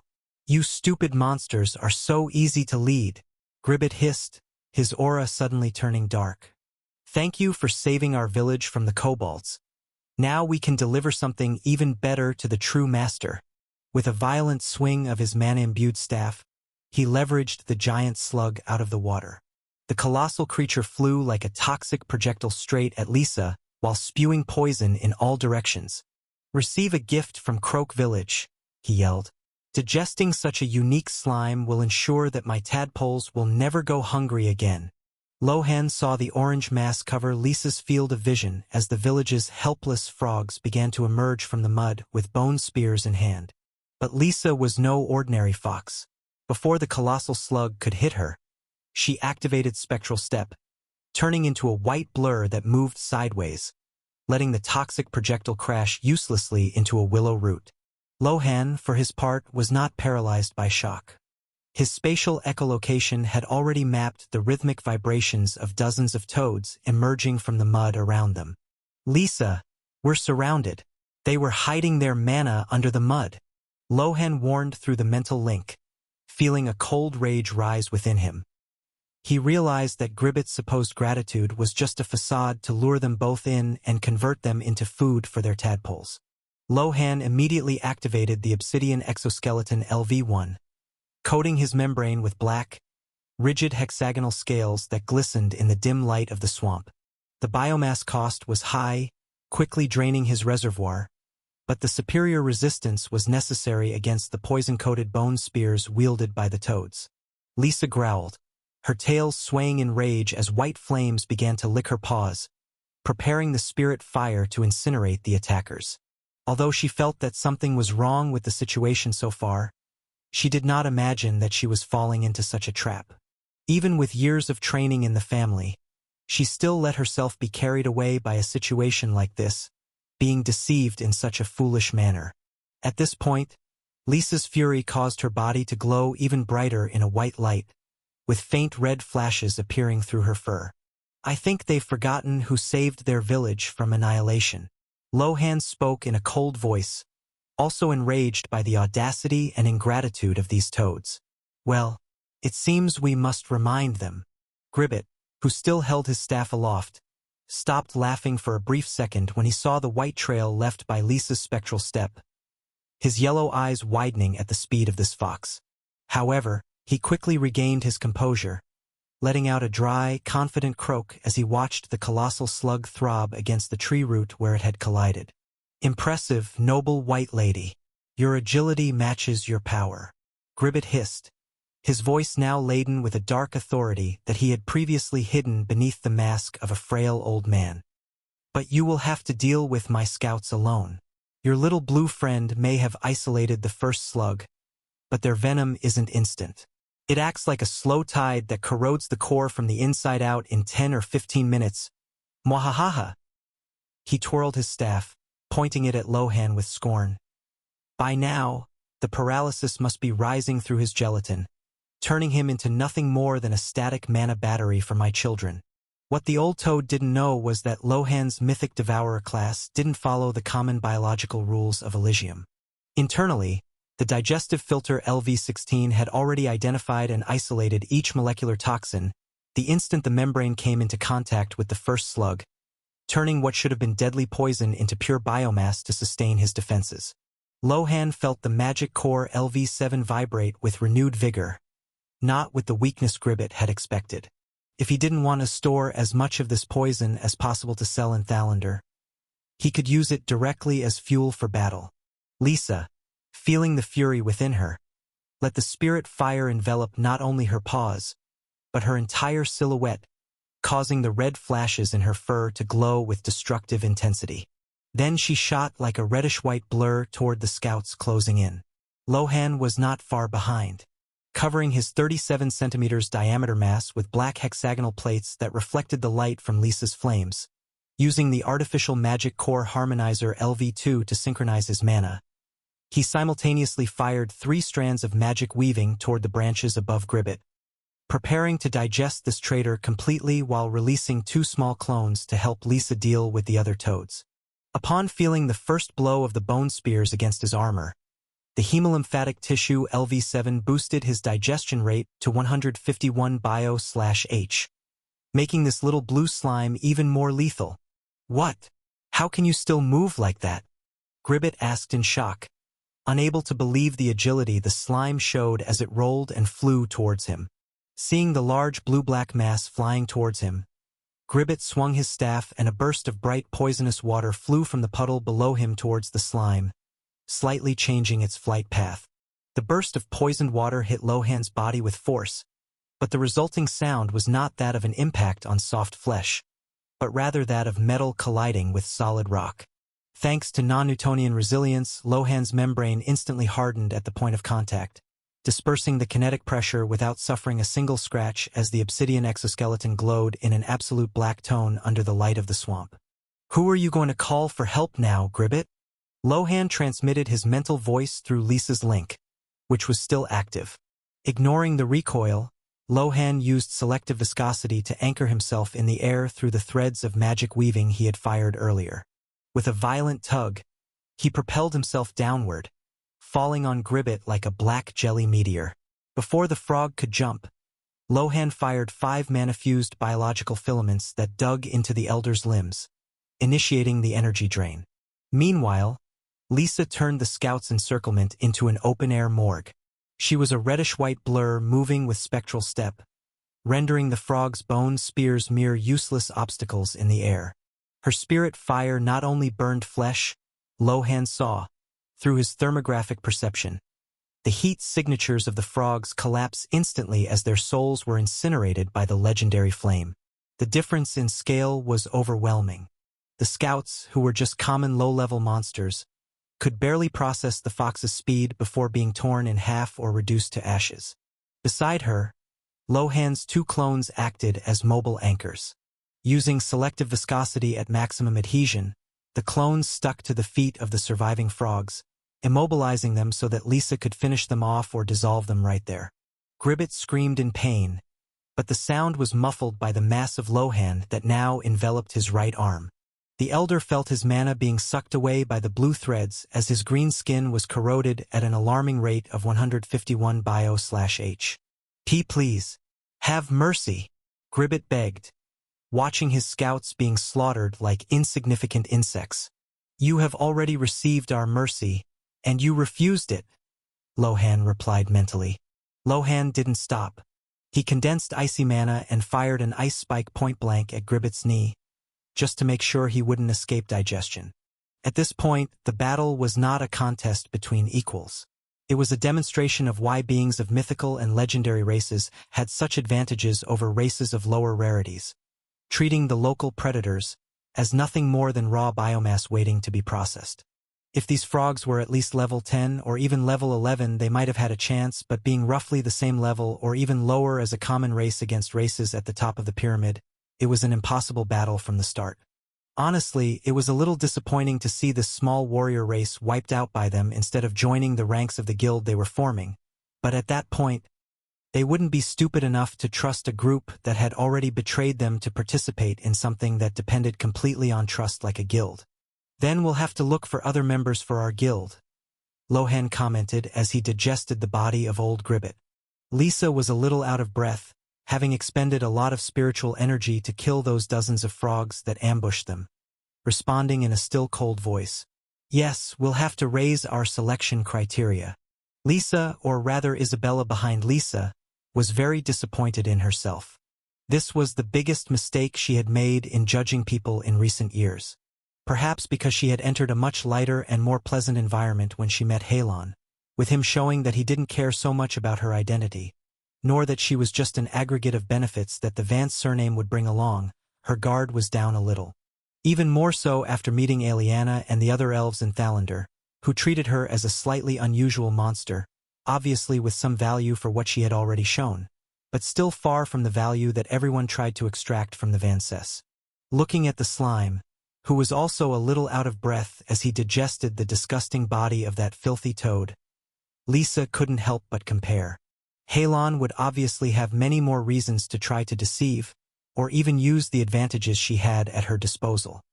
And for the potential he had shown so far, she would admit that he deserved those advantages she had to offer, but at no point did he ask for anything or even hint that he wanted anything from her.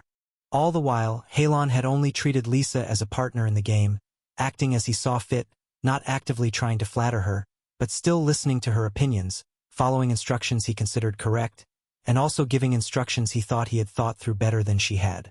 The balanced relationship the two were developing was something she never imagined she could receive. And compared to those frogs who tried to stab her in the back at the first opportunity, the discrepancy between the two became even greater. Yes, haha. We'll definitely have to raise our selection criteria, Halon replied with a laugh, totally unconcerned about it. Even though he had been betrayed, he didn't seem to care that he had almost invited snakes into the nest they were developing. But come to think of it, it makes sense. He has seen that guilds are valued and that large corporations are doing their utmost to produce successful guilds, but he doesn't know why, nor how these guilds would demonstrate value corresponding to the investment they are making. Much less how important the guild we are setting up will be for me and my future in the Vance group, she thought worriedly. Even though they hadn't talked much in the last few days, or deepened their relationship by talking about life in the real world, every day Isabella felt that this strange slime from the lower zone was someone who was proving to be more and more trustworthy. But then her thoughts cooled again. With a warning like those damn frogs, she forced herself to return to rationality and see things clearly. Although Halon was very important, and every day proved to be more essential to the success of her plan, they had only known each other for a short time, and even though everything seemed to be going well, she had to focus on the present and leave those daydreams for later. Meanwhile, Lohan was exactly as Isabella had imagined. He was thoroughly enjoying this frog feast. Sure, it was a good thing he couldn't taste anything, because just the appearance of these creatures' rotten flesh looked terrible. But on the other hand, while the bodies of the smaller frogs were quickly digested by his two little clones, showing that they had no useful evolution or enough biomass for him, Gribbet's body was very good. By digesting the old man's head, Lohan absorbed his memories and understood what had happened. Basically, these frogs were a village of tricksters who used the poison of these swamp slugs to set traps around the area to capture enemies. With the powerful paralyzing effect that this poison brought, any enemy that came into contact with it would fall motionless to the ground in a few minutes, becoming easy prey to be devoured by the small tadpoles and slugs, thus increasing the vicious cycle they caused. Unfortunately, a level 4 kobold was caught in one of these traps, and to avenge their fallen leader, the rest of the kobold gang followed the scent of their dead leader to the frog village and decimated these creatures. It was at that moment that Lohan and Lisa arrived, saving these frogs from the death that awaited them, but because of the greed of these creatures, they became the new executioners of this village. From the old man's memories, Lohan realized that there were still younger frogs in the village, but those young frogs were not even conscious enough to speak, only knowing how to follow Gribbet's orders and do what they were told. Not even the mating of these poor creatures was by their own choice, only staying with the females that Gribbet had already used and no longer wanted. Seeing no need to return to the village and carry out a young master-style massacre, Lohan continued to digest these frogs, and although he did not receive any new skills, he was satisfied with the level he received in an evolution he already had. Magic Core LV6 to LV7 48.54 Bio Total Mana 24.07 to 26.47. Even though it wasn't a big evolution, it was still a good advance that saved Lohan 37.34 biomass. Unfortunately, the other frogs were very weak, yielding only biomass and a single level in another evolution. Membrane Reinforcement LV11 to LV12. It wasn't as useful as something new to his repertoire, but it was still something that would help his development. And looking at the swamp slugs on the ground, Lohan felt that this was the real treasure, probably capable of yielding him a new evolution focused on poison. "Are you sure it's okay to carry those slugs inside you?" Lisa asked, looking at Lohan uncertainly. If she had previously found the scene of the slime carrying a large amount of acid inside him a little strange, seeing him carrying several slugs that practically floated inside him as if they were in a zero-gravity chamber took her concept to another level. Lohan didn't care. He couldn't smell, taste, or feel disgust, so for him it was perfectly acceptable. "Yeah, no problem. The poison from these slugs doesn't hurt me," Lohan replied cheerfully. "That's not what I was talking about," Lisa thought to herself but said nothing out loud. She knew that only Halon could carry these slugs among them, and considering that this was what would bring them money, she didn't insist. His happiness did not come from carrying slugs, but from the new evolution he had received. Poison Production LV1. By consuming biomass, the user can produce small amounts of poison. He had tested how powerful this poison was, and its level was much weaker than the slime's poison, but considering that it was still only a LV1 skill, he didn't mind so much. As time went by, he could further increase the level of this skill with biomass to the point that this poison could no longer be ignored. Imagine, while the enemy thought he was just digesting their skin and flesh, the little slime was also injecting poison into their bodies and decreasing their combat efficiency. The strategy he uses of using clones to trap and digest enemies could be further improved with the use of this poison. If it weren't for him having spent a large amount of biomass in recent battles, Lohan would have evolved this skill a few times by now. The road to Thalander was long, but not that long, so before nightfall they were already in the Elven city. Lisa was a little out of breath from running all that way carrying the slime on her back, which was already carrying several slugs inside it, but she didn't complain, since the worst work was still being done by Halon. When they arrived at the entrance to Thalander, the guards had changed since the morning, so they had to present their Thalander ID cards again. Fortunately, no clichés happened, and they were able to quickly go to the Silver Crucible. Looking at the slime carrying so many swamp slugs with ease, Intervar's eyes sparkled at the sight. "My little friends are back, and with a big surprise," the elf said with a smile on her face. Not only did you bring me the slug poison, but you managed to bring the poison-producing slugs themselves. That's amazing. Yes, we agree that since we brought you the producer of the product you wanted, the value will also be considerably higher, am I right? Lisa asked, with a subtle change in tone compared to how she spoke to Halon, now speaking a little more coldly. Lohan noticed this and was a little surprised, but he didn't think too deeply about it. Intervar showed no negative reaction. Sure, don't worry, Silver Crucible's integrity isn't that low. How about this? I offered you 10 copper coins for every 100 milliliters of poison. Considering that you brought 5 swamp slugs directly, I'll pay 10 silver coins for each one. The equivalent of the value of 10 liters of poison for each slug. Lohan and Lisa looked at each other, thinking about this proposal. That wouldn't be bad. The slugs were small, which meant that the poison they would produce per day in a sustainable manner would not be that high, and considering that this would require a suitable environment and great care for the continuous production of poison, the price offered by Intervar was fair. Feeling that the price was fair, Lisa didn't make things difficult for Intervar, and after confirmation from Halon, her partner, she accepted the proposal. They needed a reliable contact to sell these materials in Thalander, so earning a little less but maintaining a good relationship with the elf was a good investment. Not to mention that 25 silver coins each was not a small amount. According to Lisa, players in newbie villages were struggling to earn 50 copper coins per day, so with the 5 silver coins they received that morning, in a single day they received 30 silver coins, a total of 60 times more than normal players. Sure, this rate of gain couldn't be maintained for long, since they also wasted a lot of time on it, missing out on gaining a lot of experience today. With 30 silver coins in their pockets, the two decided to pause their immediate money-making and focus on gaining strength for the next few days. With the amount of experience needed to level up doubling each time, they couldn't ignore this aspect of Eligium.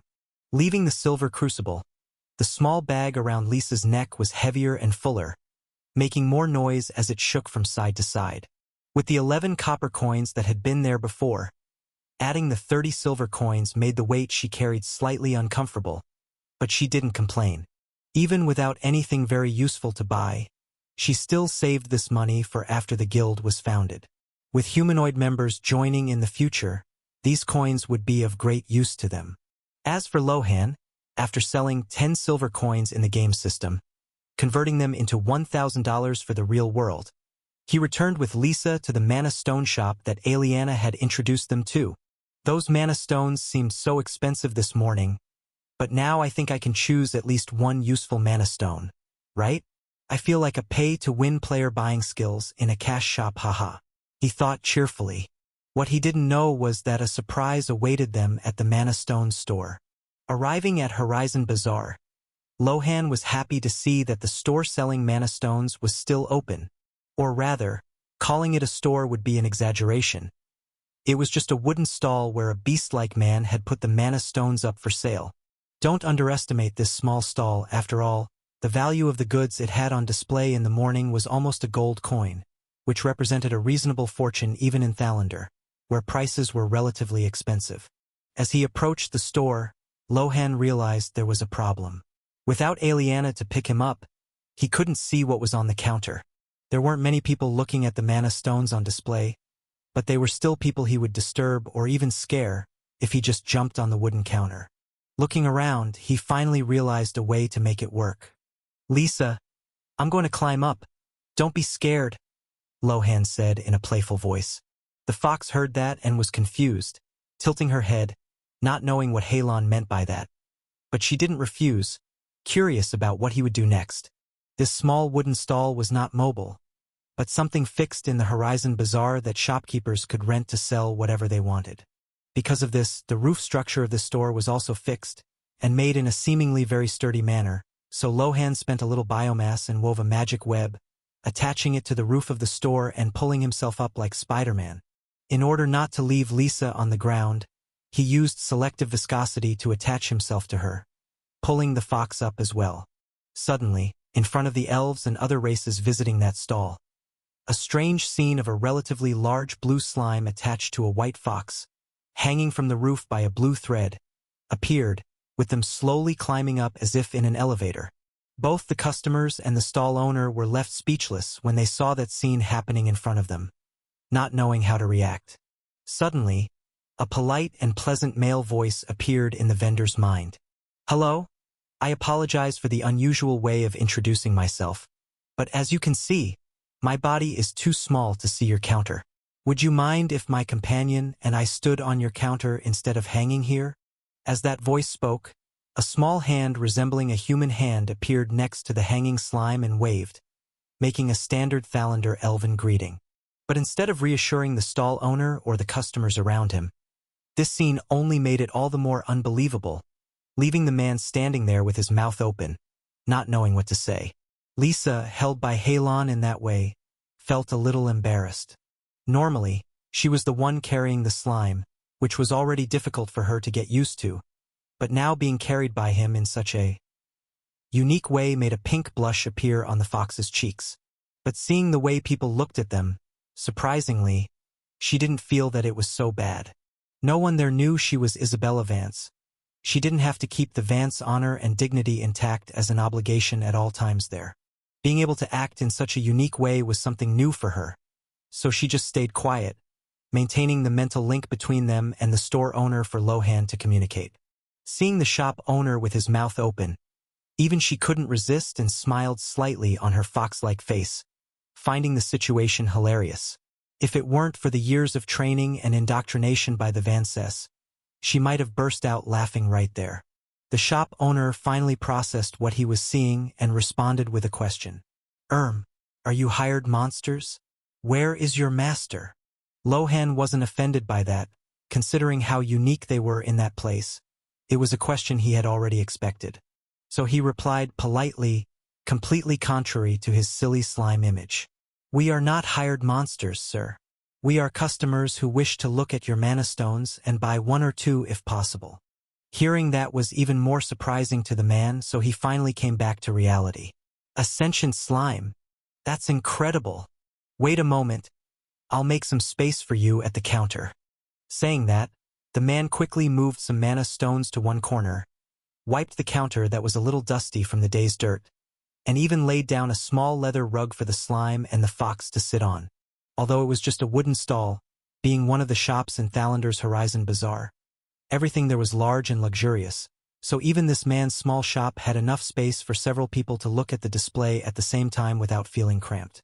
With the space defined, Lohan controlled the mana through his magic web to detach himself from the roof and absorbed it again, recovering part of the biomass spent in creating it, while swinging forward and landing perfectly on the rug that the man had placed on the counter for them in a single swing. Lisa was quick to regain her balance, landing gracefully while balancing Lohan on her back, who soon rolled to the side to stand independently on the counter. Seeing that scene, the people around them who were watching with curiosity were even more amazed. "Thank you very much for your hospitality. My name is Halon. This is my companion, Lisa," Lohan said as he politely extended his small hand forward. The shop owner still couldn't believe what he was seeing, but he still reached out his hand, shaking the slime's gelatinous hand and introducing himself as well. "Hello Halon, Lisa. I'm Edgar. This is my mana stone shop." Lohan was very pleased with Edgar's polite treatment, probably the best treatment he had received from anyone since he transmigrated. Looking at the mana stones below him, his eyes lit up when he saw one that caught his attention. Since he came to the store last time with Aliana, one mana stone had caught his attention more than the others. Although he didn't know what ability he would receive from a mana stone just by looking at it, Aliana had said that it was a level 03 minor forest spirit mana stone. Just by the name of the creature, and considering that it came from a creature that had become a special elite variant, capable of generating a mana stone on its own, it already showed that this creature at least had some X-factor that made it special. Comparing the minor forest spirit to a mana stone from a kobold or a wasp, the potential that this spirit showed seemed greater. And considering its name, perhaps there was even a synergy with Lisa's spiritual magic. So Lohan decided to try to get more information about it. "Edgar, if I'm not mistaken, that mana stone over there is from a minor forest spirit, right?" The slime asked the man's mind. Edgar nodded and explained. Yes, the former owner of this stone was the leader spirit of a group of troublemakers who kept tormenting the farmers around Thalander. Because they were of the light element, which made them very small and fast, it was very difficult to kill that little pest. Lohan nodded positively, feeling that this sounded interesting. Do you happen to know of any unique abilities that this creature had? Edgar was a little confused by the question, but he still answered honestly, as this fascinating creature really seemed to want to buy this mana stone. Even though many people looked at the mana stones in his shop, only a few people actually bought them, as the usefulness of these items was very limited, not to mention the need for elemental compatibility in their uses. Despite being the light element, the group that sold it to me only told me that this spirit could shrink and become faster the more this happened. Edgar said, scratching his stubble under his chin. Hearing that, both Lohan and Lisa became interested, considering how inconvenient Lohan's growing size was becoming for them. A skill to reduce one's size and even increase one's speed would be perfect. That's very good. What would be the lowest price you could sell it to me for? Lohan asked. Looking at the little slime, Edgar thought for a moment and asked first. The selling price is 15 silver coins, but can you answer me a question? Depending on your answer, I can give you a discount of 1 silver coin, so you would only pay me 14 coins. Lohan was interested in this, so he gave a thumbs up. Sure, as long as it's within my capabilities and not too personal, that wouldn't be a problem. Edgar smiled, but it wasn't just a smile of curiosity. It was the look of a businessman who had just found a gold mine of information. He leaned over the counter, lowering his voice so that only the two little monsters in front of him could hear. Listen, my blue friend. The market for mana stones for mages and alchemists is becoming stagnant.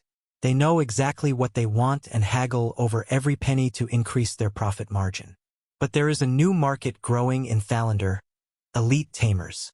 Edgar stroked his beard, looking seriously at Lohan's core. These nobles spend fortunes on their griffins and mounted panthers, but they are terrified of giving the wrong mana stone and causing damage to the animal with elemental instability. I sell these stones to them and say that they strengthen the monsters, but that's a very vague description. If you, who have a clear and rational conscience, describe to me exactly how the absorption feels. Whether the power merges with the muscles, alters perception, or does something new that I can't even imagine. I can sell those same stones for triple the price as confirmed evolution catalysts. He held out his open hand, pointing to the stones. I can give you a silver coin discount for technical consulting from someone who lives the process from the inside. How about it? Although Thalander had a highly diverse population, 99% of the races were humanoids, and those who had monsters as hired familiars mostly had contracts with simple creatures, unable to describe the changes they received from the mana stones. More developed creatures with high intellect were highly valued by tamers, who already had high status, and were not something a small vendor like him could come into contact with. But what he didn't know was that Lohan and Lisa were also surprised by this information. Trying to remain natural, Lohan tried to delve deeper into it. Do masters of other monsters usually buy mana stones for them here? Edgar nodded to him. Yes, little monsters love mana stones, so I usually sell them a few stones a week. But even though I know that mana stones can make little monsters stronger, I don't know specifically how. Could it be that not only me, but any other monster can absorb mana stones? Lohan thought in surprise. Looking at Lisa, he decided to suggest something mentally just to her. Lisa, how about you also buy a mana stone for us to find out if it can be useful to you? If not, I'll buy it back from you and absorb it myself. Lisa readily agreed. Hearing that it could make her stronger, she felt she had an obligation to test it too. But looking at Edgar, Lohan quickly thought of an excuse. I'm sorry, Edgar, I don't know if I can give you a clear explanation because I'm different from other monsters, like a slime. I basically devour these mana stones and turn them into energy inside me. But we'll buy one of these stones for my companion Lisa, and if we find out anything useful, we'll tell you. How about that? Edgar was a little disappointed at first, but when he heard that they would test it and explain it to him, an excited smile appeared on the man's face. Yes, that will be great. Knowing how it helps monsters, I'll be able to select better quality stones and even look at different sales focuses in my store, ha ha ha. Edgar said excitedly. Thank you very much, my little slime friend. As a thank you, I'll give you a discount of 1 silver coin on your mana stone and the same discount on little Miss Lisa's mana stone. Lohan smiled mentally and took 14 silver coins from inside himself, placing them on the counter and taking the mana stone from the lesser forest spirit, already bringing it inside himself and beginning digestion.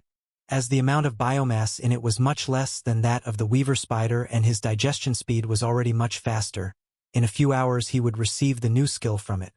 Meanwhile, Lisa looked at the available mana stones and tried to choose something that could be useful for both her and Lohan in case she couldn't absorb anything from it. In a simple negotiation, the three were satisfied. It was a pity that this pleasant atmosphere was suddenly ruined by a disparaging comment. Ho ho ho. Now you sell the monsters directly at your counter, without even bothering to remove the mana stones from them, Edgar? Ho ho ho. Now you sell monsters directly at your counter, without even bothering to remove their mana stones, Edgar? A mocking male voice approached. Focusing his gaze in that direction, Lohan saw a young elf, although he still couldn't discern the age of elves, walking toward them, looking at the slime on the counter with disdain, while a young black cougar walked proudly beside him. The young elf, whose emerald green silk robes with high-quality leather accents screamed opulence, stopped a few feet from the counter, proudly displaying a ceremonial whip at his waist. Valerius, welcome. Edgar greeted him, though the tone of his voice had lost all its previous enthusiasm, becoming tense and cautious. But I ask that you mind your manners. Halon and Lisa are distinguished customers of my shop. Valerius let out a dry laugh, shaking his head as if he had heard the most absurd joke of the year. Beside him, the black cougar, a robust specimen despite its youth, puffed out its chest. This monster was a shadow cougar, an elite creature known for its ferocity and stealth, much like the shadow serpents Lohan had eliminated, and it seemed to have inherited the same arrogance as its master. The feline tilted its head, looking at Halon with an almost human expression of superiority, letting out a disdainful snort that made the air vibrate. Distinguished customers? Edgar, your senility is advancing faster than your profits. Valerius sneered, gesturing with his gloved hand toward the slime. You are diminishing the prestige of the Great Horizon Bazaar by negotiating with that. Nero wouldn't even bother to consider that blue amalgam or that malnourished little fox as a snack. It would be a waste of effort for a predator of his caliber. Nero, the cougar, let out a low growl, baring her ivory fangs, and glanced sideways at Lisa, as if she were a chew toy not worth his time. Valerius, you don't understand. Halon possesses an intelligence that... Edgar tried to intervene, but was cut off by a sharp gesture from the elf. Spare me your excuses. I came to pick up the stone I ordered, but I lost my appetite when I saw that this counter is infested with slime. Valerius turned his back, beginning to walk toward the exit with long, aristocratic strides. Keep the trash away from the real stones, Edgar. Nero, seeing his master walk away, decided to deliver the final blow. He approached Lohan and Lisa, crouching as if to pounce, letting out a muffled, fierce roar directly into the fox's face, expecting her to whimper and cower. However, Lisa did not back down. Her eyes, which had seemed calm before, flashed with a cold, silvery light. For a brief second, she released just a spark of her spirit magic. The air around her seemed to weigh tons. To Nero, a young cougar raised within Thalander, it was as if the little fox had transformed into an ancient entity that filled the entire room. The cougar's predatory instinct was instantly replaced by primal terror. The hairs on his body stood on end, his tail tucked between his legs, and his pupils dilated until they covered the yellow of his eyes. Without making a sound, the powerful elite beast turned on its heel and bolted for the door, stumbling over its own paws to escape that overwhelming presence. Valerius, already outside and unaware of his familiar's desperate escape, just kept walking, believing Nero was following him with his usual grandeur. Edgar, who didn't sense the aura but saw the cougar's sudden reaction, was stunned. What? What the hell happened to Nero? He asked, blinking in bewilderment. Lohan looked at Lisa, who snorted derisively and turned her head away, and found the situation even funnier. Who gave that cougar the courage to face a legendary fox? Especially a young queen like Lisa. Ha ha ha. At that point, Lohan tried his best to control his laughter, but failed, causing his small round body to writhe on the counter and the sound of his laughter to echo in Edgar and Lisa's minds. While Edgar was shocked, not understanding what had happened, Lisa, hearing Halon's laughter, felt her cheeks grow hot and looked away again, quickly picking up a mana stone that caught her attention and throwing enough silver coins on the counter without looking at anyone. This attitude only made Lohan find the situation more funny and cute, but he didn't comment on it, not wanting to embarrass his partner even more. I'm sorry about that, my friend Halon.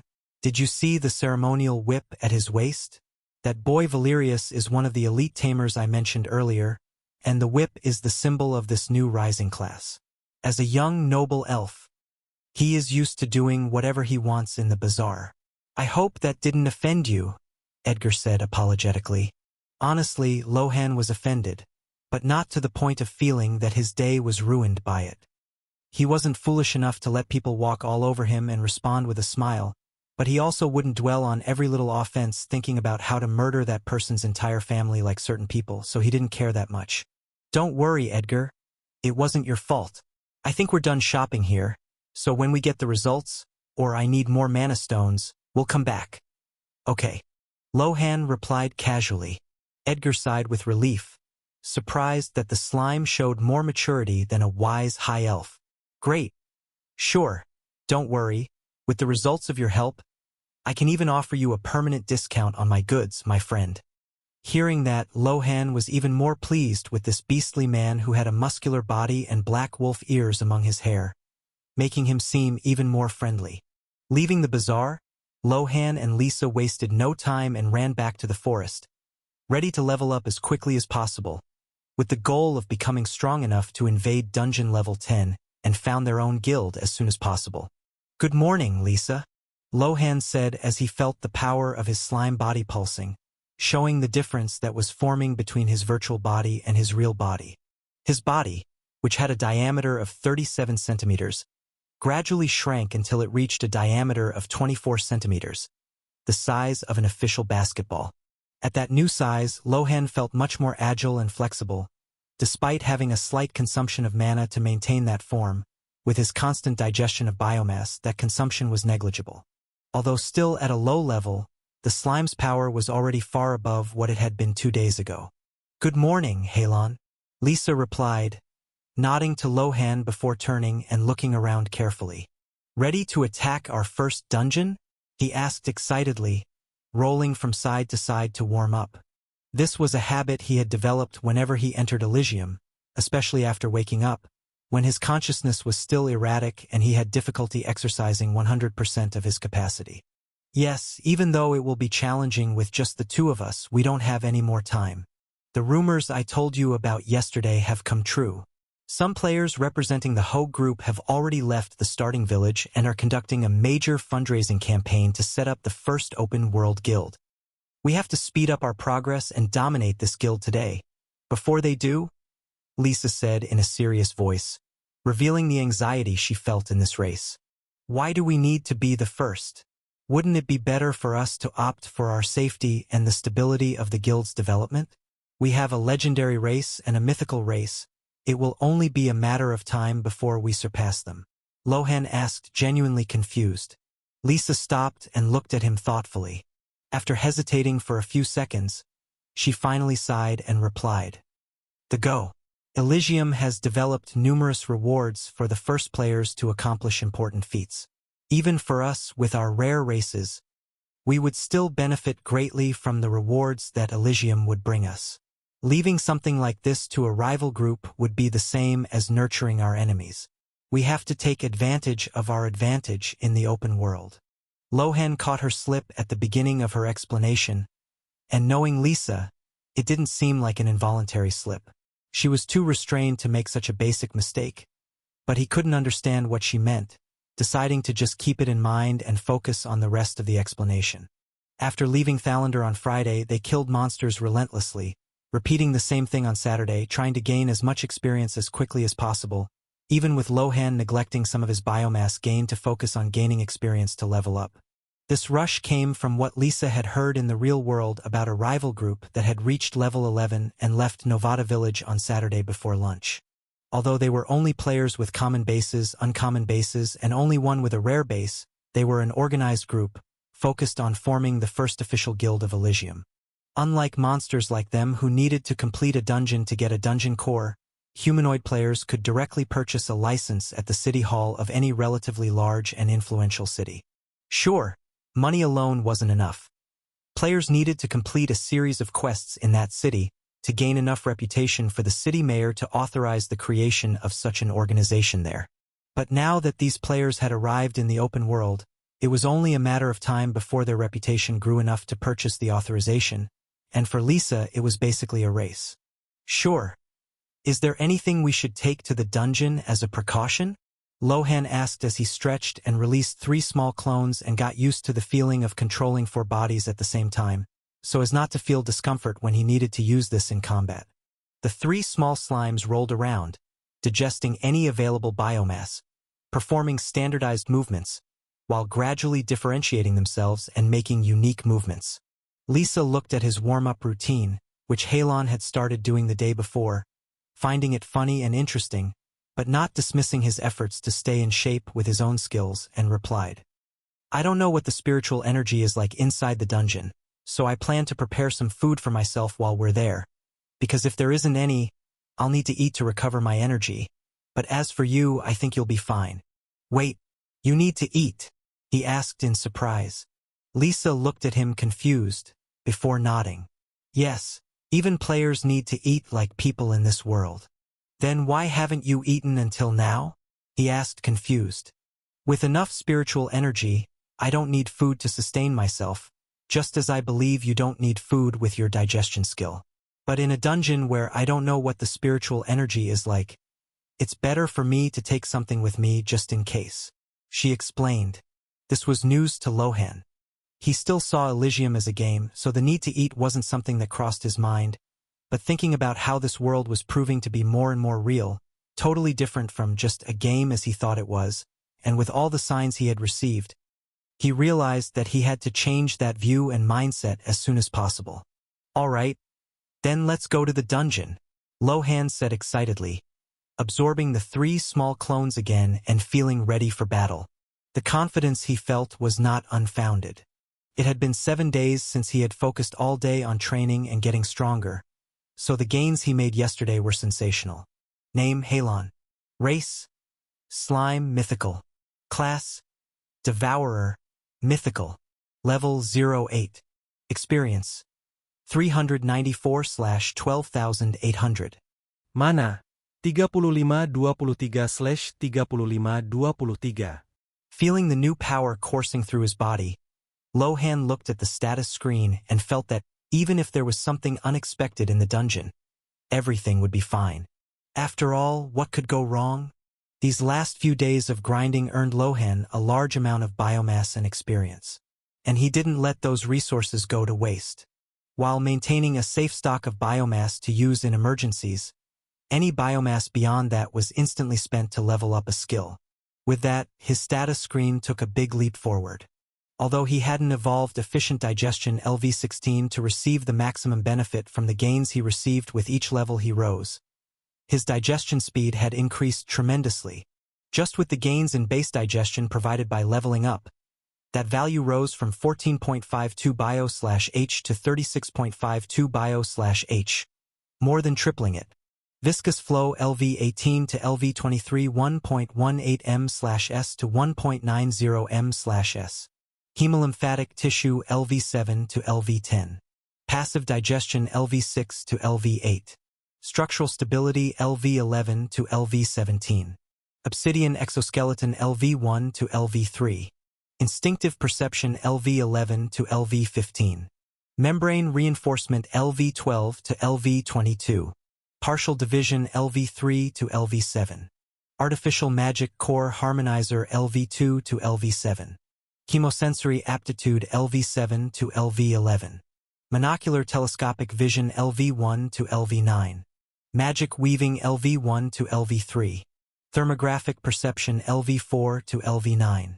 Biological Elasticity LV1 to LV5. Hydrophobic Coding LV1 to LV3. Poison Production LV1 to LV7. These were the upgrades he purchased for the evolutions he had on Friday, a huge increase in his combat power that he spent over 2,000 biomass to evolve all of this to its current level. At one point, he wondered if it would be better to ignore the less useful evolutions and focus only on more powerful ones, but he felt that just ignoring them wouldn't be very good. Instead of distributing the biomass equally or just ignoring the less useful evolutions, he decided to level them up when the cost was low enough for him to buy several evolutions with just an hour of grinding. And with the upgrades he received, his total digestion speed rose from 75.50 bio/H on Friday to the current 260 bio/H on Sunday morning. When he took damage from an enemy, that speed tripled, reaching a staggering 780 biomass per hour. It had been a long time since he had such a big upgrade in his digestion speed, to the point that now Lohan was facing another problem. With such a high digestion speed, he had no place to let this digestion run rampant. Even without the hemolymphatic tissue active with only 260 biomass per hour digestion, Lohan was already digesting 4.3 biomass per minute, which was enough for him to destroy all the grass and vegetation in his path, and still not use his digestion speed to its fullest. The mana stones he could buy in Thalander were completely consumed in less than an hour. At this point, the only sources of biomass that satisfied him were the corpses of more powerful monsters. Just as the experience needed to level up doubled with each level, the biomass that a higher level corpse yielded was also directly proportional to that cost. Knowing that elves disliked slimes because they destroyed nature rampantly, Lohan decided to stop this behavior and focus on absorbing only enemies. Considering that the stronger he became, the more powerful the enemies he would face would be, it would be better to focus only on that than to destroy the entire environment just for some irrelevant gains. He hadn't even bought upgrades for his size, considering that at this point he didn't need it as much to digest biomass and that the bigger he got, the more inconvenient movement became. If he had evolved that even further with hemolymphatic tissue active, he could perhaps exceed 4 digits of digestion speed per hour. Among all his evolutions, definitely the most useful for combat and daily life was the upgrade of Viscous Flow LV23. Those 5 extra levels he bought increased his movement speed by 0.72 m/s, so that when he rolled at full speed, he could already move faster than an average adult walking. Sure, if the adult ran, Lohan would be left behind easily, but at least now no one had to slow down anymore so he could keep up rolling alongside them. Unfortunately, they didn't receive any new features at level 20, as he had imagined they would, leaving open the moment when the skills would undergo their second qualitative evolution, if such a thing really existed. "We're here," Lisa's voice sounded in his mind, bringing his attention back to what was in front of them, and what he saw was a breathtaking scene. "Is this the dungeon we're going to conquer?" he asked in shock. When he thought of a dungeon, what he imagined was a dark cave, full of monsters, traps everywhere, skeletons lying around. Not this. Yes. Considering the fauna and flora of the Thalander territory, "I didn't think this would surprise you," Lisa replied, her voice slightly playful. Looking at the gigantic tree, if Lohan had a throat, he would have swallowed hard now. The tree before them was a vegetable titan that defied the scale of the surrounding forest. Unlike the living trees of the forest of Mithlorian, which pulsed with a verdant aura, this one was a monument of amber and fossilized wood. The trunk, with a diameter that could easily house a 3-story mansion, rose in twisted spirals of gray, rigid bark, so hard that it glistened like metal in the sunlight. The life in the tree was frenetic, but it was not friendly and pleasant like in the other trees. Through the circular openings that dotted the trunk, large insects constantly entered and exited. Glass-shelled beetles, nearly a meter long, and with carapaces that reflected the environment like mirrors, climbed the vertical surface with agility. Higher up, sinuous figures slid in and out of holes that functioned as natural windows. The sound emanating from the depths of the trunk was a low, rhythmic hum. This is the base I chose for my guild in Eligium. What do you think? She asked, proud and expectant of his response. For this project, she had devoted dozens of hours of research and exploration, wanting everything to go perfectly. And this tree fit everything she was looking for. It was a bright, pleasant place, difficult to attack and easy to defend. A guild base that grows toward the sky instead of hiding on the ground. I like that, Lohan replied, also excited. The sound of the ice spike colliding with the shell of a glass beetle echoed through the colossal trunk of the fossilized tree. Unlike the common monsters of the forest, Lohan's projectile did not instantly pierce the hard shell. It slid across the insect's reflective surface, leaving only a trail of frost and a superficial crack. Damn! What to expect from a level 10 monster's defense? Lohan commented in frustration through the mental link, while using selective viscosity to keep himself anchored vertically outside the dungeon trunk. They hadn't even entered the tree and had already been intercepted by a trio of patrolling beetles. The day before, Lohan and Lisa had broken away a little, choosing to also practice solo combat, not wanting to become too dependent on each other. The beetles, almost a meter long, moved with an agility that did not match their size, using their pointed legs to dig into the fossilized amber of the tree, producing crackling sounds as they walked. Lisa didn't waste any time either. Using spectral step, she became a white blur that ignored the slope of the terrain, appearing above one of the beetles that was trying to flank Lohan.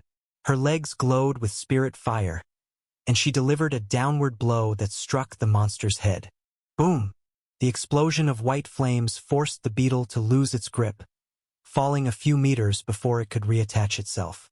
Halon, don't focus on dealing damage directly. Use your webs to stop their movement. Lisa spoke coldly in battle mode, her mental voice laden with focus. Lohan understood the plan. With the artificial magic core harmonizer LV7 pulsing, he compressed his biomass and fired 4 strands of magic weaving simultaneously. The bluish filaments glowed with mana light, crossing the space between the spirals of the trunk and trapping the hind legs of the nearest beetle. Feeling the connection, Lohan activated the passive drain. Alert! Mana drain initiated. The beetle squealed, feeling its life energy being pulled by the translucent threads.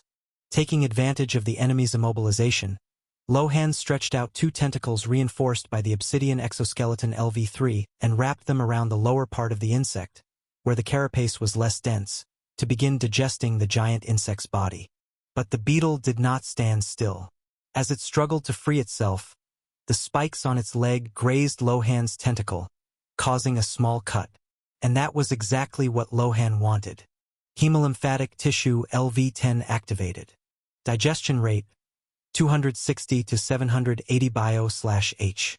That's what I'm talking about. Let's see how you handle a digestion rate of 13 biomass per minute, Lohan thought, feeling the euphoria of combat reach its peak as the beetle's flesh began to bubble under his membrane.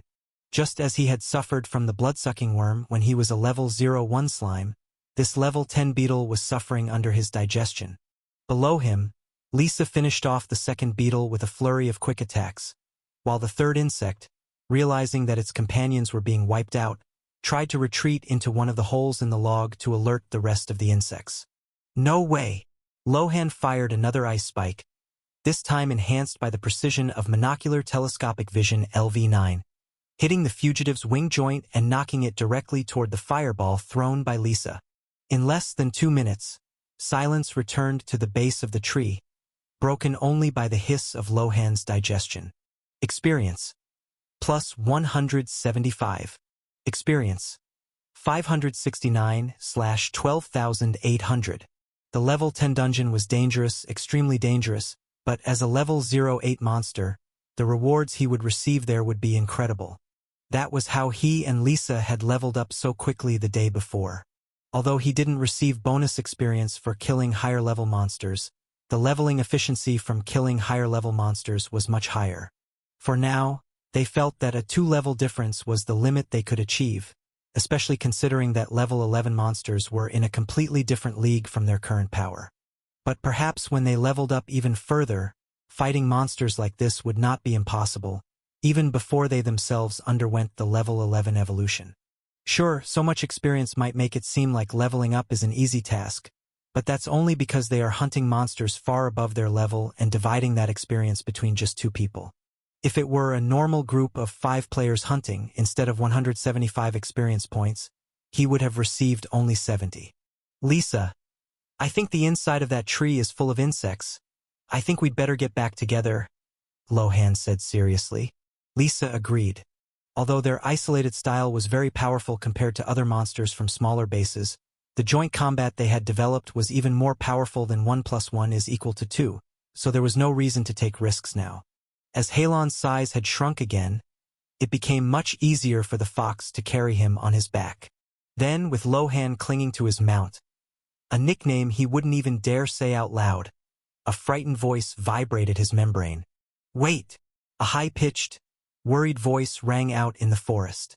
Lisa, who was about to run forward, stopped suddenly, looking in the direction of the sound in confusion.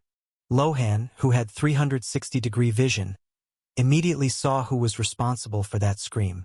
A few meters away from him, a small figure flew desperately toward them, with short arms and a small, delicate body the size of a human palm. The little creature didn't care about the short blue-white hair covering its face and desperately used its translucent butterfly wings to try to stop them, leaving a trail of blue sparkles wherever it went. Seeing this, neither Lohan nor Lisa knew how to react. Despite the fragile appearance of the small creature flying toward them, having had a negative experience with the frog village just 2 days earlier, neither of them let their guard down. Looking at the little creature flying toward them, Lohan and Lisa got ready for possible combat, even though the little creature showed no malice toward them. But unlike the other creatures they had encountered, this little girl didn't seem to sense their distrust and continued to advance desperately. Wait, please wait. Huff, huff, she cried out between gasps for breath. The little creature's voice, which sounded very much like a little fairy, was sweet and gentle, like that of a child. Lohan looked at the little girl with his suspicion diminishing a little. Although he remained alert, he noticed that the way she acted did not seem like she was pretending, or even prepared to fight as he had feared. Can I help? Lohan asked through the mental link Lisa had formed. This was a dynamic they began to use quite often. As Lisa apparently did not like direct social interactions very much, preferring to remain quiet in the corner observing and analyzing the conversation, choosing to only interfere when necessary or to warn Halon of something she noticed, the slime became the one who conducted these interactions. Hearing that voice in her own mind, the little fairy showed no concern, just slowed her flight and rested her hands on her knees as she panted. Are you guys planning to invade this dungeon? She asked. Lohan saw no reason to lie and confirmed. Yes, we were about to do that. Why? Hearing that, the little fairy's expression lit up. That's great. That tree was overrun by these insects several months ago until their presence formed a dungeon core inside. Elle's brother was captured by the beetle queen of that dungeon and was never able to return. Could you help Elle save him? Honestly, if this had happened 3 days ago, Lohan could have trusted this little fairy and accepted this mission without hesitation. But after what happened with those frogs, he didn't want to accept it just like that. Lohan looked at the little fairy with his senses on high alert, discreetly activating instinctive perception LV-15 to pick up any rhythmic vibrations that might indicate other hidden monsters or an impending ambush, or even trying to find lies in her words. Lisa, try to sense her spiritual energy. Lohan sent through the mental link. I don't want to be anyone's snack again. Lisa, maintaining her posture, narrowed her golden eyes as white bursts of her mana floated around her paws. Her spirit seems frantic and genuinely weakened. Halon, I don't sense any dark static of malice that I noticed in the toads. But I can't guarantee that I'm perceiving everything. Knowing that it would be difficult to discover the truth from this alone, Lohan decided to speak openly. I'm sorry about your brother. Lohan replied mentally to the fairy, keeping his body steady on Lisa's back. But we just dealt with an entire village of helpful beings who wanted to digest us alive. Why should we trust that you're not just trying to lead us into the jaws of your queen? The fairy, whom Lohan now noticed had wings that resembled wilted flower petals, lowered her head, and small spheres of light, the equivalent of tears, fell from her face. I understand. I don't know how to get more help. No one in the fairy village wants to help El, saying that El's brother must already be dead and that I should give up. I even tried asking the noble fairies for help, but no one sympathized with me. I have nothing else to offer but this. She held out her trembling hands, and an item floated toward Lohan. Item detected. Basic life seed. Rarity? Rare.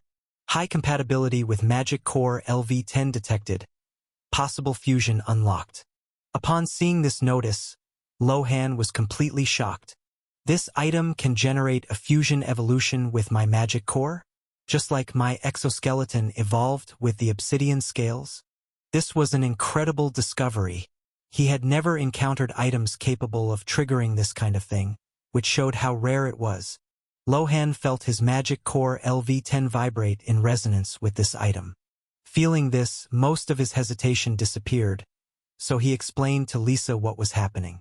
Hearing his explanation, even the fox was shocked, as she saw how much more powerful he had become with the fusion of the exoskeleton. Halon, let's accept this mission from her. Lisa spoke to him immediately. Lohan formed a small blue hand and wrapped it around the seed, isolating it in an internal membrane without digesting it immediately. Tell us your name, little one, and tell us exactly what's at the top of this tree. I guarantee that by accepting your reward, I will do everything I can to bring your brother back if he is still alive. But if there is any sign that you are leading us into a trap, you will regret it. As he said this, Lohan released some of his aura, which, considering the number of evolutions he had undergone and how many monsters he had already killed, was at a decent level. The little fairy swallowed hard, her trembling wings flapping slowly as she tried to regain her composure in the face of the oppressive aura Lohan released. She realized that despite the appearance of a simple slime, she was facing a predator who wanted to invade the nest of the monsters she was terrified of, right after killing 3 beetles with ease. El's name is El, she began, her voice still wavering. El is not a fighter like you. El's role in Petal Village is to take care of the vital balance of the flora. I am responsible for painting the colors of rare flowers and ensuring that the morning dew touches the right roots so that the mana of the forest flows without interruption. We are the invisible gardeners of Mythlorian. She lowered her gaze, remembering the reason for her pain. El's brother, Pip, was always different. He was lazy and preferred to sleep under giant mushrooms rather than do his chores. He had delayed polishing the seeds of light for almost a week. That night, he went to the flowers near the base of this fossilized tree to try to make up for lost time. But he never returned. El wiped away a tear of light that insisted on falling. I investigated on my own. I saw the metallic tracks of the beetle's paws and the light marks from his wounded wings. El is sure they took him up. When I asked our elder and the noble fairies for help, they just ignored me. They said Pip was a burden, and that no one would risk their own wings against such a powerful dungeon for someone who didn't value the work. Lohan listened carefully, analyzing her every micro-expression to make sure what he was hearing was true, and even though he wasn't a professional at it, he was still confident in saying that she seemed to be telling the truth. And what's up there at the top, El? Lisa interjected, her fox ears alert to any noise coming from the openings of the fossilized tree. The top is the domain of the Glass Queen. El explained, pointing to the twisted spirals that glistened like metal under the Eligium sun. She has turned the tree's old observatory into an incubation chamber. She doesn't capture beings just to eat. She drains the life essence from her captured creatures to harden the carapace of her elite guards so they level up and become stronger. If Pip is still alive, he must be trapped in a mana cocoon, being drained every second. Looking back at the tree, a flash of curiosity arose in Lohan's mind. Listening to El's explanation, he felt that the Beetle Queen's digestion ability seemed more and more like his own digestion. Good luck. Come back safely, El said with her hands on her chest in a prayer position. Lohan formed her small hand beside her and waved goodbye to her, while Lisa walked into the tree carrying him on her back. In the end, Elle just wanted them to do what they would have done anyway. She didn't even want to go with them because she knew that in combat she would only be a burden, so there was no reason for them to refuse her request. Feeling the basic life seed inside him, Lohan wasted no time and began to digest it. Surprisingly, instead of dissolving in a few minutes like everything else he had digested lately, this seed was dense in biomass, to the point that Lohan realized it would take him more than a few hours to digest it at his standard speed. Interesting. I'm even more curious about what I'll gain from digesting this. Looking ahead, even before they entered the tree, another group of beetles that was rushing out of there spotted them, and without thinking twice, began to fly towards them with murderous intent. Lohan didn't wait for the monsters to approach. He controlled the mana to flow within him, synchronizing perfectly with his will. Lisa, I'm going to close off the corridor. Don't let any escape from the sides. Lohan warned through the mental link as his membrane vibrated. He shot 3 thick strands of magic weaving LV3 toward the edges of the tree's circular entrance. The bluish filaments, now at LV3, were thicker and stronger than the old LV1 ones he had used 2 days ago. They glowed for an instant before becoming almost invisible under the metallic light of the fossilized trunk. 2 of the beetles, unable to swerve in mid-flight, collided with the sticky web. The sound was muffled, as if they had hit tar, and Lohan immediately felt the passive mana drain begin to flow back into his core. With the increase in the level of this skill, the efficiency of the mana drain had also increased, so that even though the cost to use it had increased, he recovered so much mana that using the skill was now less taxing. Lisa, acting with the lethal grace of a legendary fox, activated Spectral Step. She turned into a reddish-white blur that slid between the roots, appearing under the unprotected belly of the third beetle. Her paws glowed with spirit fire, and she delivered an upward blow that threw the insect against the inner wall of the tree, causing a thunderous impact. The impact against the fossilized wood made the beetle crack, but the creature, being a level 10 monster, still tried to recover, its metal legs frantically scratching the smooth surface of the trunk. Lisa, however, gave it no chance to react. Don't let it escape, Lisa. I'll finish off the other 2 first, Lohan warned. While the fox kept the third beetle under pressure, Lohan focused on the 2 insects he had trapped. The bluish filaments glowed brightly as they passively drained the prey's mana, transferring pulses of energy to Lohan's core. Taking advantage of the victim's immobilization, Lohan stretched out tentacles reinforced by the obsidian exoskeleton LV3 and wrapped them around the joints of the carapaces. The sound of the beetle's flesh being dissolved echoed through the room. With hemolymphatic tissue LV10 activated due to the frantic and desperate attacks of the beetles, Lohan smiled, causing the meter-long beetles to visibly wither under his membrane. Not only that, but the speed of digestion of the seed inside him also accelerated. Realizing that Lohan was already in control of the situation, Lisa delivered the coup de grace to the third beetle, piercing the weak spot under the creature's neck with a flaming paw. As soon as the monster stopped struggling, Lohan rolled over to it so as not to waste a single drop of nutrients. Experience. Plus 525 experience. 1094/12,800. Lohan felt his core vibrate with the massive influx of power. The battle may have seemed easy, but the amount of mana and biomass he spent was very high, showing the difficulty of dealing with level 10 monsters. Lisa let out a gasping sigh, the white bursts of mana in her fur gradually diminishing as she sat on her hind legs to recover her spiritual energy, which had also been greatly depleted in this short battle. These beetles are much more resistant than the scales of shadow serpents. The effort to pierce their shells is exhausting, she commented telepathically, looking at Lohan as he finished absorbing the last metallic parts of the insects. Unfortunately, he did not receive any new evolutions, but 3 new upgrades were very welcome. Obsidian Exoskeleton LV3 to LV4. Pack Instinct LV9 to LV10. Body Density LV9 to LV10.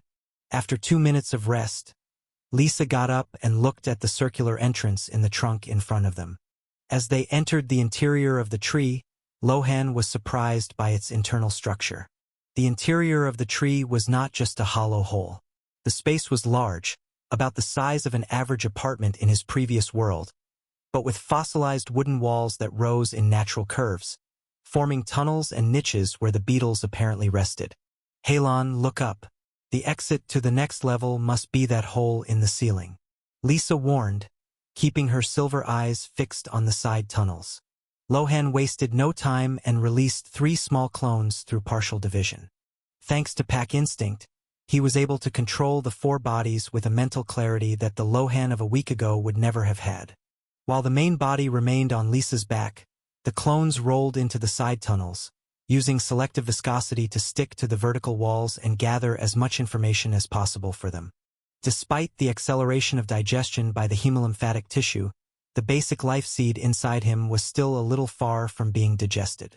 But Lohan felt a pleasant burning sensation, indicating that the seed's biomass was slowly being converted into pure life energy. Suddenly, through the vision of one of the clones, he saw a large group of 7 beetles flying where they were. Without hesitation, he controlled the clones to return inside himself, not wanting to waste the biomass used in that, and warned Lisa. Get ready. A large group is coming. Lohan's blue membrane was quickly covered with black, rigid hexagonal scales. The cost of biomass was high, but necessary for the battle that was to come. 7 glass beetles burst out of the side tunnels with a deafening buzz that made the fossilized wooden walls vibrate. These weren't like the outer patrol. They were larger, with shells that reflected Lisa's firelight like mirrors, making it difficult to focus on a single target. Lisa, they're going to try to surround us.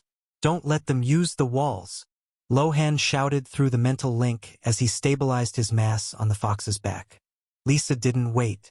She activated Spectral Step, turning into a white blur to avoid the initial dive of 2 beetles, but space on the first floor was limited. A third beetle, taking advantage of the verticality, jumped from the ceiling and struck Lisa's side with its sickle-shaped paws. A deep cut appeared on Lisa's flank, staining her white fur red. She let out a yelp of pain, which made her spiritual fury shine even brighter. I'm fine. Focus on defense, Halon. Lisa transmitted, turning her body to shoot a burst of white flames. Lohan felt the vibration of the impact and his partner's loss of balance.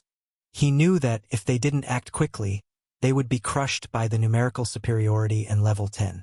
Activating the artificial magic core harmonizer LV7, he ignored the massive drain and fired 6 strands of magic, weaving LV3 in opposite directions, anchoring Lisa and himself between the curved walls of the trunk. One of the beetles managed to bite the edge of Lohan's jelly, piercing his obsidian exoskeleton for the first time. The pain was sharp, but it activated what he needed. Hemolymphatic tissue LV10 activated. Digestion rate 780 bio/H. My turn to bite back, Lohan thought. Using selective viscosity, he extended ultra-sticky jelly tentacles through the web threads. When 2 beetles tried to climb the threads to reach them, thinking they were just ordinary threads, they got stuck. Lohan immediately initiated forced digestion through the filaments, trying to recover as many resources as possible during the battle. Meanwhile, Lisa, even with her hind leg injured, used Lohan's thread anchor to perform an impossible acrobatic move. She spun on her own axis, using the threads as a pivot, and delivered spirit fire kicks to the unprotected bellies of the trapped beetles. The battle was brutal.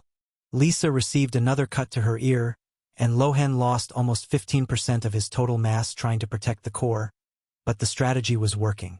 The passive mana drain of magic weaving was replenishing Lohan's reservoir as he dissolved the attacker's metal legs. The 5th beetle's carapace shattered against the ceiling under the impact of Lisa's paws, and the creature plummeted motionless, white flames consuming its life energy. However, the 2 remaining beetles did not retreat. They dove in a converging angle, taking advantage of the fox still recovering from the effort of the jump. Lisa, change your focus. I'm going to overload their perception, Lohan warned, feeling the vibration in the air through his instinctive perception. Without hesitation, Lohan activated partial division LV7. 3 masses of dark blue jelly detached from his body and fell to the ground like projectiles. Thanks to Pack Instinct LV9, his consciousness expanded, and Lohan began to process the battlefield from 4 different perspectives without any delay.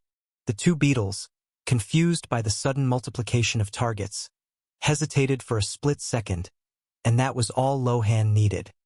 His 3 clones activated selective viscosity at the maximum level, sliding across the metal floor faster than his standard rolling speed with viscous flow and simultaneously jumping against the monster's jointed legs.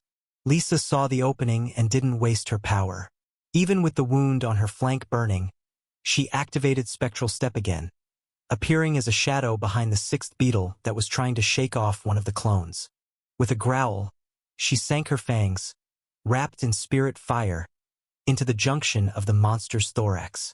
Meanwhile, Lohan, from the main body on Lisa's back, fired more strands of magic weaving that stuck into the walls, consuming a large amount of biomass but creating a containment net around the last beetle. The clones, acting in perfect sync, climbed the creature's carapace and began injecting corrosive and poisonous fluids through the cracks in its scales. The beetle squealed, feeling its mana and vitality being drained by the clones and the threads of the web. Lohan, on the other hand, felt the opposite, with energy flowing back into his core, stabilizing the integrity of his membrane that had been damaged at the beginning of the confrontation. Now, Lisa, finish it. Lisa jumped over the web of threads, using the immobilized beetle's body as a platform, and fired a concentrated burst of white flames. The heat was so intense that the resistant glassy shell melted, fusing with the ground of the fossilized tree. Silence finally returned to the first floor, interrupted only by the hissing of biological remains being assimilated by the clones and Lohan's main body. Experience. Plus 1,225 experience. 2,319/12,800. Looking at the wreckage of the battles, Lohan, who was still panting, looked at it with his chest burning with an incredible feeling. Even with the pain he felt from the battle, the thrill of being able to do something like this was unimaginable for someone who, just a few days ago, had been confined to a hospital bed. Lisa sat down exhausted, licking the wound on her paw as she observed the effectiveness of his strategy. Her power was devastating, but the coordination he showed made their combat a much more efficient process. Her power increased considerably after level 07. Lohan thought, watching the white burst still dancing on Lisa's fur, and the burn marks left on the environment and dead insects. Now at level 08 her power was even more intense. But these level 10 monsters are no joke. If we didn't have the clones to distract the 6th beetle, her situation would have been much worse. Being the first time they fought level 10 monsters, it was much more intense than fighting the level 09 monsters they faced yesterday. Halon, the exit. Lisa pointed her snout at the hole in the ceiling, where the buzzing coming from the 2nd floor seemed even more aggressive. After digesting the brains of those 7 beetles, Lohan received 3 more evolutions. Viscous flow LV23 to LV24 1.90 m/s to 2.09 m/s. Structural stability LV17 to LV18. Membrane reinforcement LV22 to LV23. 3 good evolutions that saved him almost 200 biomass. Not bad, Lohan thought with satisfaction, but when he climbed back onto Lisa's back, accidentally stepping on her wound, the fox's body twitched in pain for a split second, but she didn't complain. Even though she didn't say anything, Lohan still felt a little bad for her. Is there anything I can do to help with this? He wondered. Considering his flexibility, an idea came to him. Slowly expanding his own body, Lohan began to cover the fox's body as if he were hugging her. But upon feeling this, Lisa froze and spoke in an icy voice. What the hell do you think you're doing? Lohan replied casually. I'm trying to wrap around your body. Lisa. Yes, I noticed that. Now I hope you have a good reason for this. Otherwise, I'll make you taste my spiritual fire for the first time, she said in an even colder voice. Slowly, her body began to heat up, and small particles of spiritual energy leaked around her, burning the slime jelly little by little. Ouch, stop that. I'm trying to protect you. Lohan explained as he hardened his own membrane and began to form a layer of obsidian exoskeleton so he wouldn't feel pain. Protect me? Lisa asked angrily, further raising the temperature of her fire. She had heard idiots say things like that many times before as they tried to take advantage of her, thinking she was a foolish girl who wanted to be protected by someone. Yes, Lohan said, starting to get angry at this irrational fox. Didn't you get hurt while fighting? I'm trying to wrap you in symbiotic armor, just like venom. Damn it.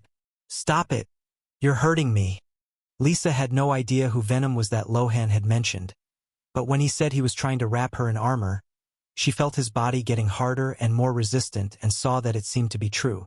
Suddenly she froze, realizing that maybe she had been a little irrational, but feeling his cold, gelatinous body envelop her small, warm body, her cheeks flushed with embarrassment, causing her anger to rise even more. And couldn't you have explained this to me before you acted?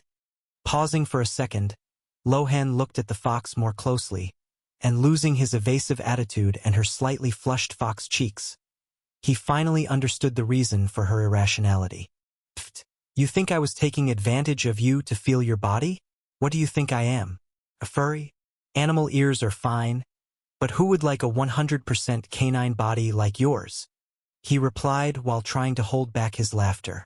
But his willpower wasn't enough, and he started to laugh out loud. The problem was that when he laughed, his round, soft body vibrated, making the fox feel ticklish and even angrier. Lisa was furious, with her face completely red. She couldn't take the slime's audacity anymore and exploded. A wave of white flames flowed through her body, attacking indiscriminately. This was a move she only used when Halon wasn't behind her so as not to risk hurting him. But at this point, that was what she wanted most.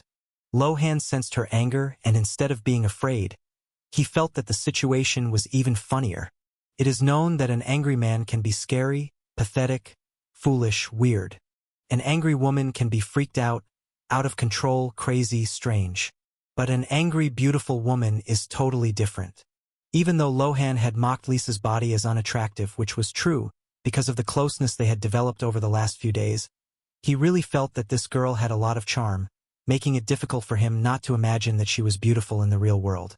So seeing her angry like this, he could only find her attitude even cuter. With the courage of a reckless fool, Lohan laughed even harder and just increased the resistance of his exoskeleton and membrane to withstand her attack, while laughing non-stop. Feeling that this foolish slime wasn't going to stop anytime soon, Lisa became even angrier and shot forward at high speed, wanting to knock him off her back. Lisa shot like a white projectile through that floor of the tree, making sharp turns and jumping over twisted roots with erratic movements, trying to use centrifugal force to throw Lohan against the hardened wooden walls. "Get off! Now! I'll turn you into real jelly!" she shouted, though the mental voice sounded more like a high-pitched hiss of indignation than an actual threat. Lohan, however, was in his element. With selective viscosity, he acted like a high-level organic suction cup. Every time Lisa tried a sudden movement to destabilize him, he simply expanded a part of his biomass and created a jelly shock absorber that absorbed the impact, sticking to her fur with stubborn adherence. "Ha ha ha! It's no use, Lisa. I have non-Newtonian resilience, remember? The more you shake me, the firmer I get," Lohan replied, his mental voice still trembling from laughter. The situation was absurd. There they were, in the middle of a level 10 dungeon, surrounded by deadly beetles, engaged in a cat-and-mouse fight, or rather a fox and slime fight. Lisa stopped abruptly, her claws digging deep grooves into the resin floor, and began rolling on the ground, trying to crush Lohan against the dry wall of the trunk. The noise was very loud, causing an intense buzzing sound to emerge from the background. But in her moment of fury, Lisa didn't notice it. Stop. That tickles," Lohan exclaimed between spasms of laughter, feeling the pressure of Lisa's weight. Okay, I surrender. But admit it, the idea of slime armor is strategically brilliant." Lisa stopped rolling and stood up, panting, her fur all bristled and covered in dust and wood chips. She looked back and saw that Lohan was still there, now reduced to a thinner, blacker layer due to the obsidian exoskeleton, protecting her like the shell of the beetles they were hunting. Her spiritual fire had diminished, leaving only a residual glow. Then she snorted, trying to regain the dignity of legendary fox and queen of ice. "That's a stupid idea," she muttered, though she was no longer trying to burn him. "And if anyone sees you like this, I swear I'll say you're a parasite I haven't been able to remove yet." "Deal," Lohan agreed, finally stopping laughing and focusing on the crack ahead. "But now, quiet. I think I hear something." The joke served to dispel the tension of the invasion, but the reddish glow of Lohan's thermal perception picked up several heat spots moving in the shadows above them. An even larger number than the previous group they had faced. The fun was over. The blue venom and the enraged fox looked at the approaching group and were excited to face this battle, for different reasons. Lohan's mental laughter ceased abruptly when spatial echolocation sent a frantic mapping to his core. Through the hole in the ceiling leading to the second floor, he sensed a large number of monsters, at least more than 12 beetles like the ones they had fought, but instead of descending uncontrollably, these beetles remained on the second floor, as if they were forming a battle formation. "Lisa, stop trying to shake me," Lohan transmitted seriously, cutting off the playful mood. "A group is forming above us. I'm sensing around 15 thermal signatures now, all of which have become strangely static after a few seconds." Lisa stopped rolling and looked up, but her eyes, though powerful, could not pierce the dense darkness of the upper floor like Halon's tracking skills could. 15? That's more than double the last group," Lisa replied, her mental voice quickly regaining its battle-hardened coldness. "Why didn't they come down? With that numerical advantage, even just following their basic instincts would pose a major threat to us." "Exactly." Lohan vibrated his membrane, now in a flatter form on her back. "They're not acting on instinct like before. They're keeping a safe distance of 5 meters from the edge of the hole, as if it were an organized ambush. Someone or something is holding their leash. They decided to wait and see if the insects would grow impatient." 10 minutes turned into 30, then 40. The buzzing from above was constant, but no beetle dared to descend. The silence on the first floor became oppressive, broken only by the sound of digestion inside Lohan. "I don't think they're coming out, Lisa. If we want the core of this dungeon, we'll have to go up and deal with the welcoming committee," Lohan stated. "If we had to deal with this many bugs normally, I don't even know if we could do it, but if we go with my living armor idea, I think our chances increase greatly." Lisa hesitated for a second, remembering the previous sensation, but looking at the still fresh cut on her flank, she gave in. "All right, Halon, but if you try any funny business, I swear I'll finish you off." Lohan did not respond with words. He expanded his biomass, activating membrane reinforcement LV-22 and biological elasticity LV-5. The dark blue gelatin began to flow like living lava over Lisa, covering her chest, flanks, and neck, leaving only her paws, tails, and silver eyes free for combat. Then, he activated obsidian exoskeleton LV-3. Rigid black hexagonal plates sprouted from Lohan's mass, fitting over Lisa's body like a complete symbiotic armor. Lisa felt its weight on her, which made her movements a little awkward compared to how she normally moved. But since the weight was evenly distributed across her body, it didn't compromise her movement as much as she had imagined. And considering how much her resistance had increased, the slight decrease in flexibility was only a small price to pay. "Let's go," Lohan commanded. Lisa fired off spectral step, leaping up the walls in a spiral until she broke through the hole in the ceiling. What awaited them on the second floor was like a nightmare banquet.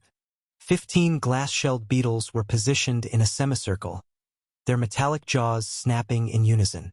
As soon as Lisa landed, the encirclement closed in around her. The battle was instantly bloody. 3 beetles dove at Lisa's chest, but instead of tearing through flesh, their scythe-like legs collided with Lohan's obsidian armor. Crack! Lohan felt the sharp pain, but the hemolymphatic tissue LV10 was activated. And as the beetle's legs touched Lisa, Lohan attacked back, digesting any part that came into contact with the black armor, not only causing damage back to the attacker, but also recovering energy for him. While Lisa delivered kicks of spiritual fire that incinerated the attackers' heads, Lohan used selective viscosity to bite the beetles that touched her, injecting poison production LV7 directly into their joints. The dance between Lisa's flames and the beetles' tough shells became frantic as the 15 beetles closed in around the pair, turning the second floor of the tree into a bloody arena of attrition. Lisa moved desperately, using spectral step while leaving trails of light that the beetles tried to intercept with strangely coordinated dives. Lohan, acting as living armor, felt every impact that should have struck the fox's body, and the sound that came from those impacts was no longer pure metal, but shrapnel flying as the level 10 jaws pushed his resistance to the limit. The difficulty of dealing with so many enemies above his level simultaneously was taking its toll. As Lisa spun to incinerate 2 frontal attackers, a larger beetle leaped out of a side tunnel, striking her flank with a force that overwhelmed Lohan's non-Newtonian resilience. The hexagonal plates, unable to absorb so much kinetic pressure at once, shattered with a sharp, painful crack. One of the monster's serrated legs pierced through Lohan's membrane, tearing through the deep blue gelatin and reaching Lisa's flesh beneath him. Lohan felt that the biomass inside him was falling at an alarming rate, to the point that the stockpile he had accumulated over the past few days had already fallen to a critical 38%. Lohan felt the sharp pain run through his core with that attack, but anger suppressed the shock. The hemolymphatic tissue LV10 skyrocketed his digestion rate to the max as soon as the enemy's green ichor and his own vital fluid began to mix. "Lisa, hang in there, I need fuel," Lohan transmitted through the mental link, his voice vibrating with urgency. In a risky move, Lohan used partial division LV7 to expel 3 clones directly onto the corpses of the first beetles Lisa had slain. While Lohan's main body writhed to close the gap in the armor and protect her wound with what remained of the biomass stockpile, the clones acted as biomass suction pumps, ignoring any caution to dissolve the carapaces in seconds, taking advantage of the fact that the hemolymphatic tissue was still active.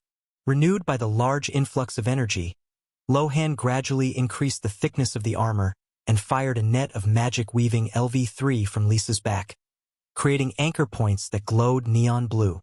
Lisa, understanding his tactic without him having to explain anything, used the threads as pivots to change direction instantly, delivering spirit fire kicks that turned the beetles' insides to ash before they even touched the ground. Lohan, now with a steady influx of biomass, did not limit himself to defense alone. He projected small spikes of ice spike from all directions of his armor, trying to control his mana expenditure as much as possible, impaling the beetles that tried to flank the fox, while monocular telescopic vision LV9 ensured that each shot hit the vulnerable joints of the monster's wings.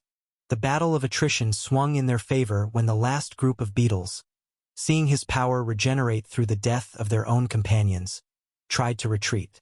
But they wouldn't let anyone escape.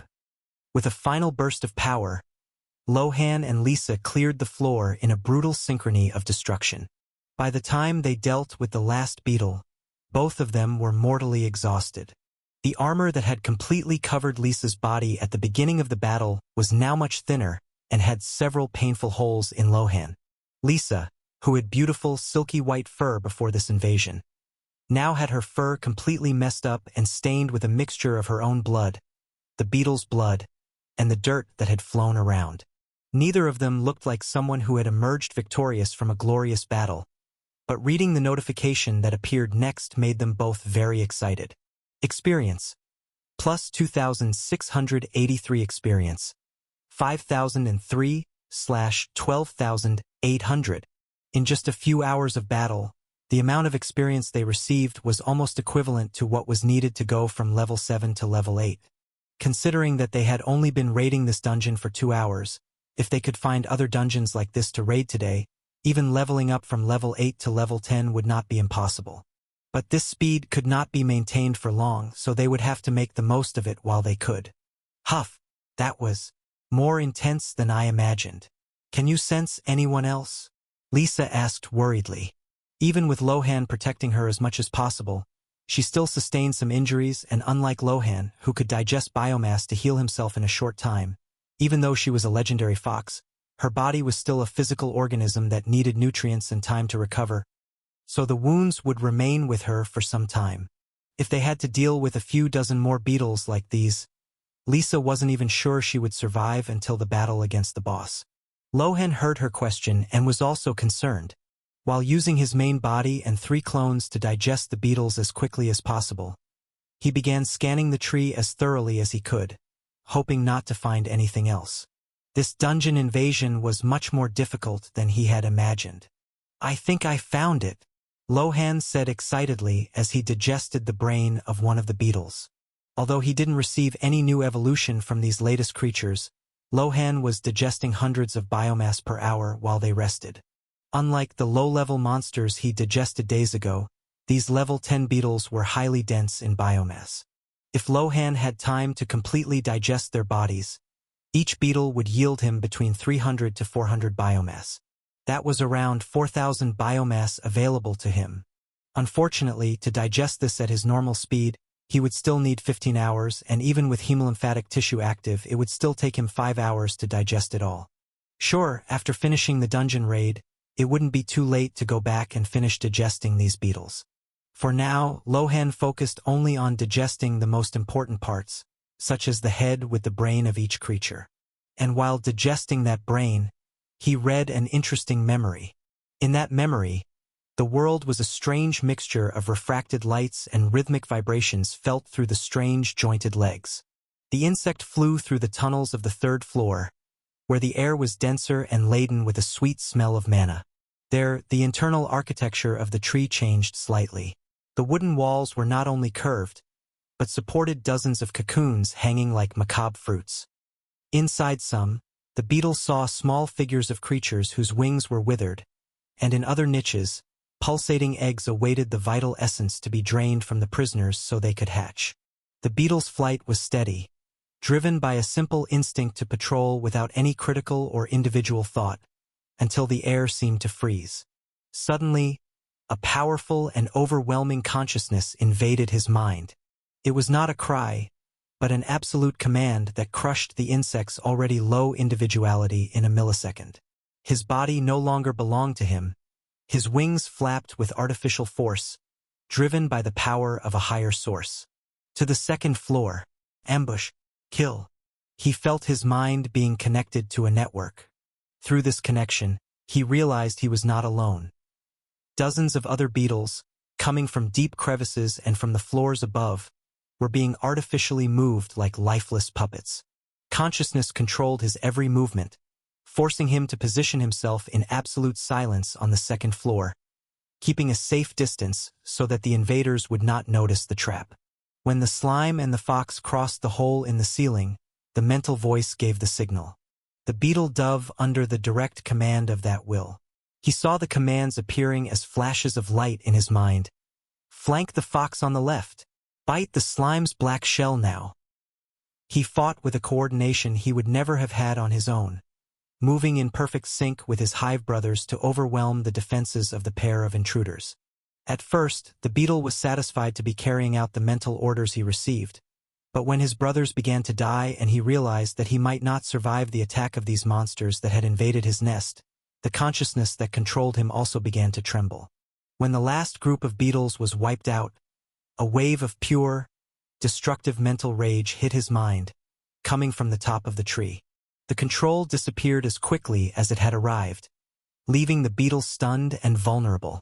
The last thing the creature felt before total darkness was the frustrated fury of his queen and the pain of the slime digesting his still-living body.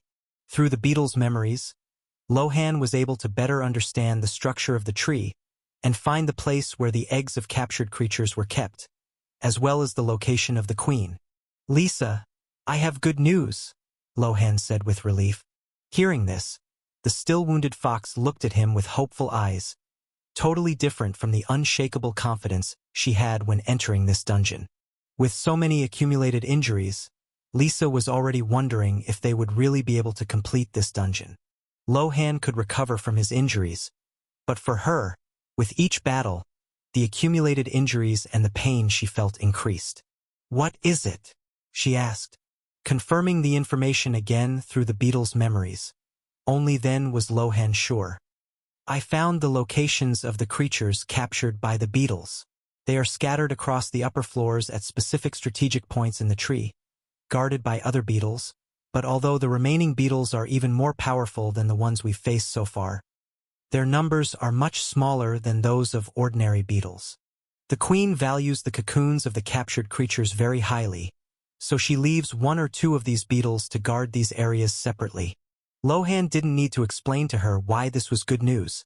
Honestly, in this battle, their biggest disadvantage was not that they were weaker than the beetles individually. In fact, with their synergy, their strength was much greater than that of ordinary level 10 monsters, even though they were still at level 8, but it was impossible to deal with the numerical disadvantage. Facing more than 10 enemies at the same time was very physically and mentally exhausting, so knowing that they would have to face fewer enemies, even if they were stronger, was not bad news. Knowing that there were few beetles left on the tree, the two allowed themselves to rest even more. To maximize the speed of digestion, Lohan even asked Lisa to hit him with a weaker attack to activate the hemolymphatic tissue since he couldn't activate it on himself. With a speed of 780 biomass per hour, in 1 hour and 17 minutes Lohan accumulated 1,000 biomass. Of that 1,000 biomass, 700 biomass had to be used to heal him and stored to be used as a reserve in battle, but the remaining 300 biomass was quickly converted into evolutions. The first 100.77 biomass of that was spent on one of the most useful evolutions for him at that moment. Hemolymphatic tissue LV10 to LV11.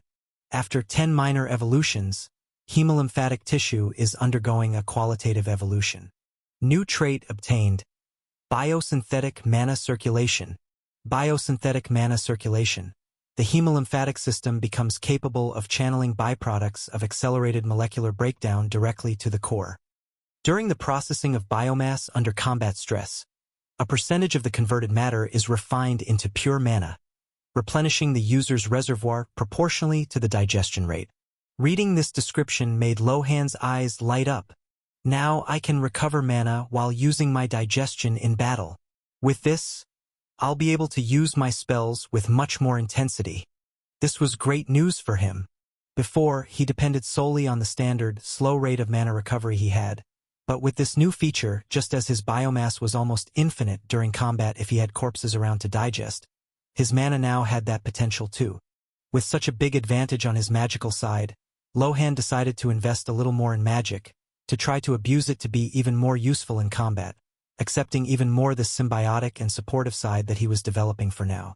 When I finish my basic development, when I can digest thousands, or even tens of thousands of biomass per hour, it won't be too late to focus on my solo combat methods as well.